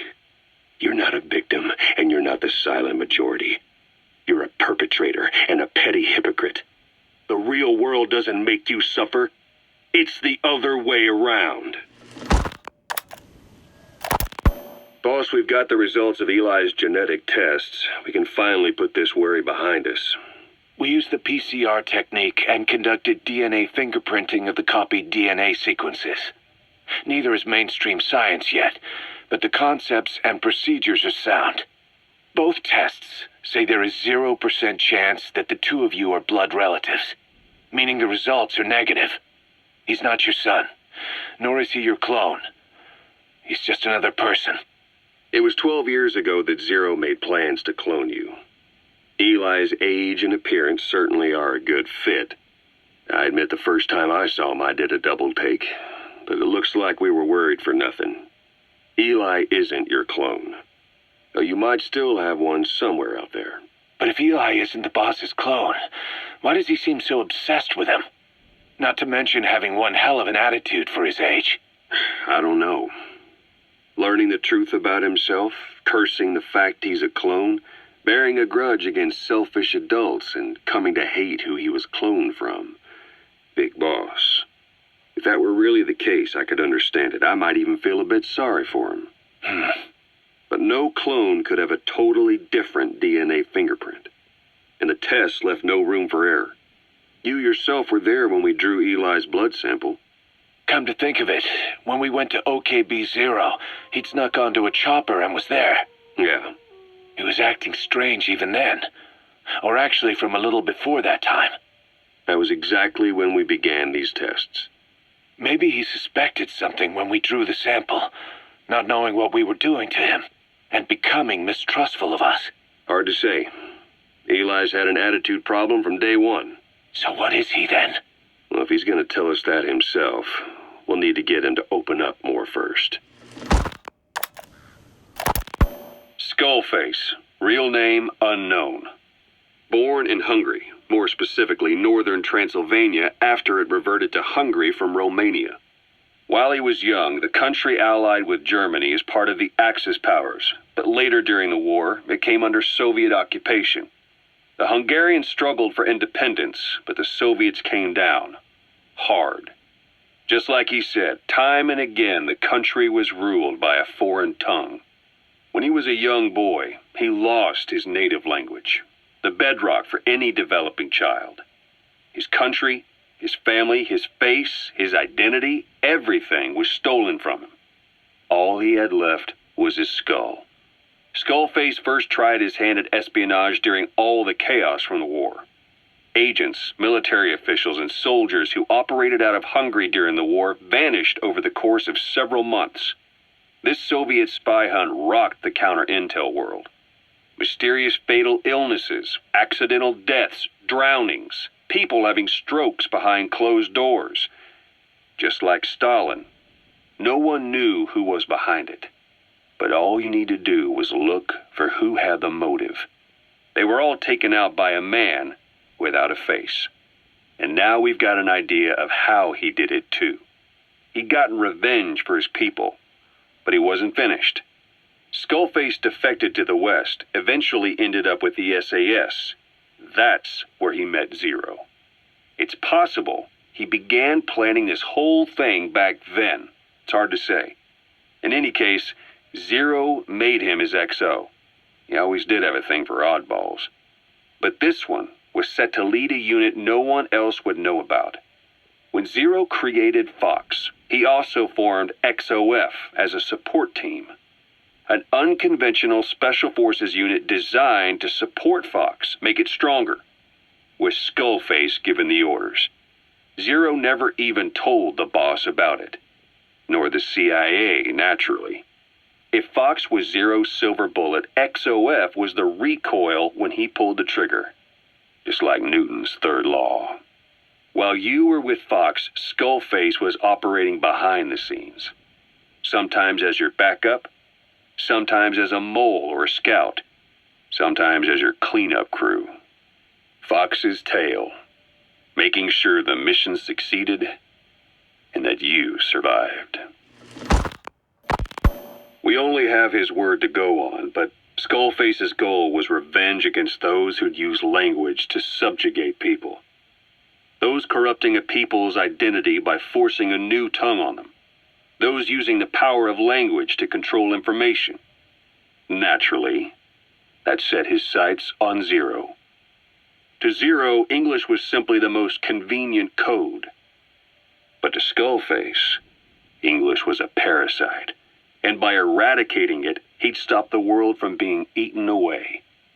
If that didn't work, he was ready to see the world scorched by nuclear fire.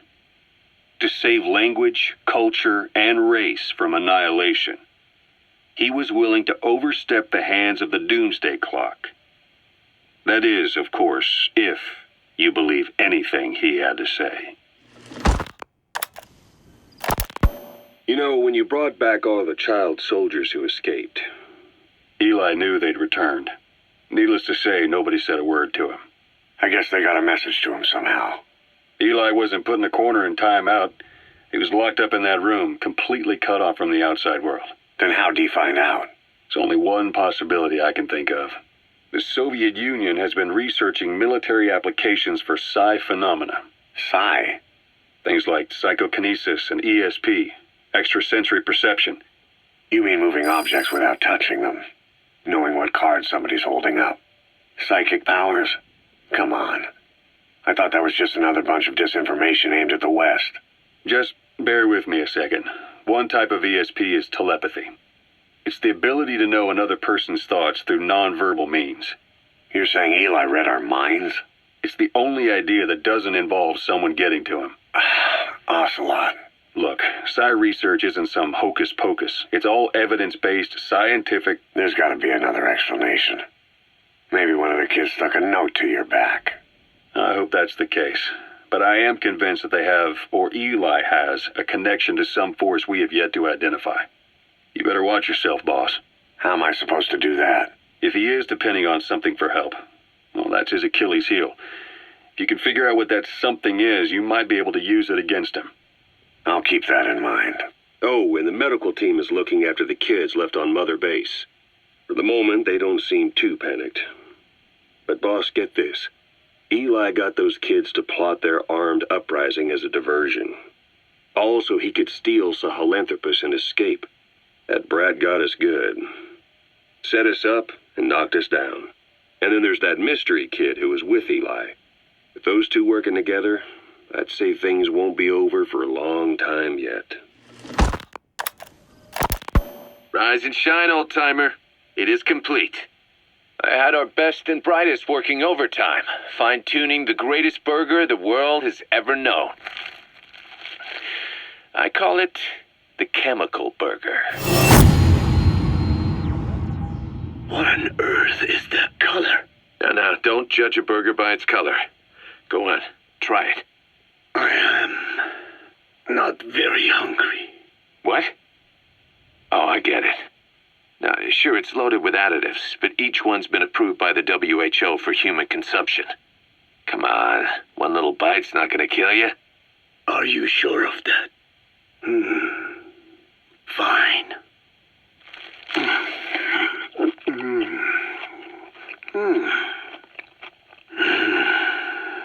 Well, what do you think? It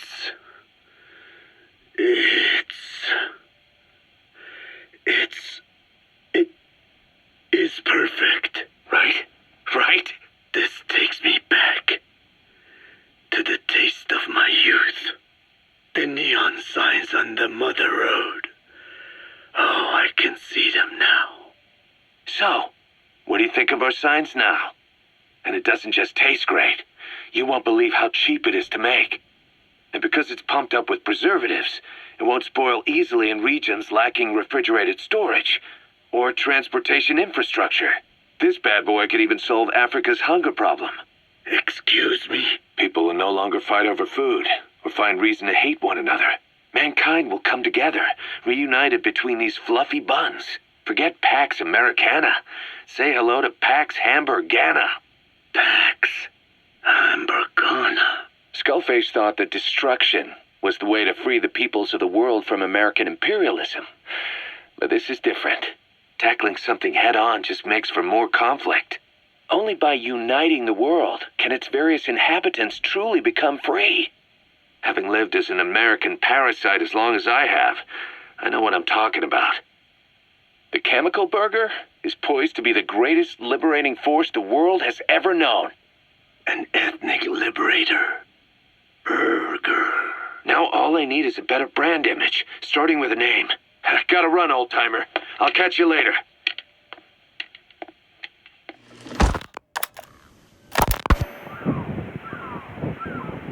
Hours after exposure to the blood of a symptomatic colleague, I found myself making my way up the stairs to this room.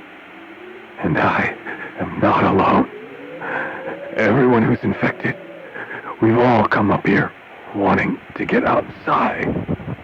I know full well I mustn't leave, given the possibility I'm infected.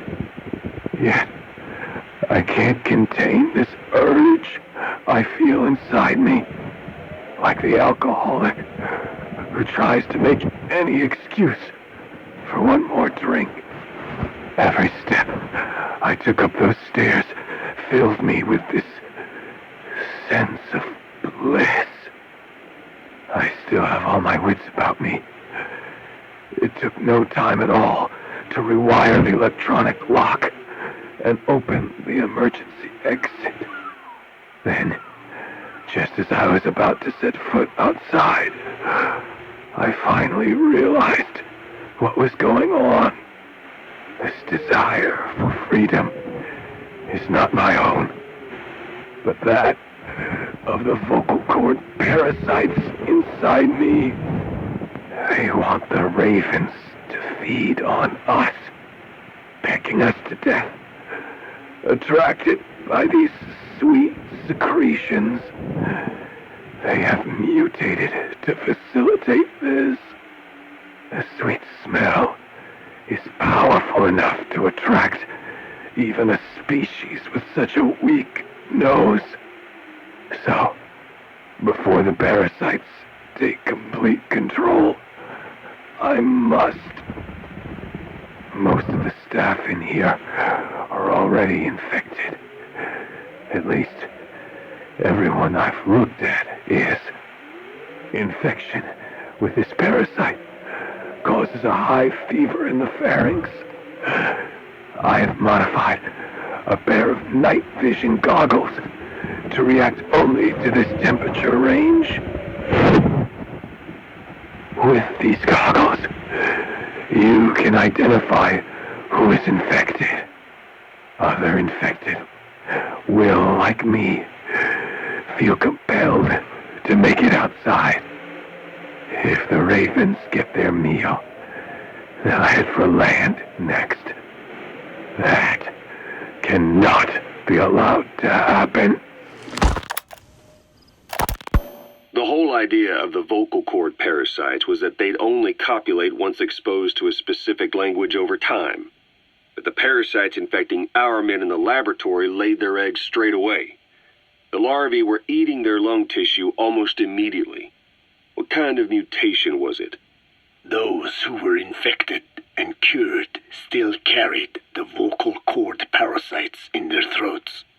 They were still there, but the males had been rendered female by the Volbachia, and copulation could not occur, so we thought. But it is the Volbachia that mutated. Not the parasites? You remember I told you the Volbachia attempts to maximize its number of female infected hosts? Yes, hence the male-to-female transformation. Precisely. But other Volbachia strains use different methods. Cytoplasmic incompatibility, killing the males, and parthenogenesis. Parthenogenesis? Aphids? Aphids use that to reproduce via females only. Very good. The females lay their eggs without a male present, creating clones of themselves in explosive numbers. Parthenogenesis was originally a means for an organism to take maximum advantage of abundant resources by increasing its numbers. Certain strains of Wolbachia force this to occur, to create more and more infected females. And that's why our men develop symptoms in the blink of an eye. Wolbachia, causing parthenogenesis, is common in parasitic wasps. Of course, the Wolbachia I introduced to your men did not have this characteristic, but I believe the mutation, whatever it was, caused it to force parthenogenesis in its host, the vocal cord parasites. The Wolbachia we used to prevent egg laying became the agent of limitless reproduction.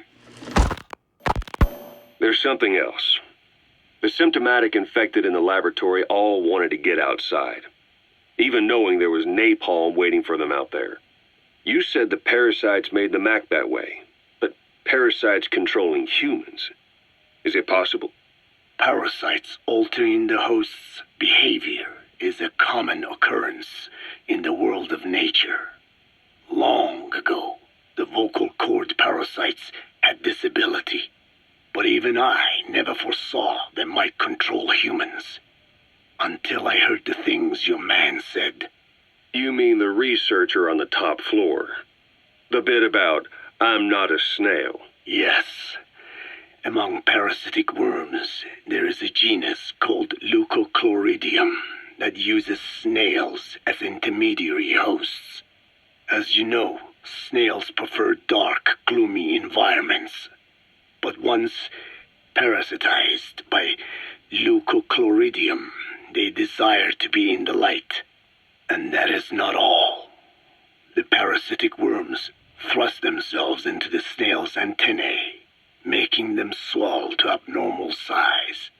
The snail, meanwhile, frantically wiggles its antennae as the parasites squirm inside. The swollen, wriggling antennae soon resemble caterpillars. I don't get it. It is so they can be eaten by birds. Leucochloridium needs a bird as its definitive host. To breed, they require their snail host to be snapped up by a predator. So they make the humble snail appear to be a delicious caterpillar and lead it to somewhere in open sight. So you mean the staff trying to get outside was so the birds could pick at them. The parasites altered their mental state, making them crave higher places and to be outdoors. I can only surmise that both the Wolbachia and the parasites mutated before the ancestors of the vocal cord parasites infected humans. Their hosts were birds. What we saw in the laboratory was some throwback to that time. The parasites attempting to make birds their intermediary hosts. It sounds insane. A praying mantis that is host to a parasitic hairworm will dive into water and drown itself, just so the hairworm can lay its eggs in water. Rats infected with Toxoplasma gondii lose their instinctive caution and run right up to cats. Just some of the many ways parasites control the host. But we're humans. Surely our minds are too complex for that. I thought just the same. Free will is what makes us human, so it never occurred to me that the parasites could be controlling the symptomatic. But the mood, the will of a person can be easily affected by the balance of their cerebral substances. Take the toxoplasma I mentioned. It does infect humans, and it is thought the infected develop a more reckless attitude. But to think that mutations occurred in both the Wolbachia and its parasite hosts. Your observation is most apt. Both mutations occurring at once indicates the presence of a powerful mutagen. I see. Keep working on narrowing down what it was. Well, Doctor, I have the report on the incident at the quarantine facility. Assuming the vocal cord parasite underwent a mutation. The only plausible explanations are exposure to some high-concentration mutagen or radiation. As you know, some of the staff at the quarantine facility were infected with the parasites. The Wolbachia prevented them from copulating, but the parasites themselves can't be removed from their host's vocal cords. Once you're infected with Skullface's parting gift, you're stuck with it. The researchers regularly used X-ray equipment to monitor the parasites in their throats. No problem there, they kept a close eye on the radiation doses. But that equipment didn't just give off X-rays. It was also emitting beta rays, even though that's unnecessary for the scans. See, beta rays have far worse effects on DNA than X-rays, meaning the only logical conclusion is that someone added in a beta ray emitter to trigger a mutation. Those beta rays leaked out from inside the equipment. Because the emitter was retrofitted, the shielding was inadequate. And the person who ordered and inspected the equipment was you, Doctor. That makes you the only person with the opportunity to install that emitter. So now you're saying I sabotaged medical equipment for some wild plan to make the vocal cord parasite kill everyone? Or maybe you thought it'd reveal a way to treat the parasite without using the Wolbachia. With that much to barter, I suppose some people would welcome even a pathetic cur like you. Just stop it! You'd have no shortage of buyers, but most would be happy with just the parasite. You wouldn't need to offer anything else. However, if that buyer already knew about the parasite, they'd also know that by itself, it's no longer the ultimate bargaining chip it once was. To sell to that buyer, you need to throw in a bonus. A way to one-up it. There's only one buyer who'd be after that. Emmerich, we record all communications on Mother Base. That includes radio transmissions to and from homemade devices.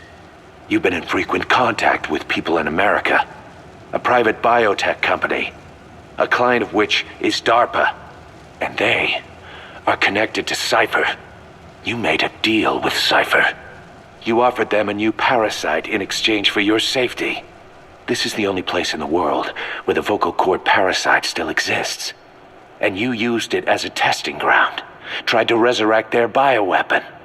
But your plan to obtain the parasite has failed. Your bullshit ends now. And don't think you're leaving here alive.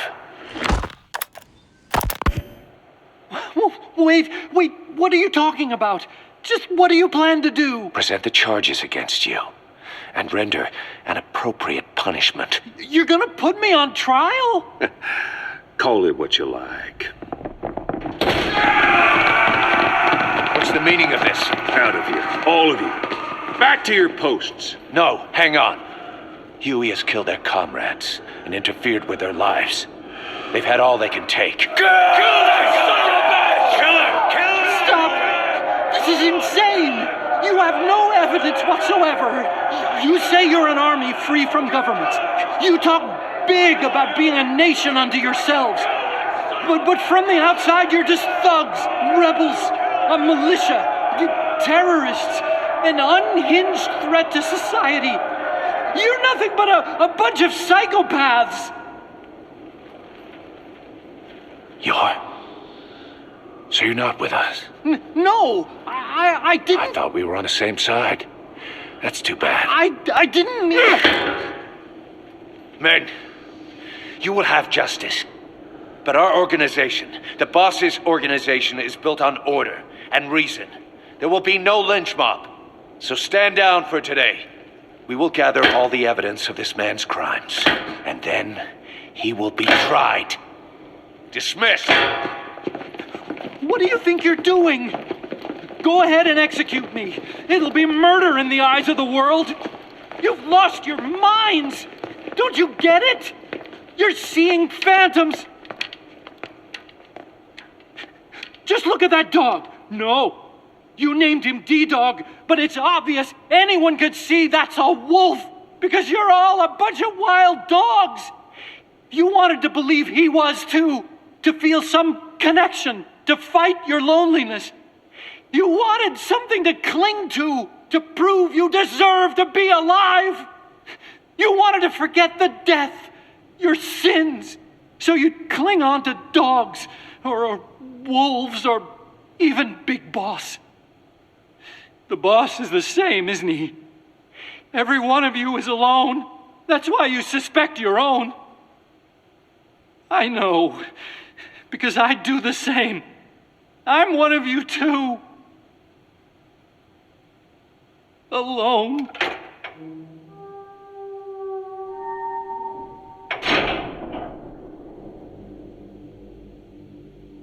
Open your eyes! What you're doing is murder, plain and simple. All you ever create is war. War and violence can never lead to peace.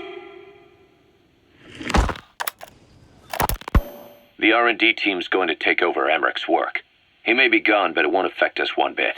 We'll be able to deliver whatever you need just like before. You can depend on that. One other thing. I'm tracking his whereabouts. Nothing to report at the moment, though. Let it go. He's gone. The guy's gone. I know. I just want to be sure. Not like I'm losing sleep over this son of a bitch. Open this thing! Huey! Damn it, Huey! Open it now! Please! Let me out! Kill me. Kill me!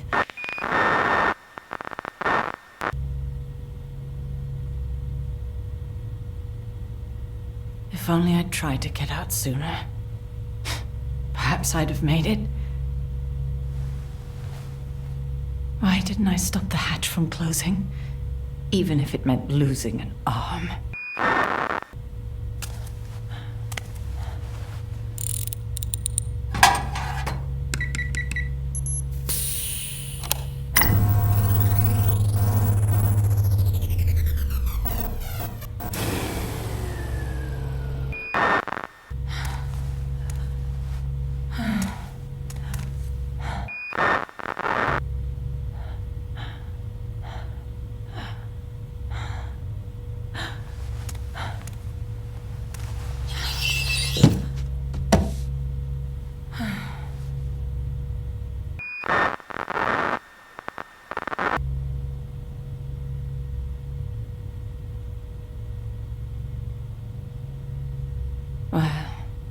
Guess I'll stay a while. My voice, it's so distant.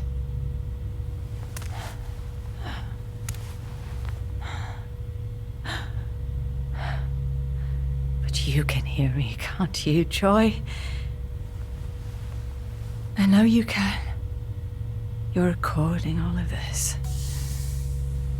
Deep down in some memory board he'll never find. Duplicating it. Burying it under heaps of meaningless code.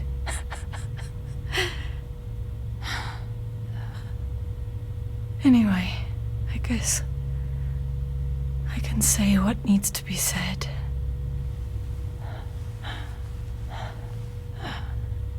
I can still do that much.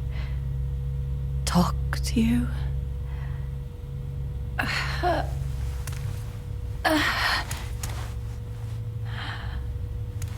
Even if I can't face you. Even if there's a heaven. Even if you're waiting there. I don't deserve to see you again. I don't deserve to love you.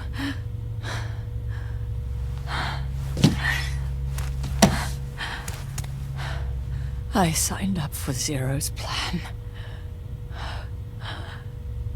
Even now that he's halfway to dead, his plan lives on, leeching away at the world.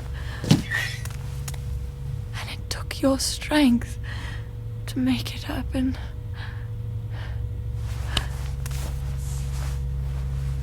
In using you, I put the world in his palm.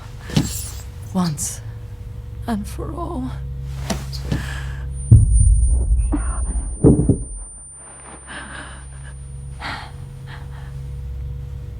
Zero, or whoever it is who's taken his name. They found me after the Caribbean. They made me simulate his will, so that even after the body was gone, that will would keep the world turning the way they wanted.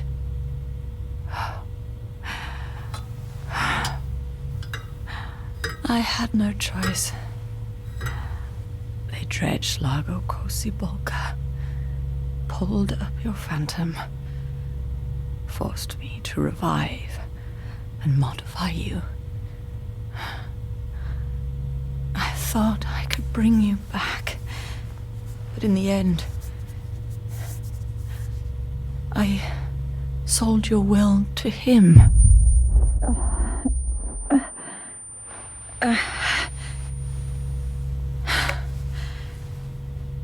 Now this part is just one big shell. A husk. Your phantom's no longer here. As for me, everything I touch turns to ashes. I could never make anyone happy.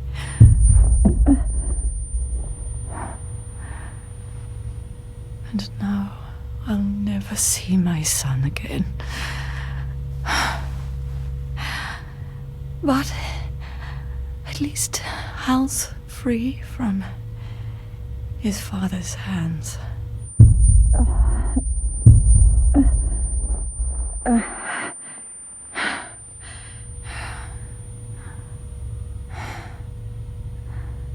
Me, with child. Can you imagine? I wonder how you took the news. Were you jealous? I knew what I was doing. If I could pass your will onto a child I carried, my genes, your meme, a father would be irrelevant. If I did that, that child would be ours.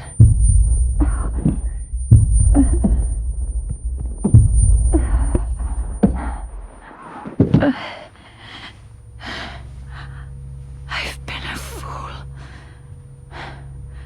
Pride, conceit, baseless theories. Of course, I couldn't see through the dream. The false you I created. I only wanted to pass your will on to the next generation. But Zero took it away. And now I haven't just lost you. I've lost my...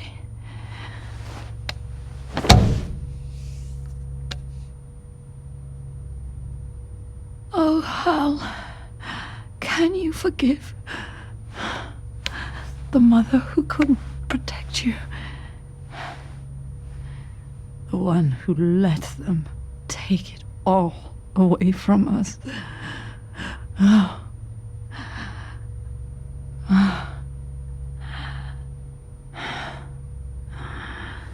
There's still hope. You, the one he took away. He'll never break your will. The will to make this world the way you saw it could be. I buried code, just to be sure. Inside of you, there is an egg. And when someone finds it, when they crack it, there'll be nothing left to stop you. The world you envisioned will or reality.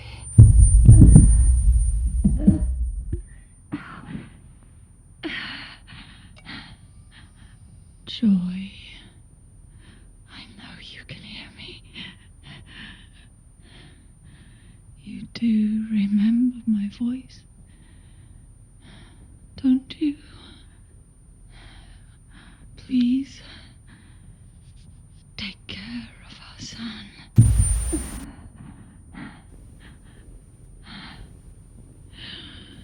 Hal,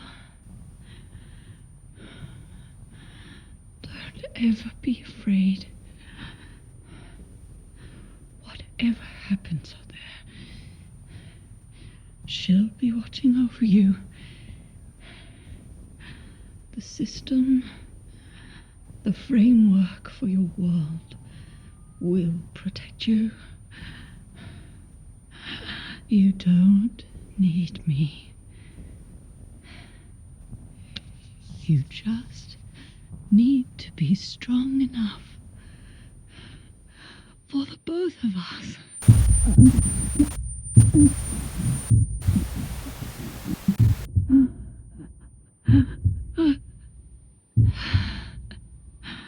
Talked too much.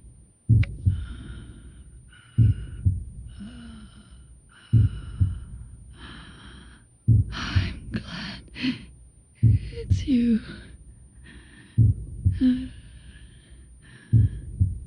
Here at the end, I think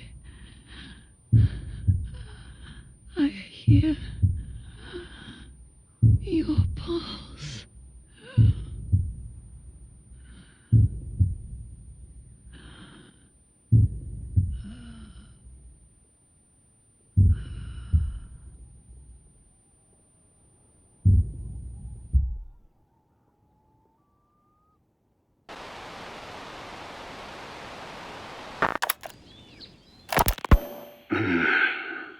It appears I was looking at things wrong. What do you mean? All of you. Until now, I had thought of your organization, Diamond Dogs, as a superorganism. You'll have to explain that one. The term refers to a unit of eusocial insects like ants or bees. While made up of many individuals, they behave as though they are one organism, with the queen as their nerve center. The close ties you share here reminded me of that. Well, the boss's efforts do pull us all together. I was not finished. I'm speaking in terms of homogeneity. You come from all walks of life, do you not? Many races and tongues, talents and pasts, complementing each other, influencing each other, making Diamond Dogs the unique group that it is. Of course. We have no use for mindless drones around here. Is that so? Then perhaps an organization like yours is a truer superorganism than the ants and bees. Meaning? Most organisms adapt to their environment by coexisting with other species. Take the cow, for instance.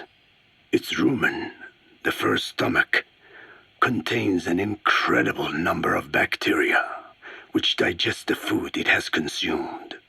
Without their help, the cow could not break down the fiber in grasses. The cow has to outsource its means of survival to them. You don't say. Man is the same.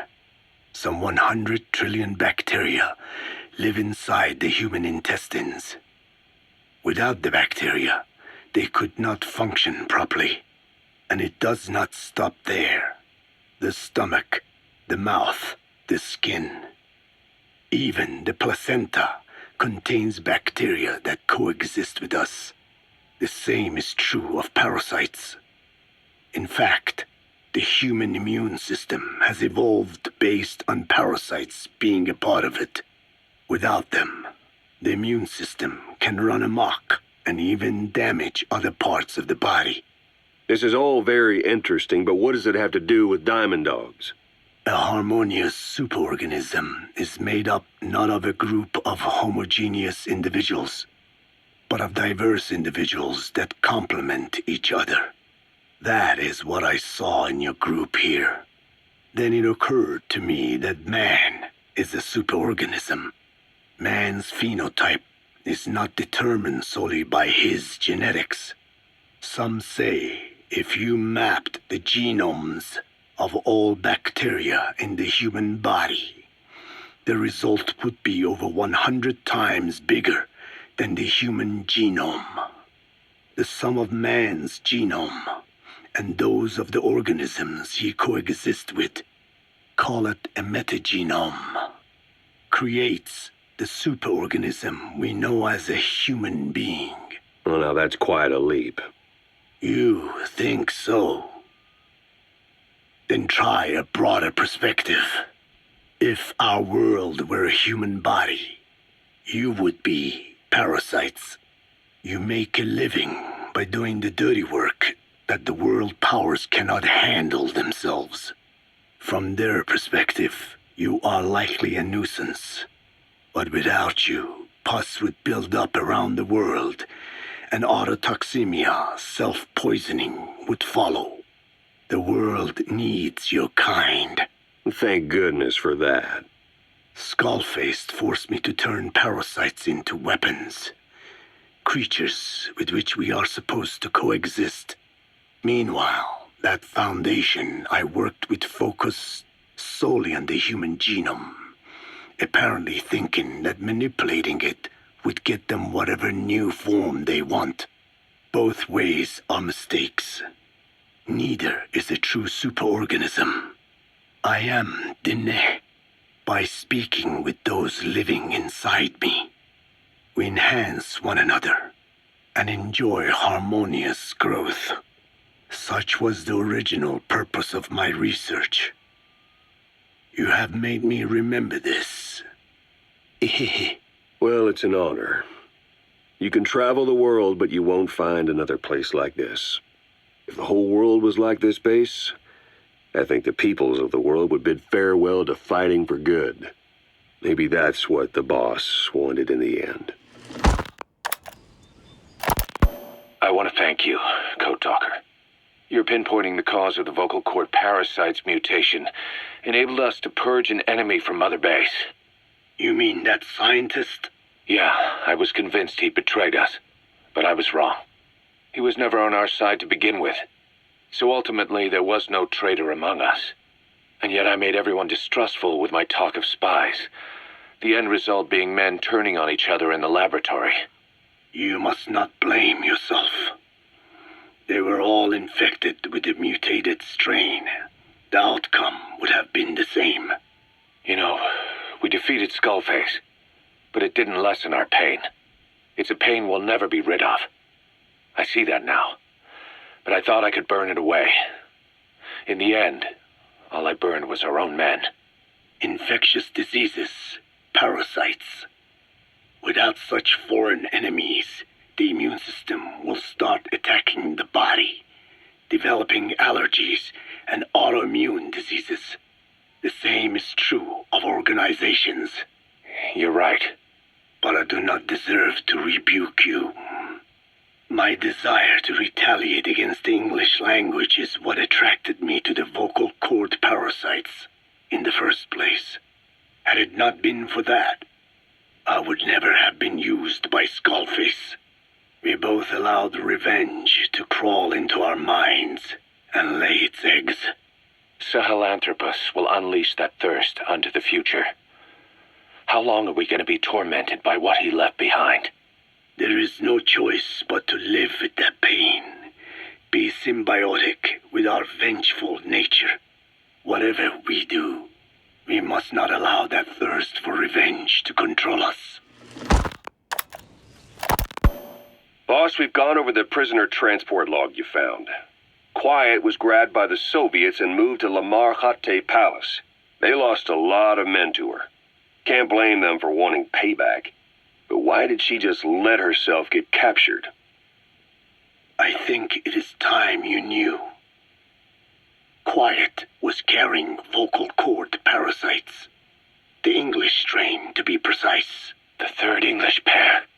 Skullface was using her as a vector. An ace in the hole if his assassination plan failed.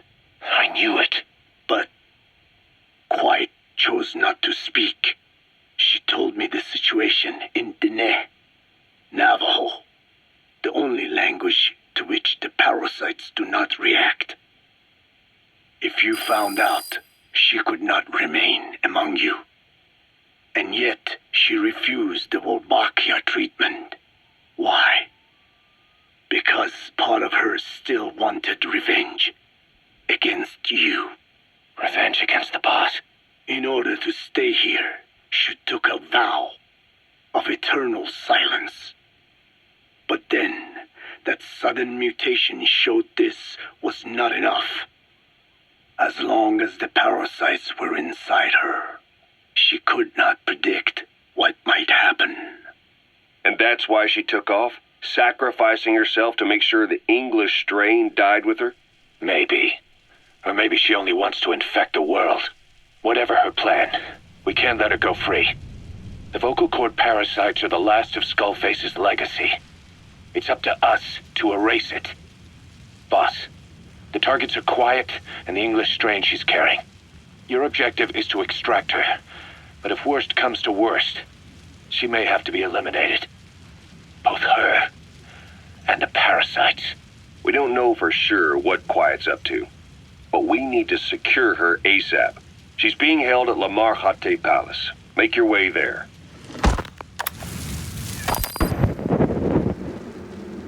I did not choose to be quiet. I wanted to express my feelings to you. If only we shared a common tongue.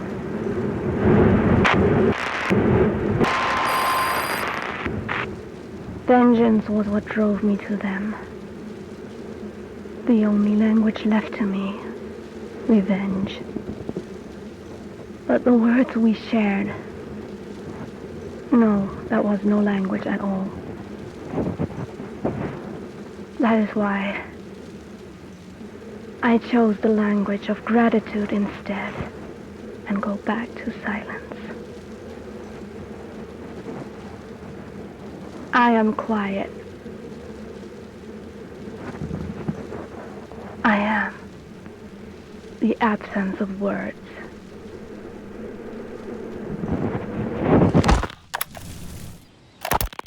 Boss, how are you back on your feet so quickly?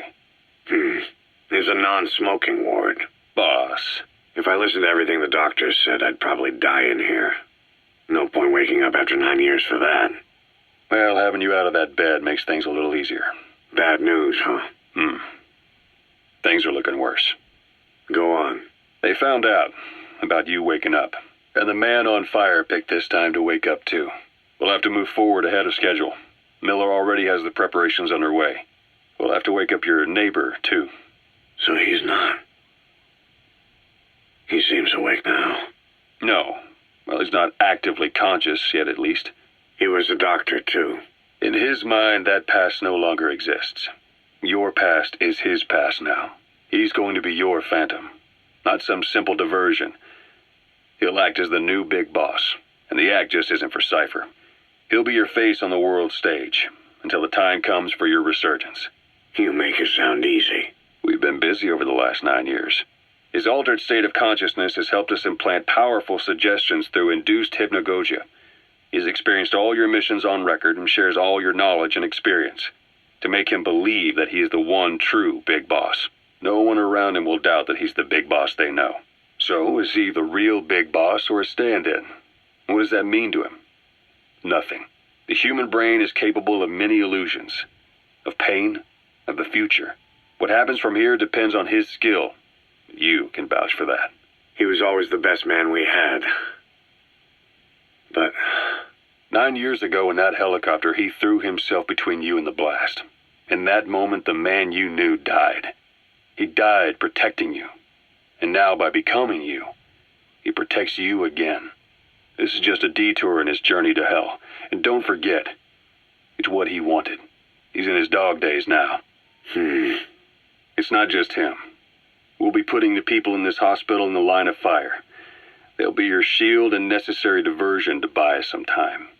And you? I'll be right by his side. Can you keep it up? It's a hell of a lie. It won't be a lie. I won't know his secret either. I'll believe that he's the real big boss. I'll have no conscious knowledge of you. Where's the lie in that? Self-hypnosis. It's nothing new in my line of work. Manipulating memories, the past. But that's not all.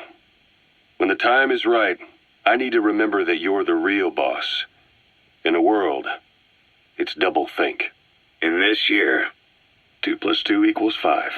And I want you to do the same. Right. His bodyguard? Correct. It won't be long before this hospital comes under attack.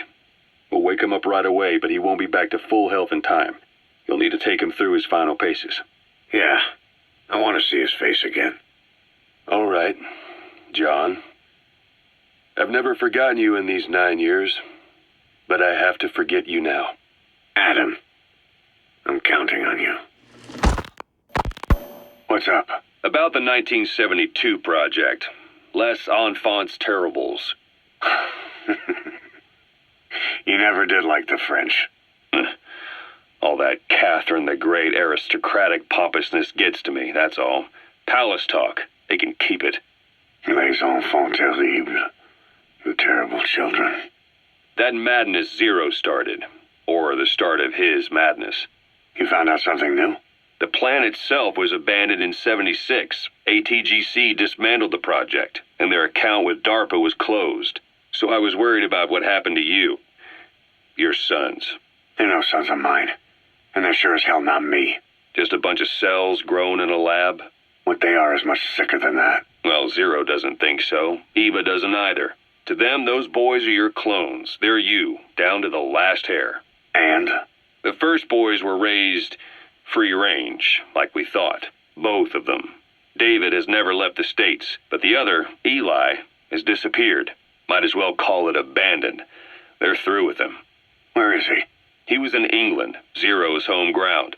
Apparently he traveled to Africa after that, but that's where he escaped from Zero's care. Just like that? Why? Who knows? Maybe he found out about his birth. If he's alive, he'd be 11 or 12 by now, old enough to think and act for himself. So he might still be alive? On his own, there? I wouldn't bet on it. John, if he is alive, what's the plan? I have nothing to say to him. Treat him like a human being, just another person. Boss, this war business you and Miller started. Since the industry spread out to the PFs, it may have a favorable influence on Cipher. To a ruler, an everlasting enemy is convenient. By directing the public's animosity outside his borders, he can unify their frame of mind. Guns for hire continue the war. Then enrich the economy with their spoils. War as a business will become a permanent tool for manipulating the public mind. A new business model. You might even call it a war economy. Before long, Cipher, or rather the Patriots, will be drawn to this. Probably only a few decades before it takes hold. It's not far off at all. Still no leads on Zero. We don't even know whether he's still alive. But the protocol he put in motion's making steady progress. Every day, SIGINT's web covers a little bit more of the globe. Total information control. Big Brother Zero. And it'll happen before anyone even realizes. I don't like it. You're the big brother of the battlefield. You've earned a firm grip on the world's military power. But soon, Zero will have nations in his. He'll erase the Cold War. All war from people's minds. And with it, the world's borders. Zero's will, his influence, will be unleashed, with nothing to stem the tide. When that happens, opposition will no longer match the lines on the map. And boss, with no borders left, what difference can we make? War will have lost any true meaning to the world. Just one more gear keeping the wheels of economy turning. Another product bearing down the capitalist conveyor belt. The future your friend Miller wanted. That's all there is in store. Perhaps it's already too late. But human will should only be handed down and nurtured by human hands. It can't be entrusted to the system, especially not that soulless phantom that Zero's left in his wake. No matter what happens, we'll have to fight someday to reclaim our truth. Until next time, Big Boss. Someone has successfully struck at Zero. Since Zero's using a private network, we get information, but we have no way to trace his location. That means the details are still fuzzy at this point, but apparently some new bioweapon was used. As soon as he noticed the dip in his vital signs, he had his stomach pumped and even underwent blood dialysis. But he didn't fully recover. Ironically, if Zero kept more company, he'd have been safe. Since the incident, his speech and actions have been getting more unhinged by the day. He's probably been rushed to another safe house for intensive care. But the location is a complete mystery. That's the way he operates. He went to incredible lengths to make sure his great escape went unnoticed. So far, I know at least Langley and the Pentagon were involved. He had a blackout triggered in New York to disrupt the transportation and information grids, and at least 2 submarines were sighted off the coast. The personnel involved were working off a cover story. Naturally, the White House was fed the same thing. The project is buried under a pile of dummy ops and backup plans stretching across multiple organizations. It's safe to say not one of the people involved knew what they were moving or to where. All top secret, no trail, no leads. He's living up to his name as usual. Only this time, even I can't find him. Now, the only record of his location lies within the Cipher AI that was at the heart of the escape plan. And that's closed off, with its data sealed away in a secret location. Skullface was able to put together this assassination attempt, but even he can't possibly know where Zero is now. I'll keep searching, but when you're up against he who controls information, it's gonna be a long battle. Boss, it was Anderson after all. That's right, the man who went by Sigint during Operation Snake Eater. Following Zero's disappearance, he's taken over command of Cipher. Well, to be precise, the AI he oversees has. The idea to have an AI act for Zero came about in '74, when the data from the mammal pod penetrated NORAD. Clearly, an AI couldn't be allowed to make its own decisions. So they would take away its ability to act, and instead create a specialized system in which the AI, bound by specific rules, filters the massive amounts of data it collects before passing it on to people, subtly guiding their decision-making. A system of the people, by the people, for the people. So they began researching how to do it. DARPA apparently brought Strangelove on board to head it up, but she was forced out after a certain incident. The direction of the project and any trace of her existence was scrubbed after her departure. Before Zero lost consciousness as his condition worsened, he left instructions for Anderson, through a cutout, of course. Zero went out of his way to hide your location in order to keep you safe. This meant sacrificing his own protection, but it was the only way to ensure you could stand alone as your own man. And here I am, the only link between you and the world that's passing you by. I'm your last connection now. This was Zero's last request, his will. Once you're awake, we need to discuss the best way to ensure your safety. Oh, and they've got a name for Anderson's AI project. It's called the Patriots. It's all about ensuring that the concepts driving society appears the same in the mind of each person in that society, about maintaining the identity of the individual, and yet having that individual willingly make up part of the whole. I guess it's fitting to call that patriotism, creating a united world. Zero's will is already fading into a shadow of what it once was. Systems, guidelines, rules, laws. When you take a mentality and fix it in a solid shape, put it out there in the hands of people, it can only begin to decay. No mentality can last forever.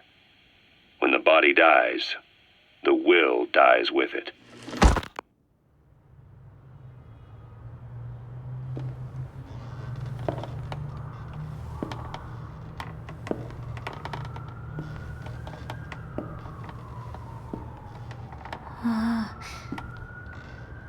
Huh?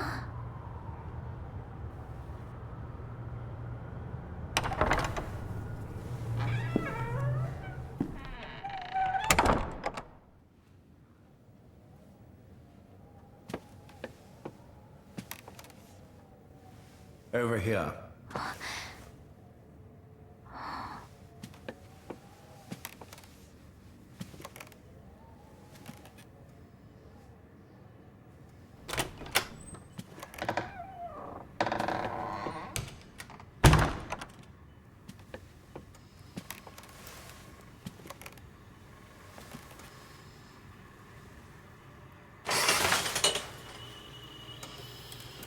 Hello?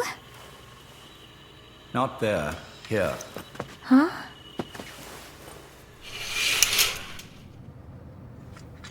Thank you for coming. Please. You're... Is it that odd? I suppose the cuffs have gotten a bit loose. Although, truth be told, I have been spending more time in pajamas as of late. No, nothing. The tie, perhaps.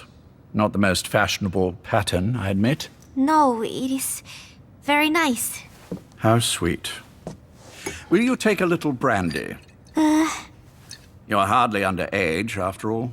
No, thank you. Please, sit.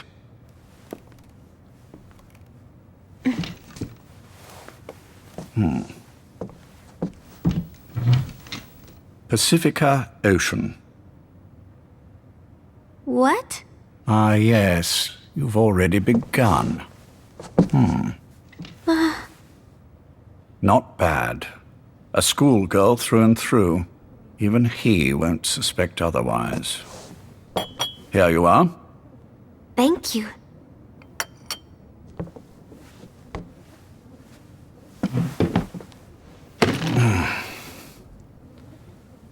I heard you were sick? Poppycock. I just like to take a little time off work. You? You must feel that way sometimes. Well... Anyway, I could hardly greet my first guest from that damned bed. I, missed my chance to catch you snoring. Now I'm twice as glad I got ready in time. Drink, before it gets cold. English breakfast tea. All I have, I'm afraid.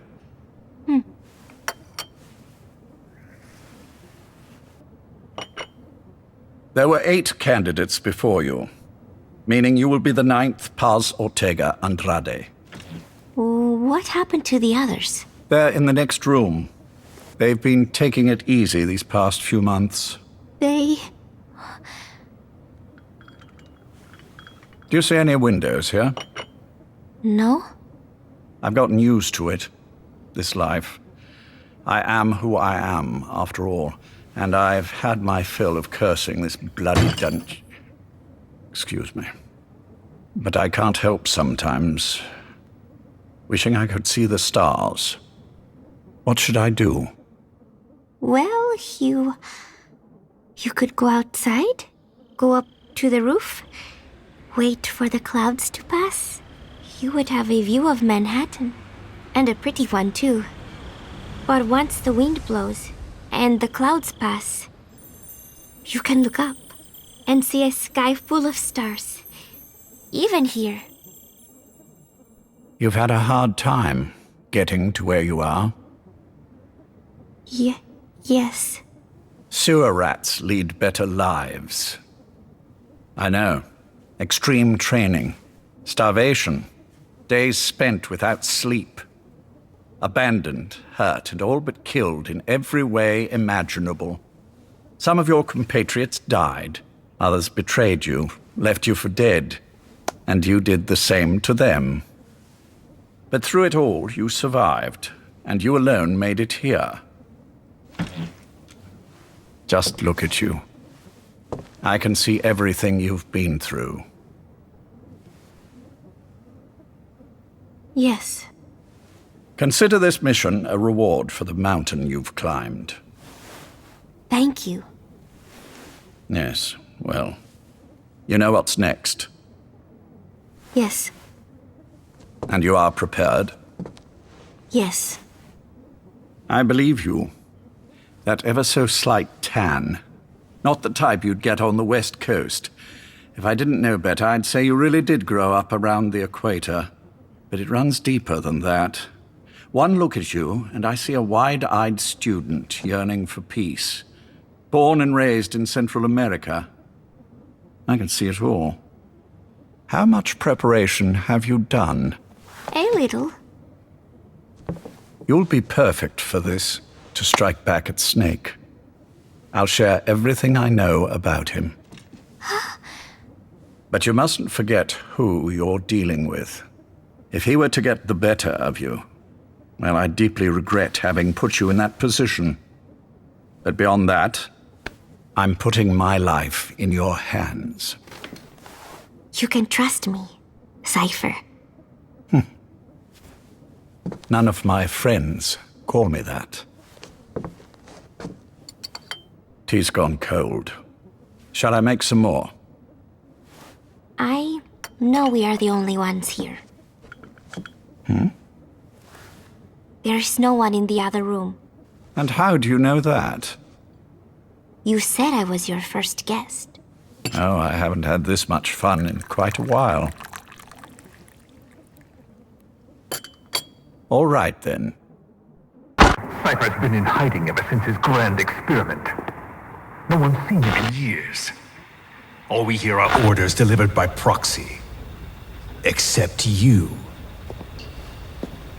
You met with him, face to face, in order to contact Big Boss. Tell me where he is. Where is Cipher? Where is Zero? I've never known choice. Where I was born, the language I speak, I've never had the freedom to choose for myself. But you, right now, are free. Do as you will. This will save Big Boss. It may. Will you really kill Zero for me? Not for you.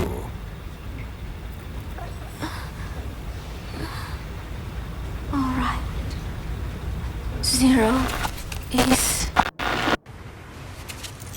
Hell's Kitchen, 10th Avenue. He is undergoing treatment there. Not exactly Hyde Park. His medical needs keep him from moving around. That is why he summoned me there. The other residents are of varying race and ages, but in reality, all 40 units are Cipher personnel. It took him 10 years to replace the original occupants. He has got places like this all over the world. No better place to hide a needle than a stack of needles. Zero is on the top floor. A room with no windows and no doors. Even the elevator does not reach it. Officially, the floor does not exist. The only access is by a secret staircase 1 floor down. Room 702. Shades of World War II. Nobody realizes the entire building is a setup. People go in and out all day. But they're all Cipher. The building blends right in with the rest of the city. They disseminate rumors that a gang operates out of the building that keeps most outsiders away. And most of them are there as security in case of an emergency. But even they don't know what they're really protecting. Foot traffic, goods coming in and out, phone lines, water and sewage. It is all monitored remotely by satellite and cameras inside and out. Should he need it, there is a sealed-off water conduit that can be used to escape to the Hudson River, and from there to the sea. But from the outside, it is just another building. A perfect disguise.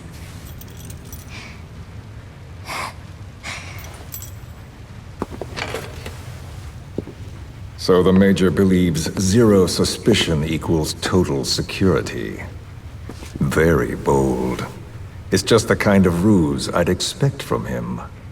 So long as no one's suspicions are aroused, you could hide there forever. On the other hand, if someone figures it out, there are dozens of ways in.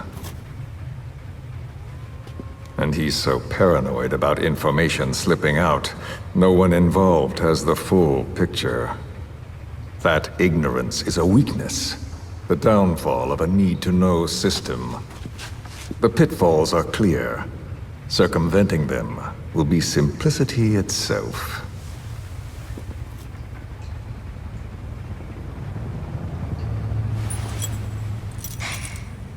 You hate him, don't you? Hate? He never left me to die. I owe him my life. I'm bound to repay the favor. Any way I can. But that's not what you really want to know. What you want to know is, do I hate Big Boss?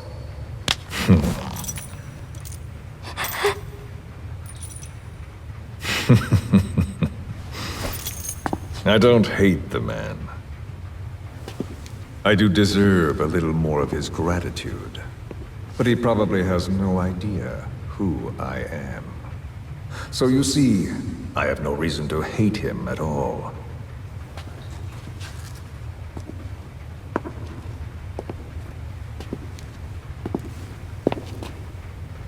I mean to have my revenge against Zero.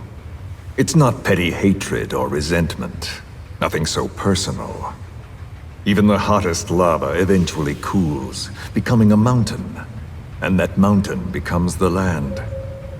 Scalding steam comes back down as rain, forming rivers, draining into the sea. It's then that nature's order sets in. Now I'm merely a part of that cycle. Just like Zero. And you.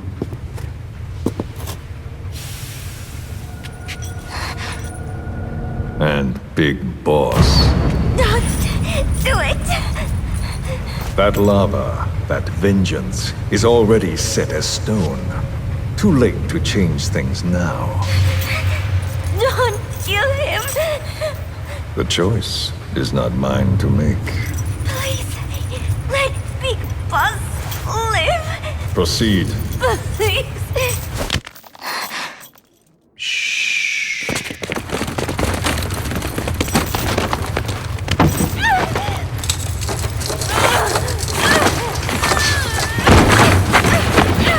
Already! Hold her still! It's me. Ocelot. It's been quite a while. Yeah, I'll say. Took a lot longer for you to surface than I expected, Major. I wasn't planning on coming back at all, but I had no choice. Well, after the Caribbean. My hunch was proven right. You wouldn't believe who was behind it. Oh, I have an idea. How did you respond? Immediate disinformation campaign. Most bought into the story, but not everyone. It was quite an incident, after all. I couldn't cover everything, but I did hide the fact that Snake survived, and that should buy us some time. Where is he? En route to an old foxhole of mine. A base in the British sovereign area of Cyprus. The military hospital at Dikelia? Ava's leading the operation. Ava? Following your orders? Funny, isn't it? That we should all reunite like this. This is an emergency. Otherwise, I sure as hell would... Yes, I don't expect you to bury the hatchet between us. Something simply won't ever happen. Even I can appreciate that. You too can only bear to speak with me from time to time. That's fine. But I don't want Snake to die. Surely we can come together on that. There are so few men I can turn to. And you're number one, Ocelot. Keep him hidden. Keep him safe. But I'll stay where I am and leave the rest to you. That's how he'd want it too. Isn't it better for you to be there to supervise? Where I am, where he goes, it makes no difference. All that matters is getting him the very best treatment and security. The latter being where you come in. Will he wake up? And if so, when? I have absolutely no idea. But as long as his heart is beating, he will keep fighting. So please, watch over him. This location, it's safe? No one will find him.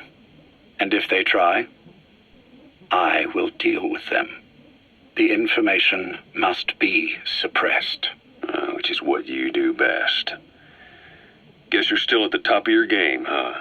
Anything but. I'm sick, Ocelot. Donald's taken over a great deal. He'll be handling this situation from here on as well. Though I wish it weren't so. This will probably be the last time you and I speak. So, you won't say no, will you? I have no choice. Thank you. Save your thanks.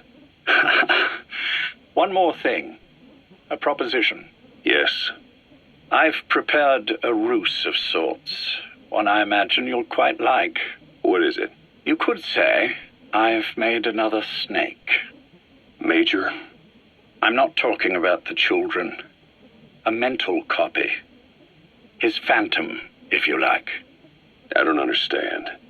You will when you get to Cyprus. I've set the ball in motion, but the rest is in your hands. You're good at this kind of thing. The best. I need you on this. If it's in his best interests. I assure you, it is. Look after Snake. He's the toughest son of a bitch I've ever known. Yes, it's me. You weren't in hospital long. I had trouble finding you. Where is he? Safe. But in the same state as when you last saw him. We've had our misunderstandings, you and I. But as you've made clear, our relationship is strictly business. Therefore, I will limit this conversation to the business at hand. Please understand that I don't dislike you. Not inherently. Where is Snake? Now. Settle down, or I'll have to hang up.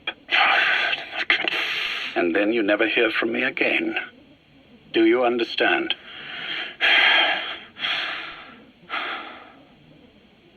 First, about your boss. I had him moved once he was stabilized. I'm sure it came as quite a shock to you when you woke up. You'll have to forgive me. I told him to stop putting me under. Surely you understand. Specialized medical treatment in places like that can be positively nightmarish. We couldn't have left him there forever. And to be honest, I wasn't entirely comfortable leaving matters in your hands. Don't take it the wrong way. Anyone looking for him would be looking for you. He needed to be as far from you as possible. In fact, I'm still not sharing his location, even now. Problems could arise. So instead, I'm giving you a point of contact. An introduction to a network of messengers who will lead you to a man. A friend to your boss. I'm sure he's mentioned him before. He knows Snake's location. More than any man alive, I trust him with this sort of thing. Keeping secrets, or men in the dark. He's known Snake quite a while. 10 years longer than you. Kazuhira, I don't care if you don't trust me, but I require your absolute trust in him on this. Snake will be brought back into this world, however long it takes. Understood? The only reason we're having this conversation is because you still have a role to play. Which brings me to the next issue. What happens after he regains consciousness? When Snake wakes up, and he will, he'll need your help again. So when he does, I promise you'll be the first to know. The code phrase will be, V has come to. I'll then mobilize all the necessary parties. Think of it as an overture to a prologue. Until then, do what you like. Just be ready when the time comes. But you don't need me to tell you that, do you? I know it's been hard on you too. But I can't imagine you're willing to just walk away. What are you talking about? If what you're saying is true, then this is like wrapping a rope around your own neck and throwing it over a branch. What's your play in all this? This is for Snake. So that he survives after he wakes up. Nothing more. After that, I don't care what you do. Then tell me something. Go on. I only joined you after I found out what you were after. To make the world one, you need Snake for that. And he's already done a hell of a lot for you. He has. So on some level at least, I think you're being straight with me. Then why'd you do that to him? I get what you were trying with Paz. You wanted to get Snake any way you could. But after that, what you did, how could you do that to him? After that wasn't me. You may not believe this, but I never intended for any of this to happen. My organization has many arms. It's just going to take a little longer before we're all on the same page. I admit I may have been lax in my supervision, but something like that will not happen again. Whatever. One day, I'll know the truth. Just as soon as the boss wakes up. And then we're coming after you. This ends with you begging us to put you out of your misery. Is that so? Fantasy can make for a powerful ally. But remember this reality, Kazuhira Miller. Big Boss will wake up. And when he does, be there for him.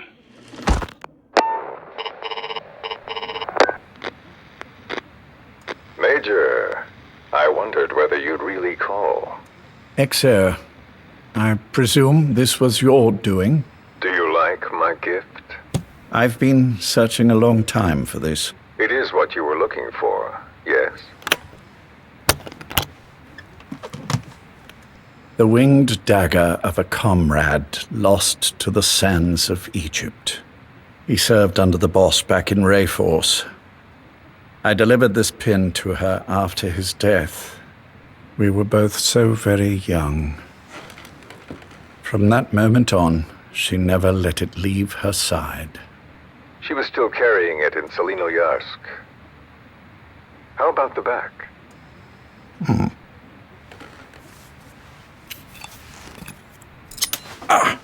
Something wrong, Major? Nothing, just pricked my finger. The back. The scar is there, just as I remember it. And this white stitching on the back. From the white berets the SAS wore in the early days. Major? 30th of December, 1941. It's the inscription I made the day he died. Of course. His body was never recovered. This pin badge is the closest thing he has to a gravestone. When I gave it to her, she just kept on running her finger over the inscription, Never again, she uttered, as if reprimanding herself for his death. She pressed hard, embedding the inscription itself into her finger. You see, it's why this spot on the back looks shinier than the rest. He was our brother in arms. So... Yes, it's real. Thank you. There's no doubt about it. Good. Now I have no regrets. What do I owe you? Nothing. Just want to talk for a moment. Very well, then. It's about our man, Major. He's been making some moves. Miller? Yes, I know. Rhodesia, is it? Yes, and up to his old tricks again. No matter. He'll stumble soon enough. Although he is under my jurisdiction now. And that's what you want to talk about? Not exactly. You see, my being here's made me realize I can still be of use to you. How so? This country is rich with biological resources. Bacteria, nematodes, viruses. I'm sure we can find something here to bring that plan back into action. Forget it. The Cleanser Project was just another one of my predecessor's daydreams. And the vocal cord parasites? Were an excellent test case for reverse evolution. Nothing more. What matters now is the genetics technology behind that work. With genetics, the clumsiness in targeting an entire race isn't an issue. We can target specific individuals. No need to breed multiple generations of parasite just to get results. Don't be quaint, Exo. Once the Cold War is over, our enemies won't be so clearly defined. Using humans alone won't be enough. An electronic network will span the globe, and our enemies will blend right into it. You may be right. But will people really settle for an enemy they can't see? Men want to feel righteous, need to see the evil in the enemy they fear. Without it, they'll turn their aggressions inward, find an enemy inside. You know this is true. I see what you're saying. Just as those robbed of their parasites develop allergies and autoimmune diseases, a man robbed of his enemy develops self-destructive tendencies. And I know all the symptoms. Ethnic conflict, religious strife, terrorism. And with asymmetrical conflict, deterrence is a joke. That's why we must depend on information control. People need an appropriate context for their lives. A context that's stimulating without being destructive. That balance is the basis of equilibrium. You mean to say people will blindly accept your context without developing any allergies? If we're to unite the world, literacy must be suppressed. To suppress the information immune system, to borrow your metaphor. Immunity to information. But to ensure there's no allergic reaction, while the immune system fights off parasites and pathogens. It's done, Exo. This world will become one. I have found the way. The world that the boss envisioned will finally become a reality. Race, tribal affiliations, national borders, even our faces will be irrelevant. The nature of communication itself will change, and it will make mankind whole again. Some things can't be undone.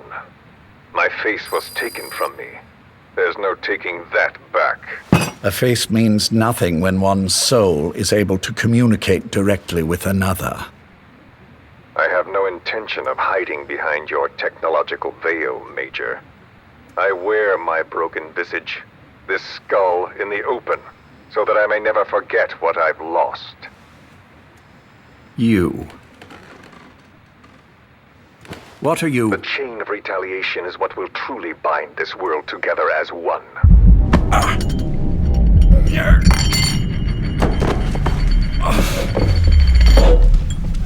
Major? You son of a... The pin. You... Yes, the pin.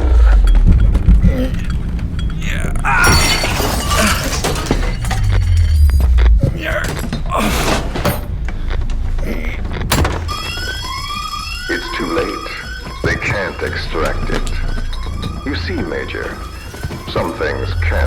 done. How did you find me? The girl. You made her talk. I'm sorry I couldn't visit or thank you in person, but it has been lovely chatting. And now that I know you're no longer interested in the garden, it's time for you to step aside. You're a busy man, lots to do, so I've left you a little time. Go to hell! How dare you? You planned this all along. Had your own agenda. All these years. Yeah. Now you see, the world can never truly become one. But the boss... You've been wrong.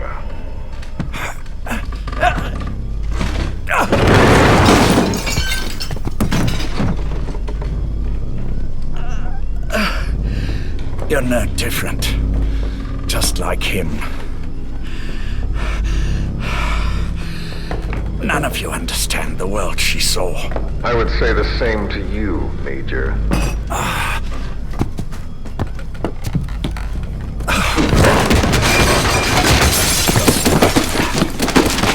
You steal it all away. Everything. The boss said the same thing. Only I understood what she meant. Major, I'll handle the rest.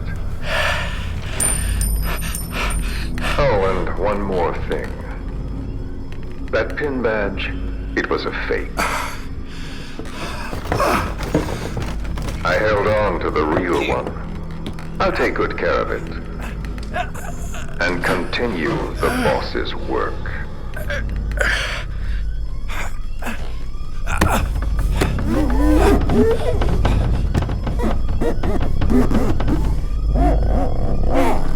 Jack.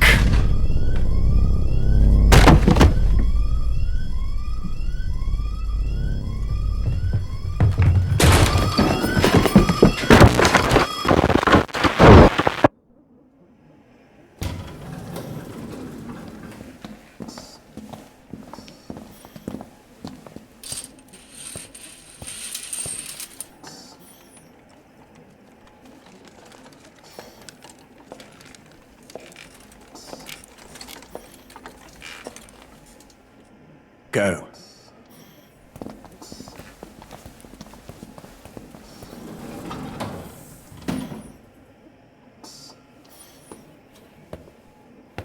I almost thought you wouldn't come. Well, you're supposed to visit hospital before you die. But how did you get here? My friends at the SAS know how to keep a secret. The trip to the airport was a little dramatic, but the rest was easy. Still, I've had smoother rides. Oh, look. Scalded myself with my tea. I won't be staying long. I understand.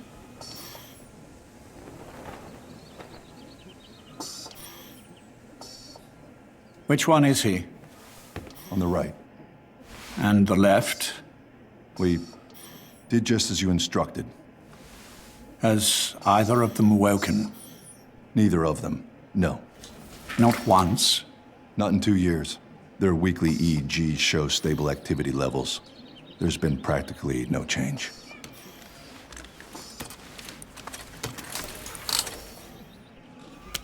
Jack?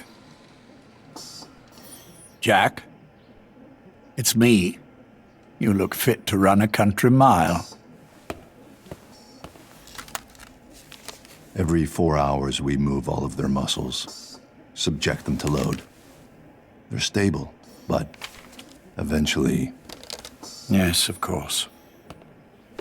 We've done everything we can to ensure they're ready to move, should they wake up. Still, it's been a pretty long time.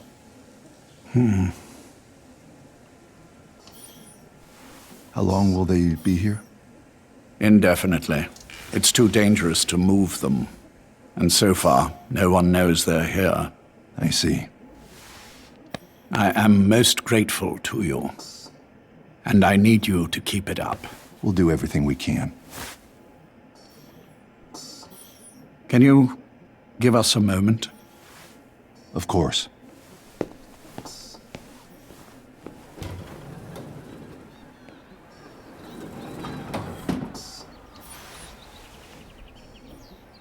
Jack, can you hear me? Nice place, isn't it? I went to a lot of trouble bringing you here. Here where no one will find you. Still, the Ocelot's on guard duty, just in case. Maybe knowing that will help you sleep better. I had no intention of coming, but this could be my last chance. If you'd just come to see me first. Do you remember the last time I visited you in hospital? Our first mission together. After the boss threw you in that river. Broke your arm. Ah, the good old days. I never told you this, but I had another team at my disposal back then, with a very special man leading it. Maybe he didn't like the arrangement. In any case, this man, he seems to have done something to me. Which is why I'm quite sick myself. Up here, there's nothing they can do. I always was the forgetful type, as you know. I'm all right for now, but they say it's a one-way street. If you don't wake up soon, I won't remember you when you do.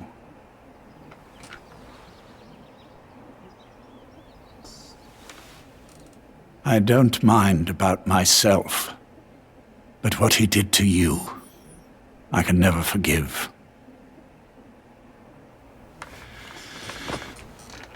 I've sent him to Africa, and I doubt he's coming back.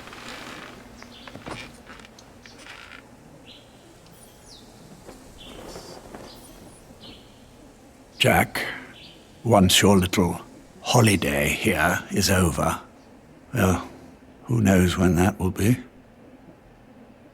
But anyway, I probably won't be around.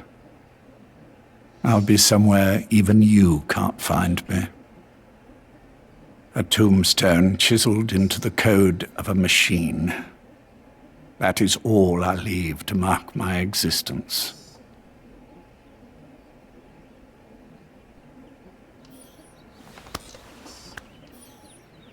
Wake up soon, old friend.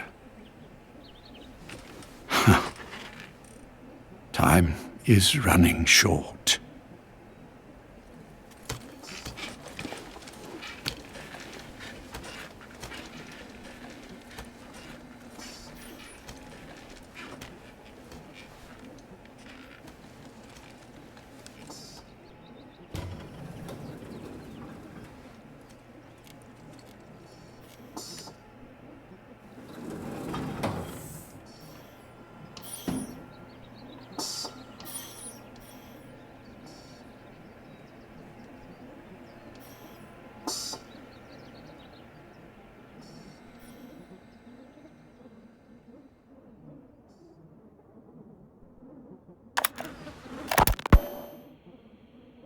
Peace Day never came. Every morning I wake up expecting it to come, but it is always 3 days away. That cannot be it. I have not woken up at all. It is just a dream. It is all a dream. I am in it, and you are in it too. I am the dreamer, but you are having my dream. Do you get it now? You do. don't you? Peace Day never came. With 3 days left, I followed my orders from Cipher and launched the operation.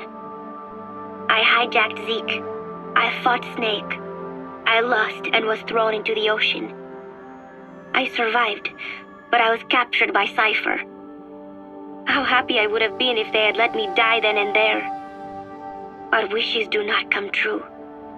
We just cling on to our dreams, our phantoms, mine and yours.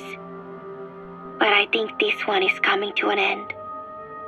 After all, you have figured it out now. You can kill Skullface, murder Huey, slaughter Zero, burn the whole world down, and it still won't bring me back. Me, or any of the dead. And that was our business. War. We bought our daily bread with money paid to us for killing. Maybe us getting killed was just balancing the scales. You know, Mother Base was never the heaven we wanted it to be, but I was still happy to have lived with everyone there. It was such a short time, such a hypocritical peace. But while I was on Mother Base, I was happy. So, I hope I am not the only one who looks back on those days with happiness. There is more to remember than hatred and rage. But of course, this is you thinking that I should think that. It is no mystery now. I am just a phantom, a fragment of the mind you have lost. The real me died a long time ago. But even so, more so, I can tell what you are really feeling. The real emotion that is locked away at the bottom of your heart. Let it fly out. Let it guide you. Live. I think it is my job to tell you that. That is why I exist. So this tape is the last one. Once you are done listening to it, I am one phantom limb that will be gone for good. My flesh, my bones, joining the silt on the ocean floor. But do not forget, as long as you remember me, I will always live within you.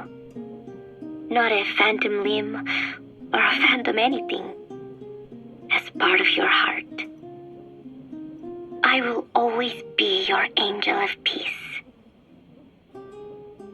So I know exactly how to finish. Say peace.